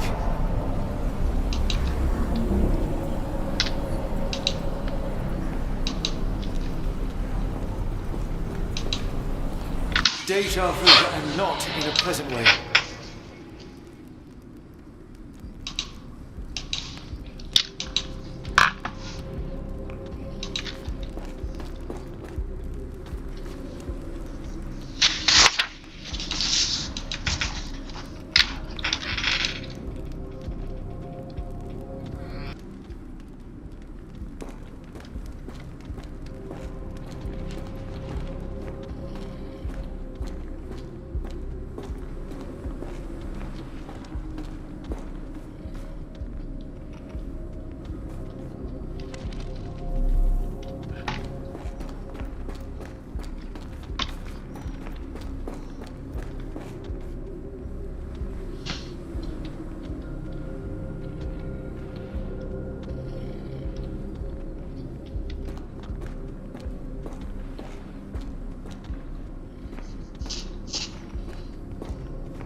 And now, axis? What on earth for?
No entiendo qué hay que hacer.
Mira, es aquella de allí.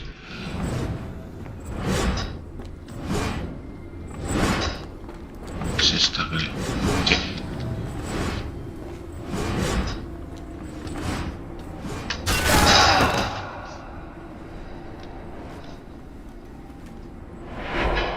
Vale.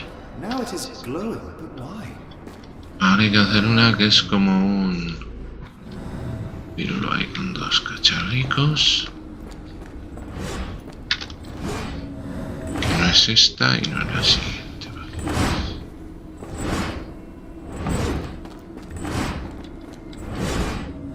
Ya tampoco es.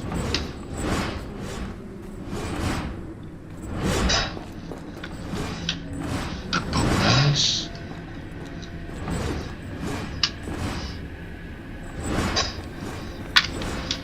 Esa es.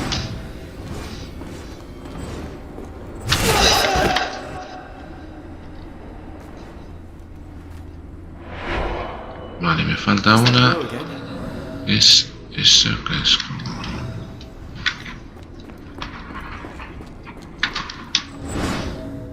Aquella de ellas, la segunda.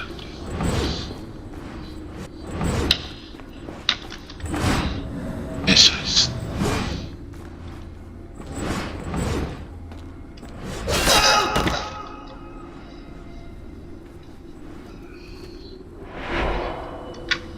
I hope that was all. I can't take any more.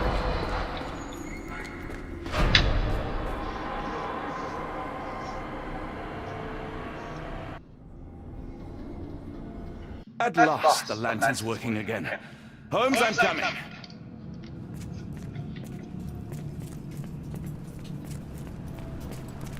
Holmes, what are you doing? Sitting in a place like this?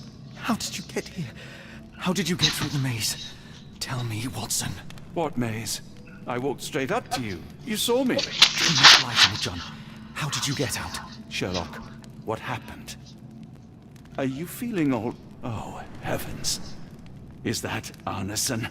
Why didn't you mention him? Stay put. I must check if he is alive.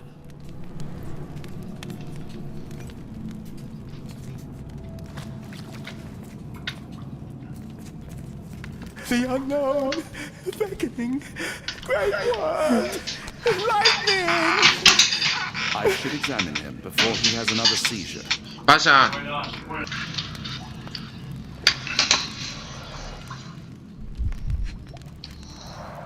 Blunt trauma to the cranium, dilated pupils, lips moving without a sound.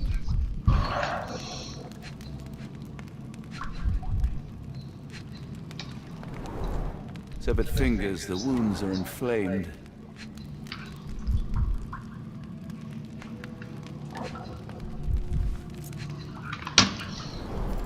Pulse is racing, 110 beats a minute.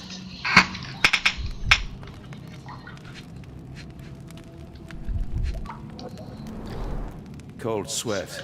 2, no, 3 ribs fractured. Arneson is delirious after all he's endured.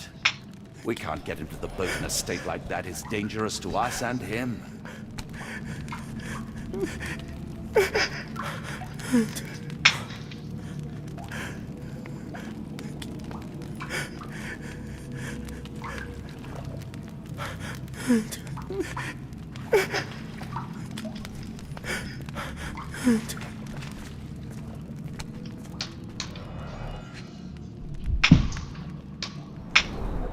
Pokeweed berries, though they appear harmless, the whole plant is lethal.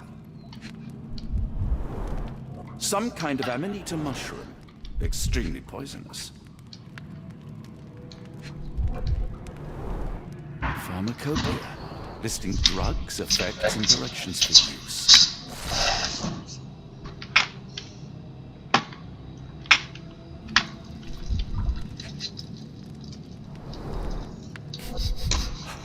Odorless, watery, and hard to identify.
This is Dwayne, induces sleep and relaxation. A gluey decoction. The smell is herbal but sharp. It appears birds judging by the color. Salvia divinorum provokes visual hallucinations.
should help soothe Anderson.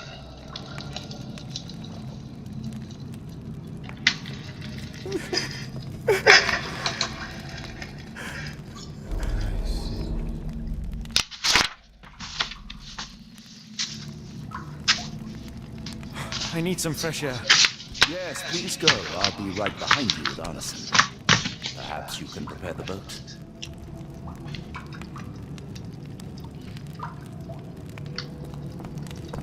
There. That seems to have calmed Anderson enough to be carried. We'll follow you out.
Festering soul and let me feel. Eyes without purpose and now see the truth. Tear me mind from me flesh, score me festering soul. Phantoms of nothing, we are born to die, filled in the eyes of our eldritch Lord. Free my festering soul and let me feel. Oh, please, I wish to return. Free me, let me return. Free me and rejoice. Eyes without purpose, I now see the truth. Tear my mind from my flesh. Holmes, are you all right? Here, let me help. I'm fine. Holmes? Sherlock! What the hell were you doing? He almost killed you. I don't... You're right. Let's go, Watson.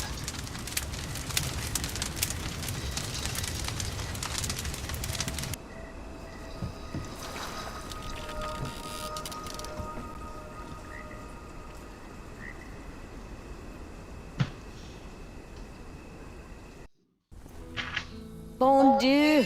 Still among the living. We are, though not for lack of trying by the sheriff. Well, he'd been telling people you died in the swamp despite his trying to save you. Crooked man. Through and through. Wait, is that Mr. Arneson? Yes, but he's not well.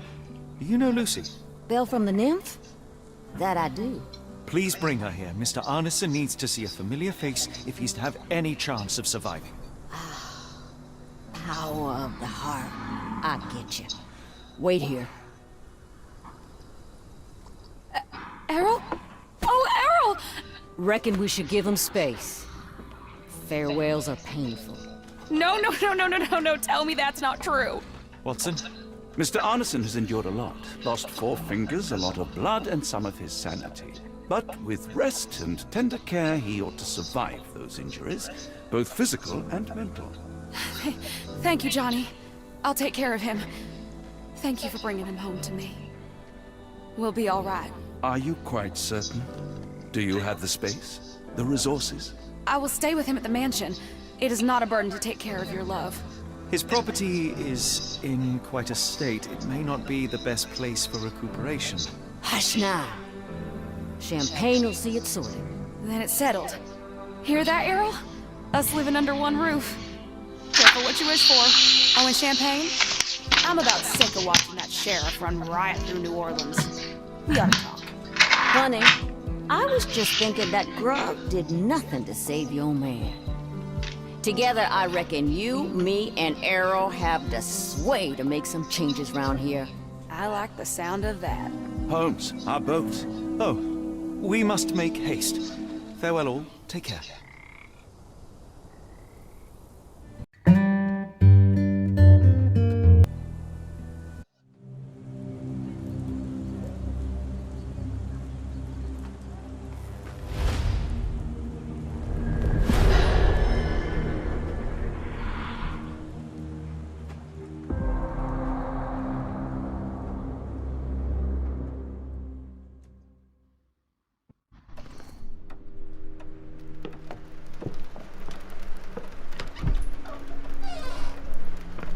Who's there?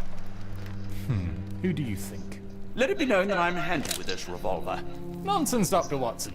As I understand it, when faced with the imperative to defend oneself, one's comrades, and one's nation, you fled. Aren't you going to introduce us, Sherlock?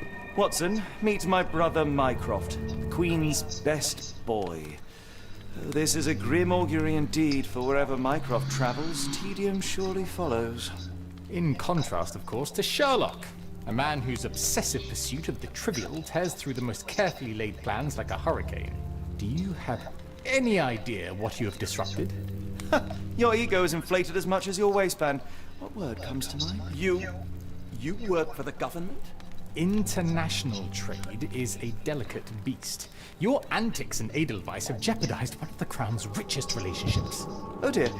As rich as all the butter you've been slathering on your bread? We need your help. What? There is evil afoot.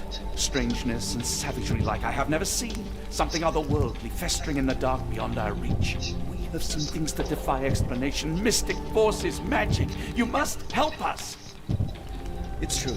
The British government does not invest its resources in the insane or intoxicated. Pull yourself together.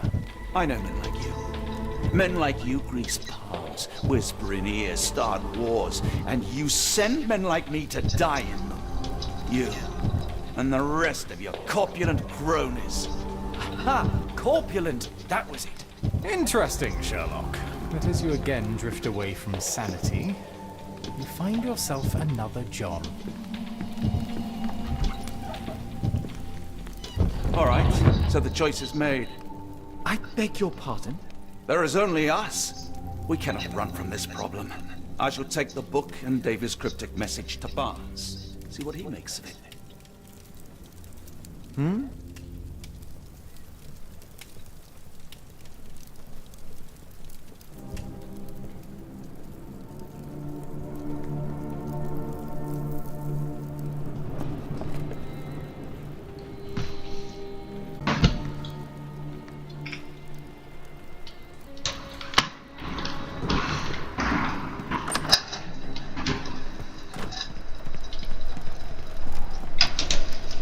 Another sinking near Scotland. By the Strand for all the details. Cool. Thank you, sir.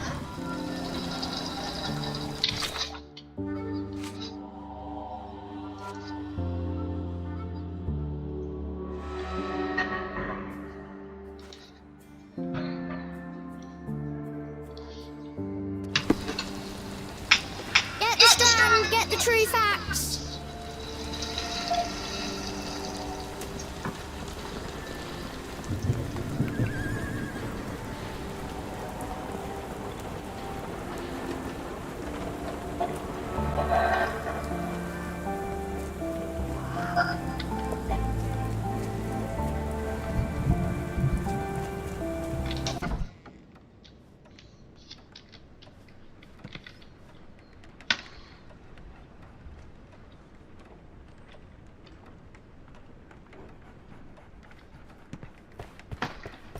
It has been a while, Barnes. Dr. Watson. Indeed it has, and good to see you as always. How can I help?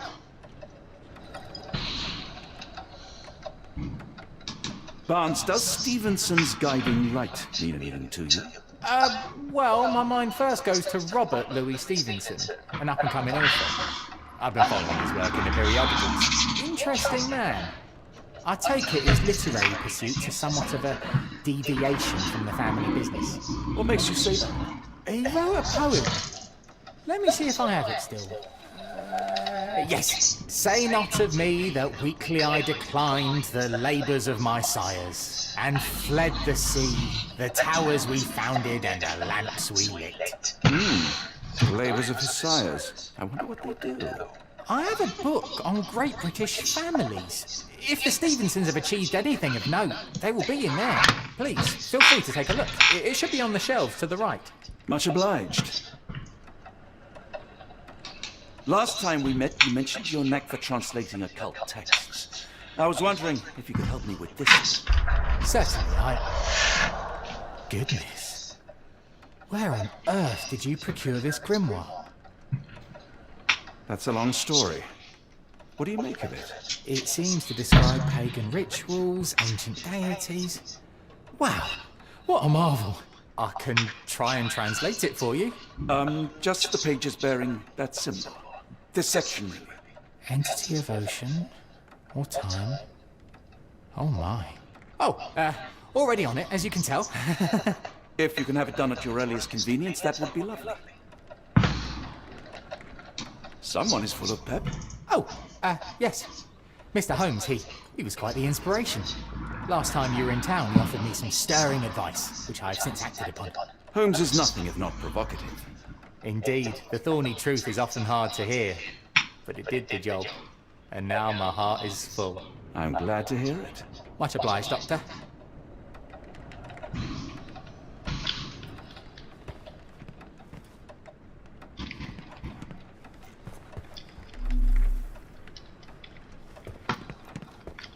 For some reason, it makes my skin crawl.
Say, do you possess coastal maps of Scotland?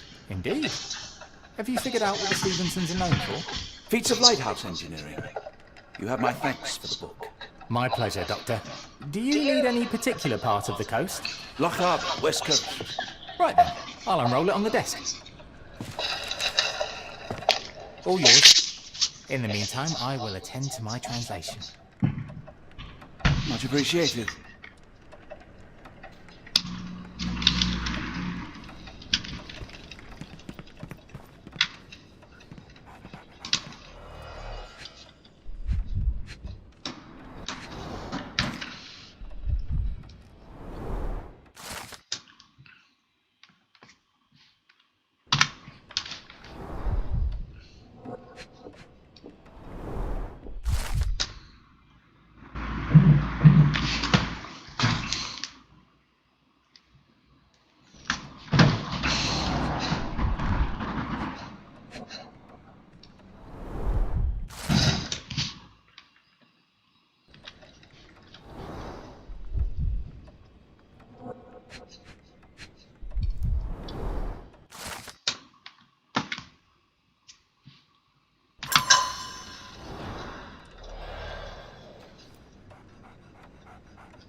Doctor! Look what I just found. Barnes, have you finished with the book? Yes. I've written out a translation of the section you wanted. It, puts the grim in grimoire. I thought as much. Long story short, it details macabre rituals, death, leviathans, and the apocalypse. See for yourself. I must ask you to leave the book with me so I can read more of it. It's compelling. Very compelling.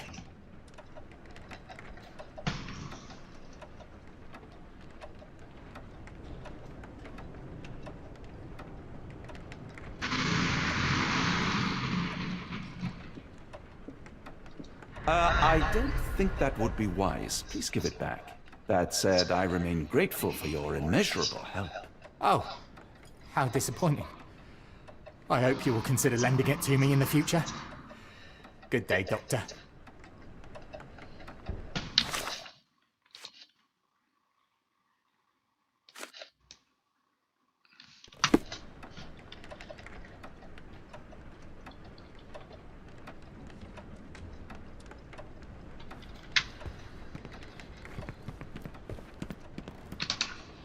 Mycroft, here to buy a book on fraternal dysfunction. The Holmes family is beyond counselling, Doctor. True, more deserving of scientific study. What do you want? I came to warn you. Perhaps you have a moment to... Sorry, I reserve Tuesday afternoons for time with friends. I'm worried about Sherlock. He's not well. You should know that he has had episodes in the past. Detachment from reality. He will need your support. Such gall. First you crushed him under your boot heel, now you ask me to pick up the pieces. Your emotions are impeding your rationality. He needs to be distracted, diverted into something less harmful. Surely you jest. Only one thing shall truly bring him peace of mind, and that is solving his case. The last case he pursued so doggedly was Cordona. He came home a wreck, and this time I fear he may not return at all. You are not his father, Mycroft. Not anymore. He is a grown man, a brilliant man. I know you care for him. I just wish you also respected him. The Crown cannot help you. But I can. Give him this. What is it? A confidential note tied to his case. He may see value in it. Just do not tell him it came from me. Oh, speaking of the Crown, perhaps you can help us with another matter? It requires some local knowledge.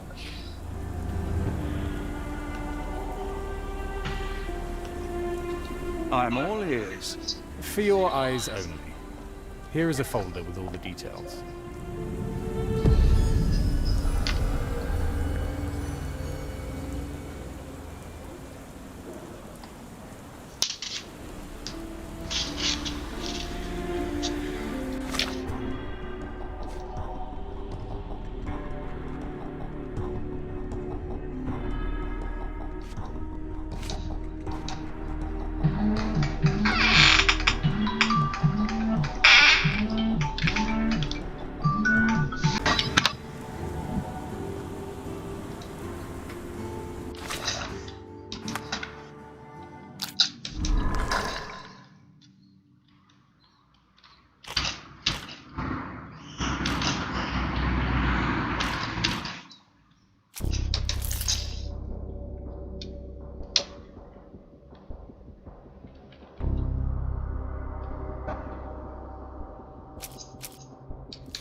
Unlike Holmes, I don't carry lockpicks.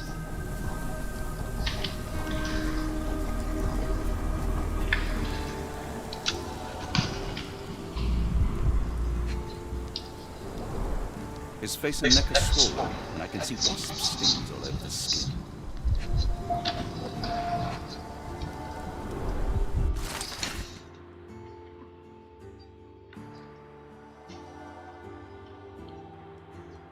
A capital M signed by someone else's hand.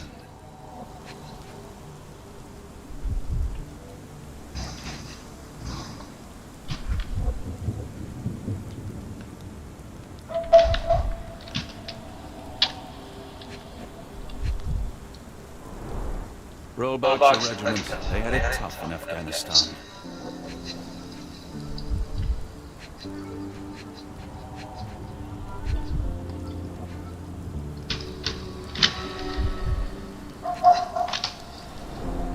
Only his right arm was functioning. His left arm was paralyzed in the war.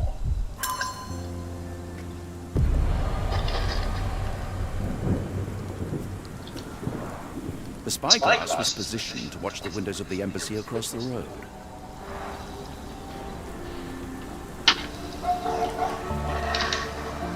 A map of possible routes taken from the embassy. I thought only Sherlock was capable of this kind of deduction. Near perfect camouflage. It makes me wonder if Mycroft also spies on our sweet and Baker.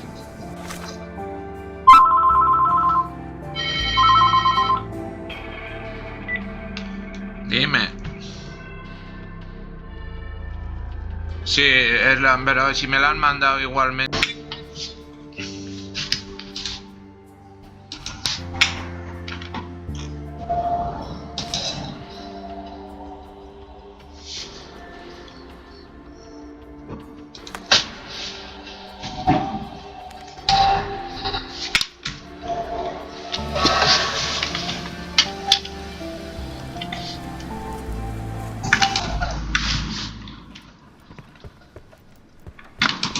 Fascinating book.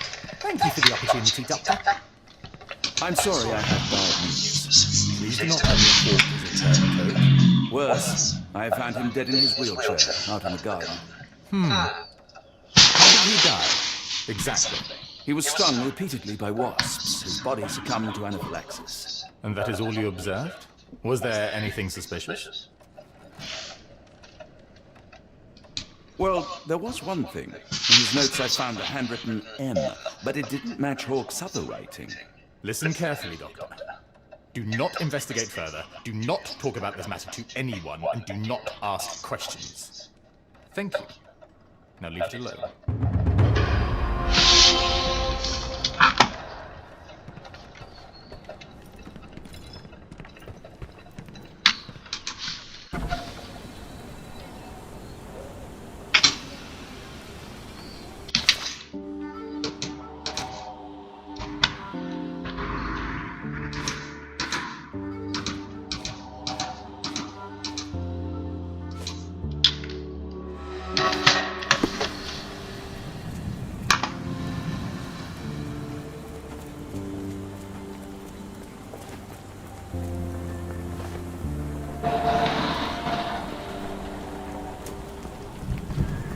Another sinking near Scotland. By the stand for all the details.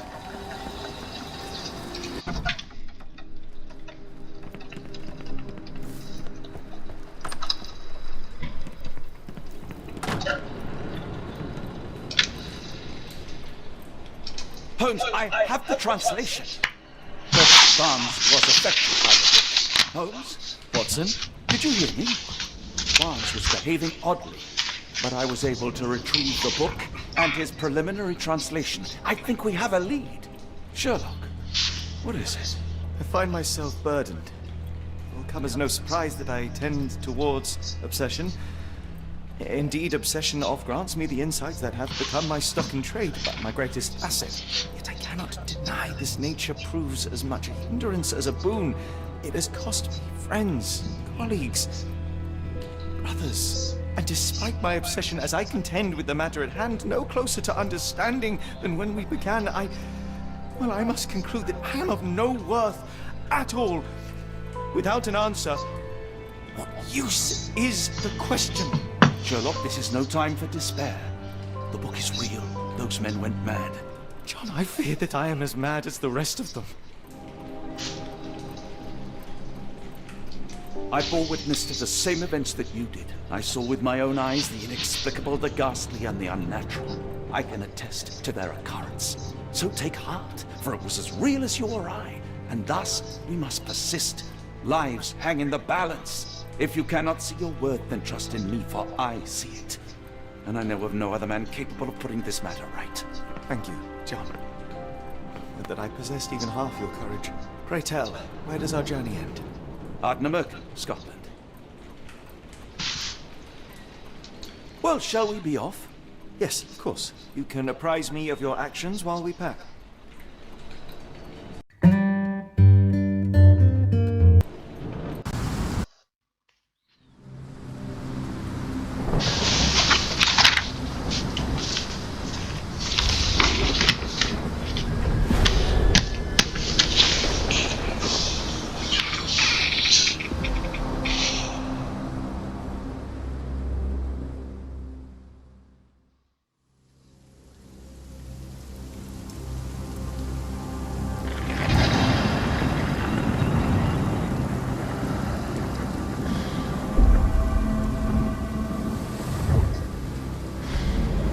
Holmes, if we don't make land soon, I fear we will join those missing souls.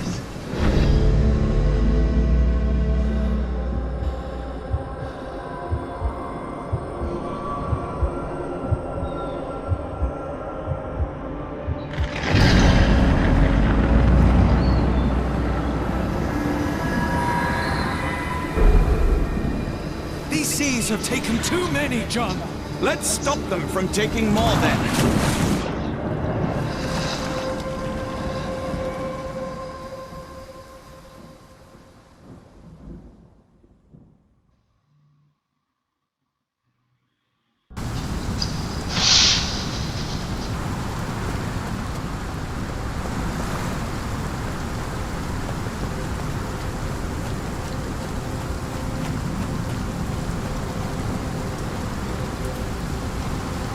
The door won't budge.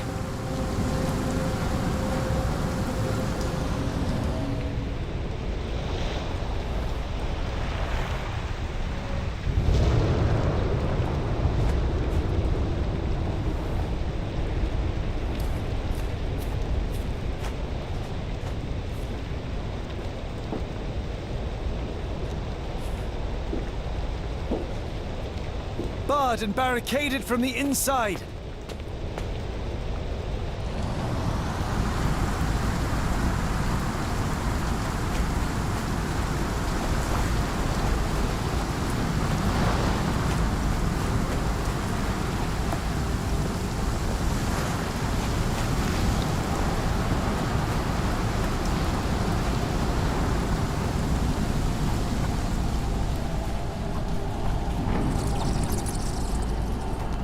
An old cannon, probably rusting here since the 16th century.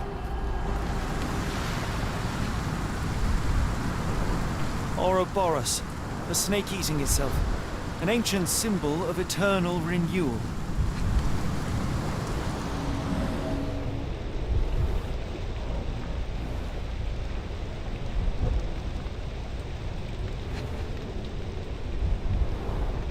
Fresh marks, something scraped along the stone. This door requires a very specific key.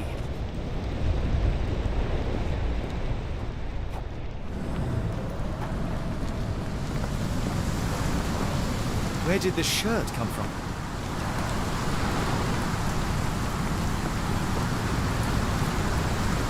Holmes, look. There's a body here. Not just any body, it's Ashmont. The body is still soft to the touch. He died recently. Scratches, bruises, and stabs, all self-inflicted.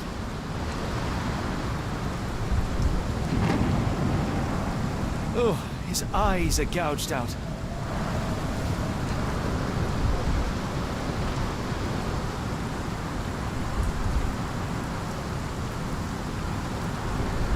The infamous curved dagger. It's tied firmly to his hand.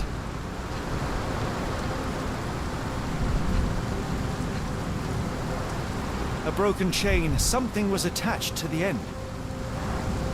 His body succumbed to all those wounds.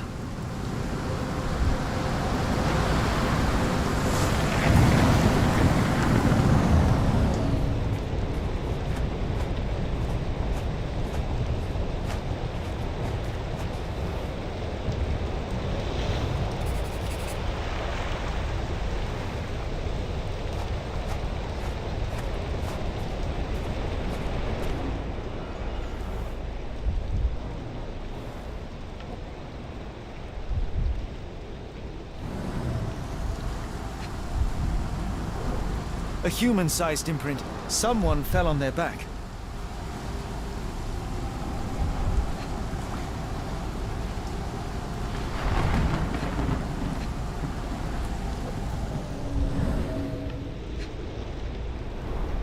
This branch was recently broken. The wood is still green. Whatever Ashmat had secured to his chain, he lost it here.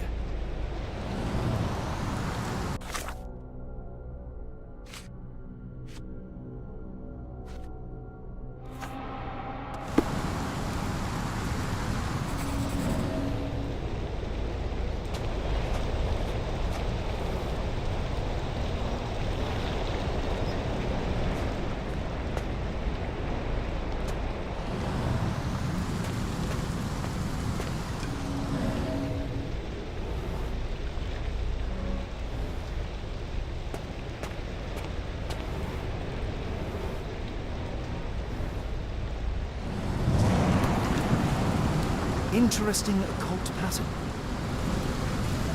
Scratches. This medallion saw frequent use. What drove him to this dreadful act?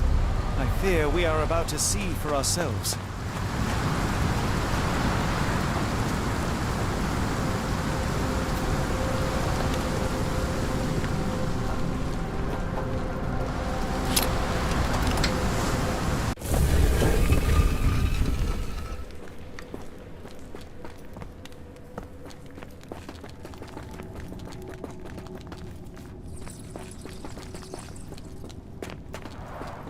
An obsidian heart. Masterful work.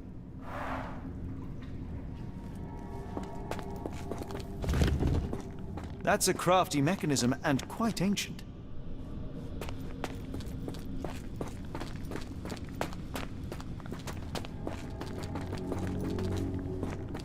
They used fresh blood in some kind of ritual. Sealed shut and seemingly for a long time.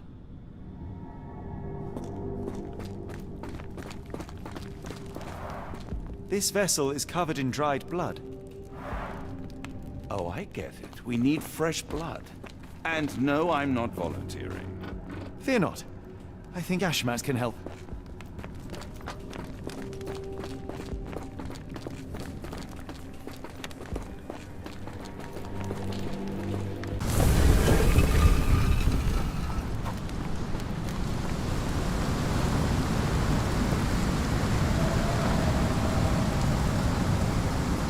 Do you have anything to hold blood, Watson? Fine. Take my flask.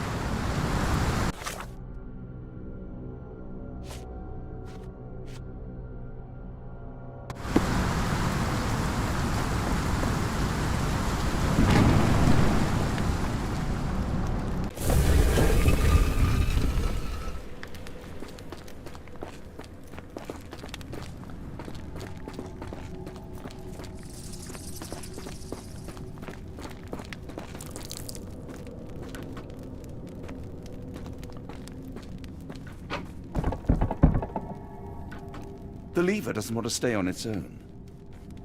Watson, hold the lever for me. I must investigate.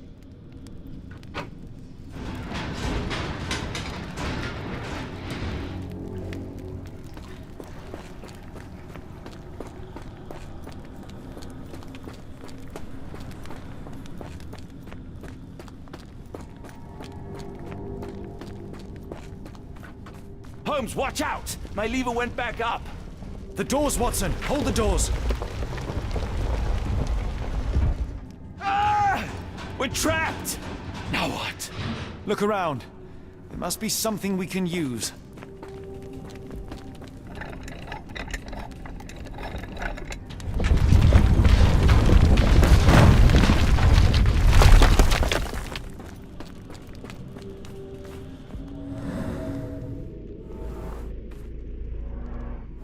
Those holes seem to have a purpose, but I won't risk my arm to find out what.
Be ready for anything, Watson.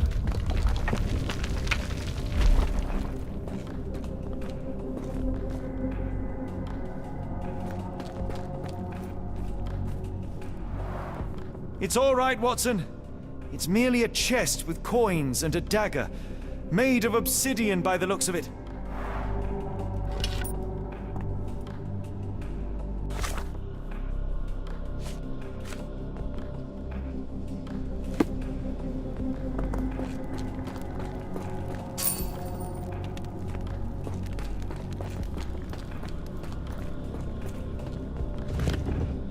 It's ancient, though still working.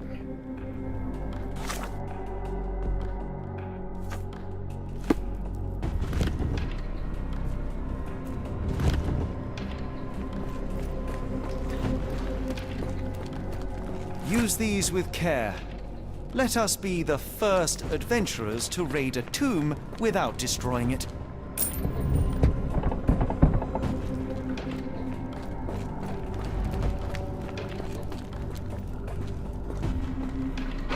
Terrific. Now, onward before they close again. Let us hope our paths converge, Holmes.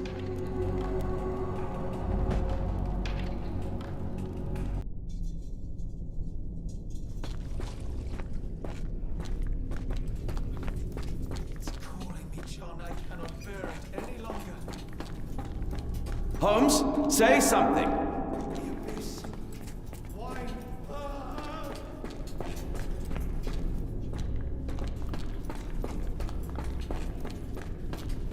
Holmes, speak up! Please, John.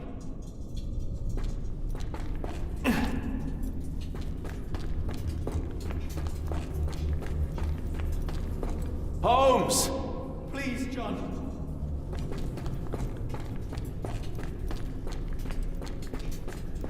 Holmes, speak up! Help me.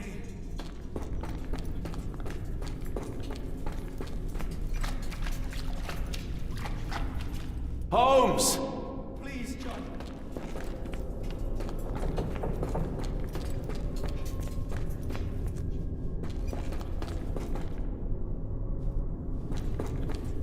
Keep talking!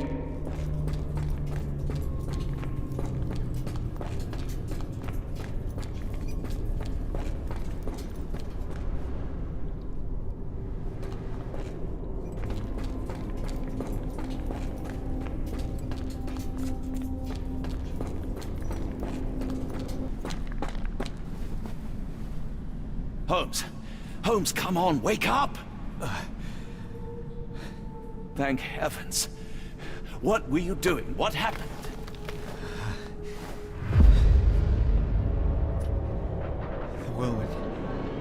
so distant. The sun inverts the earth. It becomes transparent. Sherlock, snap out of it. Nothing is everything.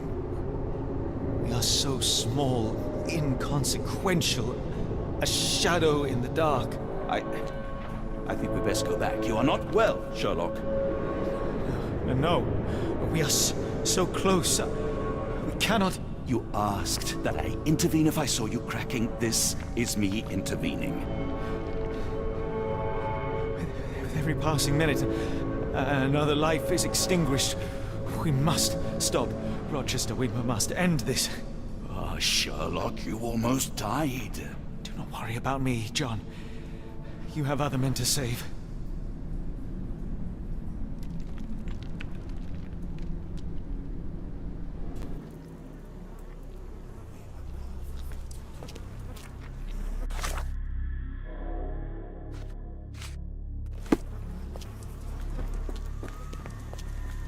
Careful, Holmes. Sir, are you all right? No response.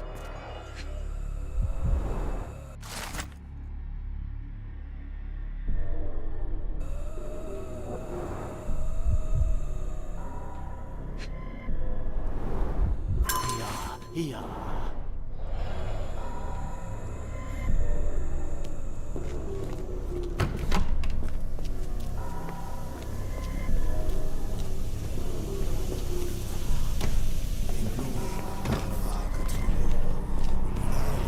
The base appears to rotate. Hands off, Holmes. We have no idea of its purpose. They are all entranced, captivated by the light of the lens. Sherlock, don't touch it. We still don't know what it is capable of.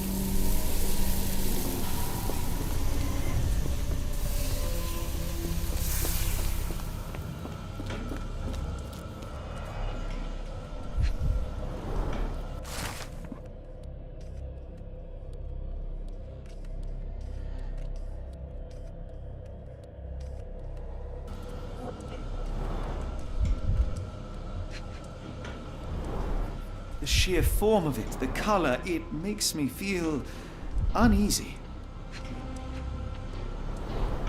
This material feels very sturdy. It would take an enormous effort to break like that.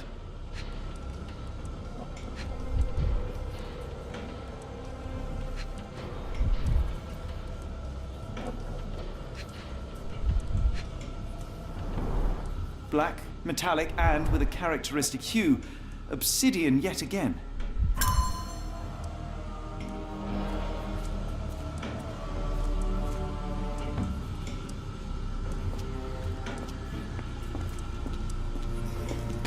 I thought that I'd seen horrors during the war, but this is complete madness.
That's it! You did it! The lens broke! John, the worshippers, we need to make sure... Of course, I'll see if they're all right.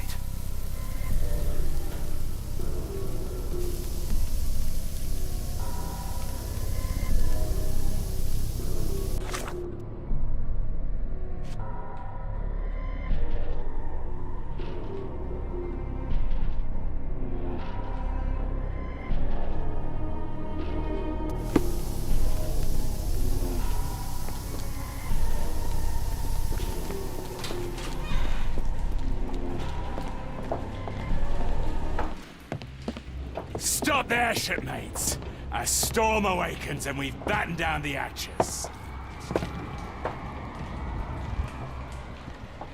Dirty Summers, I presume. Nice to put a filthy, sweat-covered face to a name. That's no way to speak to a captain. Sherlock, get down!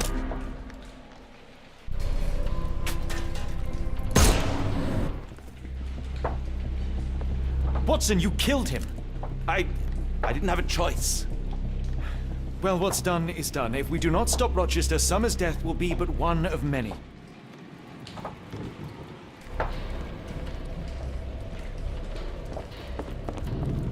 My sanity is slipping away. I feel like I've been there.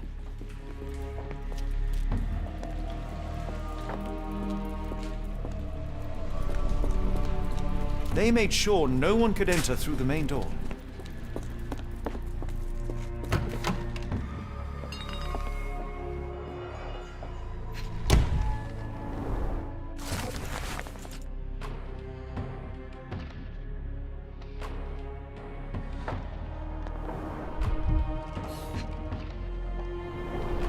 They modified the gallery and watchroom. It seems they have placed beam emitters all over the main gallery. Khalid lenses are placed inside the lantern room. One moment, Watson. I'll redraw this blueprint.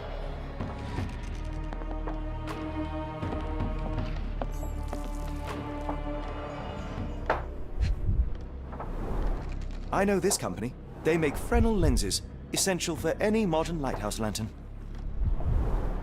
Pay for padding. They didn't want their cargo damaged.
We shall apply what we just learned, charge the Khalid lenses, and break them with the dagger. That should put a stop to this cursed ritual.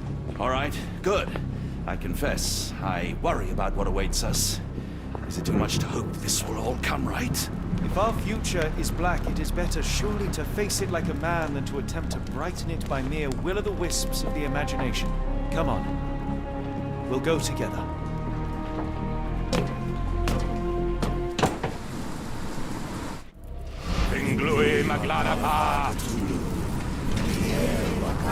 Hard to imagine one could recover the elements even if you survive. Look at them all. We have to help them. Watson, stop. Rochester will see you. What should we do? We get answers. Stay here, see to the lenses. I shall confront Rochester. He owes me the truth. Sherlock! Sherlock! Mr. Holmes, you are late. Was the path here not as you anticipated? You expected me? We've stood here before, Mr. Holmes. Another you, another me. Many years ago. I wonder what will happen this time. What? What are you talking about? Join me. Bear witness to the end.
You cannot bear witness to anything, Lord Rochester. You are blind. How could you? It is what I do. No. How could you be so ignorant? For I have never seen more clearly than in this moment.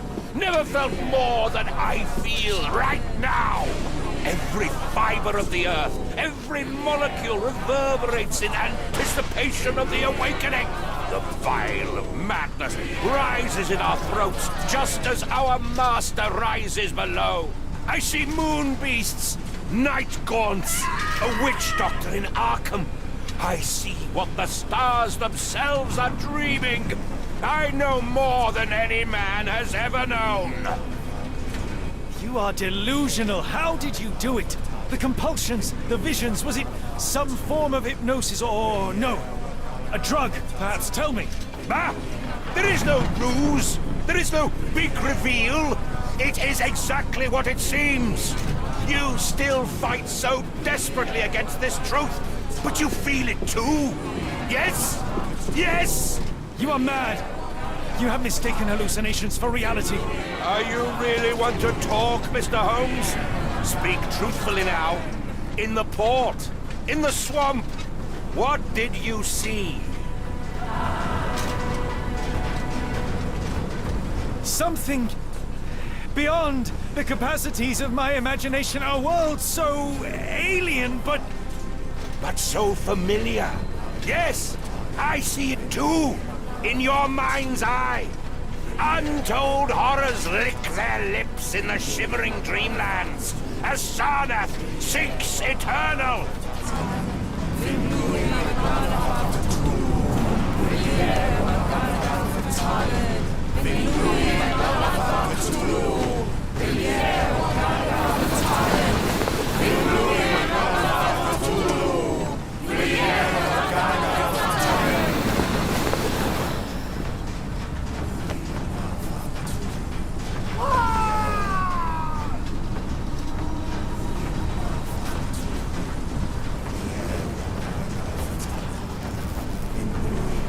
It's completely broken.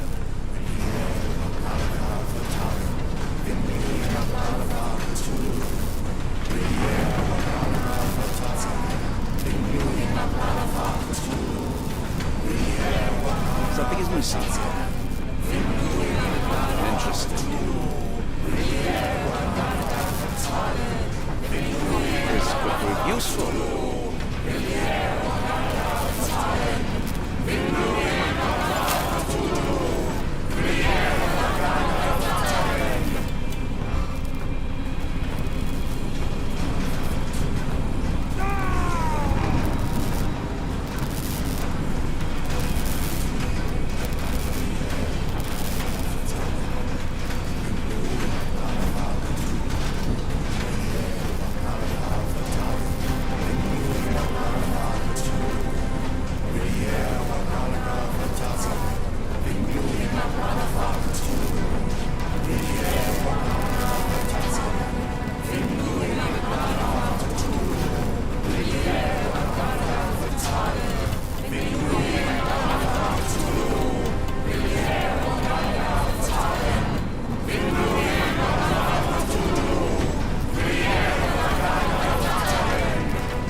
What are you hoping to achieve with all this slaughter? Do these people deserve such suffering? They are just tools. Their existence is meaningless unless put to use. Oh, all-seeing master. Oh, grand God beneath.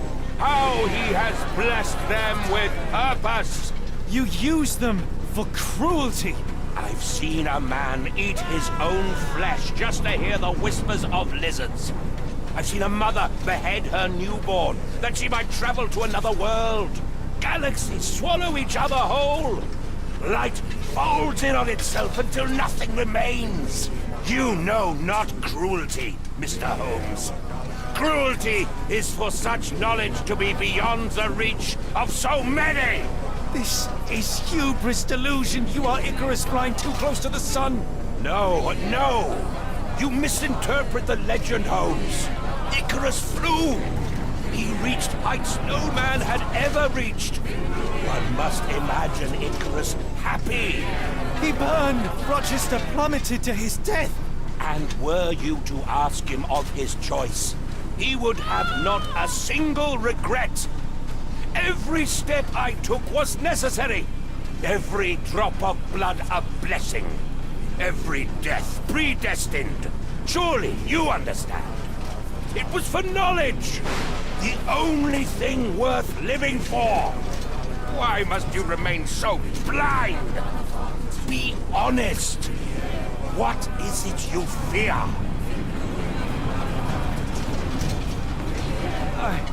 I'm afraid that it will cost me my sanity, much as it has cost you yours. There is no such thing as sanity. There is only the world as it is, and one's willingness to accept it.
that a god arises from below, that the world shall end.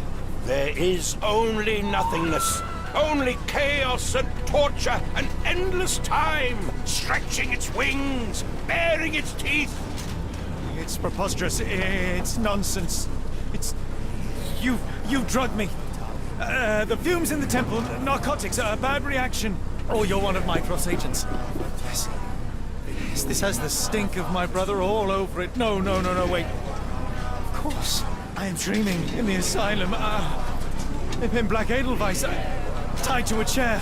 You are standing right here, Holmes, as you always do. You said that before. You said we had met, but I've never seen you before in my life. The cycle repeats. Old becomes new, and we remain pawns in the hands of a god. Submit! Submit to your inconsequence! It is unthinkable. It is undeniable. I cannot. When you have eliminated all which is impossible, then whatever remains, however improbable, must be the truth. Now, Holmes! Now is the moment! You know it in your heart! Say it! Say it! It's real. All of it, it's real.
Maybe your god is unstoppable, but you are merely a man. And I know how to stop you. What do you mean? What have you done? I have made a friend. Yeah!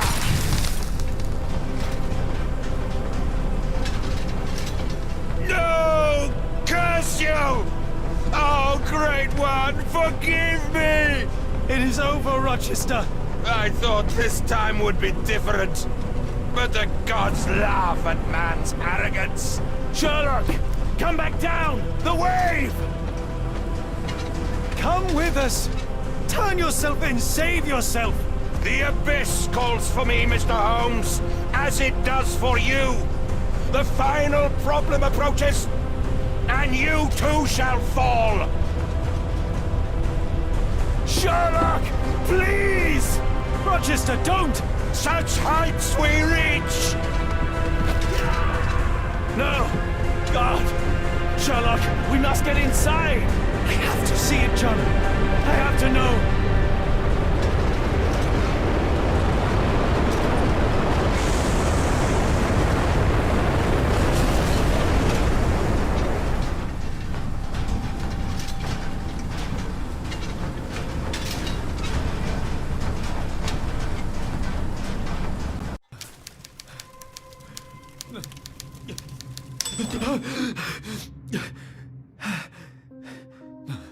Apologies, did I rouse you? I could relocate to the study, but I wanted to be at hand should you need me. No. The sound of your keys. It is my tether back to the waking world. I find writing of our adventure helps me too. Perhaps at some point you could read it and tell me if it accords with your memory. There are moments in our journey that only you were privy to. Your encounter with Gygax, your visions with Light of the Abyss, your confrontation with Rochester. No. Pardon me? Do not publish it. It would be professional suicide. You would be a laughingstock, a fabulist, concocting penny dreadfuls for the unwashed masses. And I would no longer attract a distinguished clientele, but madmen convinced I could connect them to their deceased relatives or help them capture a fairy. Ah. It doesn't seem to get any better, does it? When I close my eyes, John, I am falling. Falling into a black abyss. It is endless and suffocating and unforgiving. I would give for a dreamless night. It's going to be all right, Sherlock. What is that? It will help you rest. No, not that. No.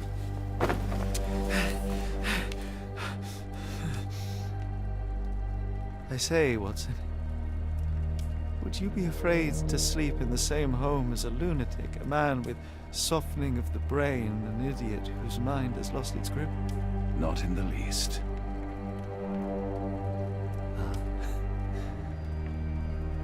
That's lucky.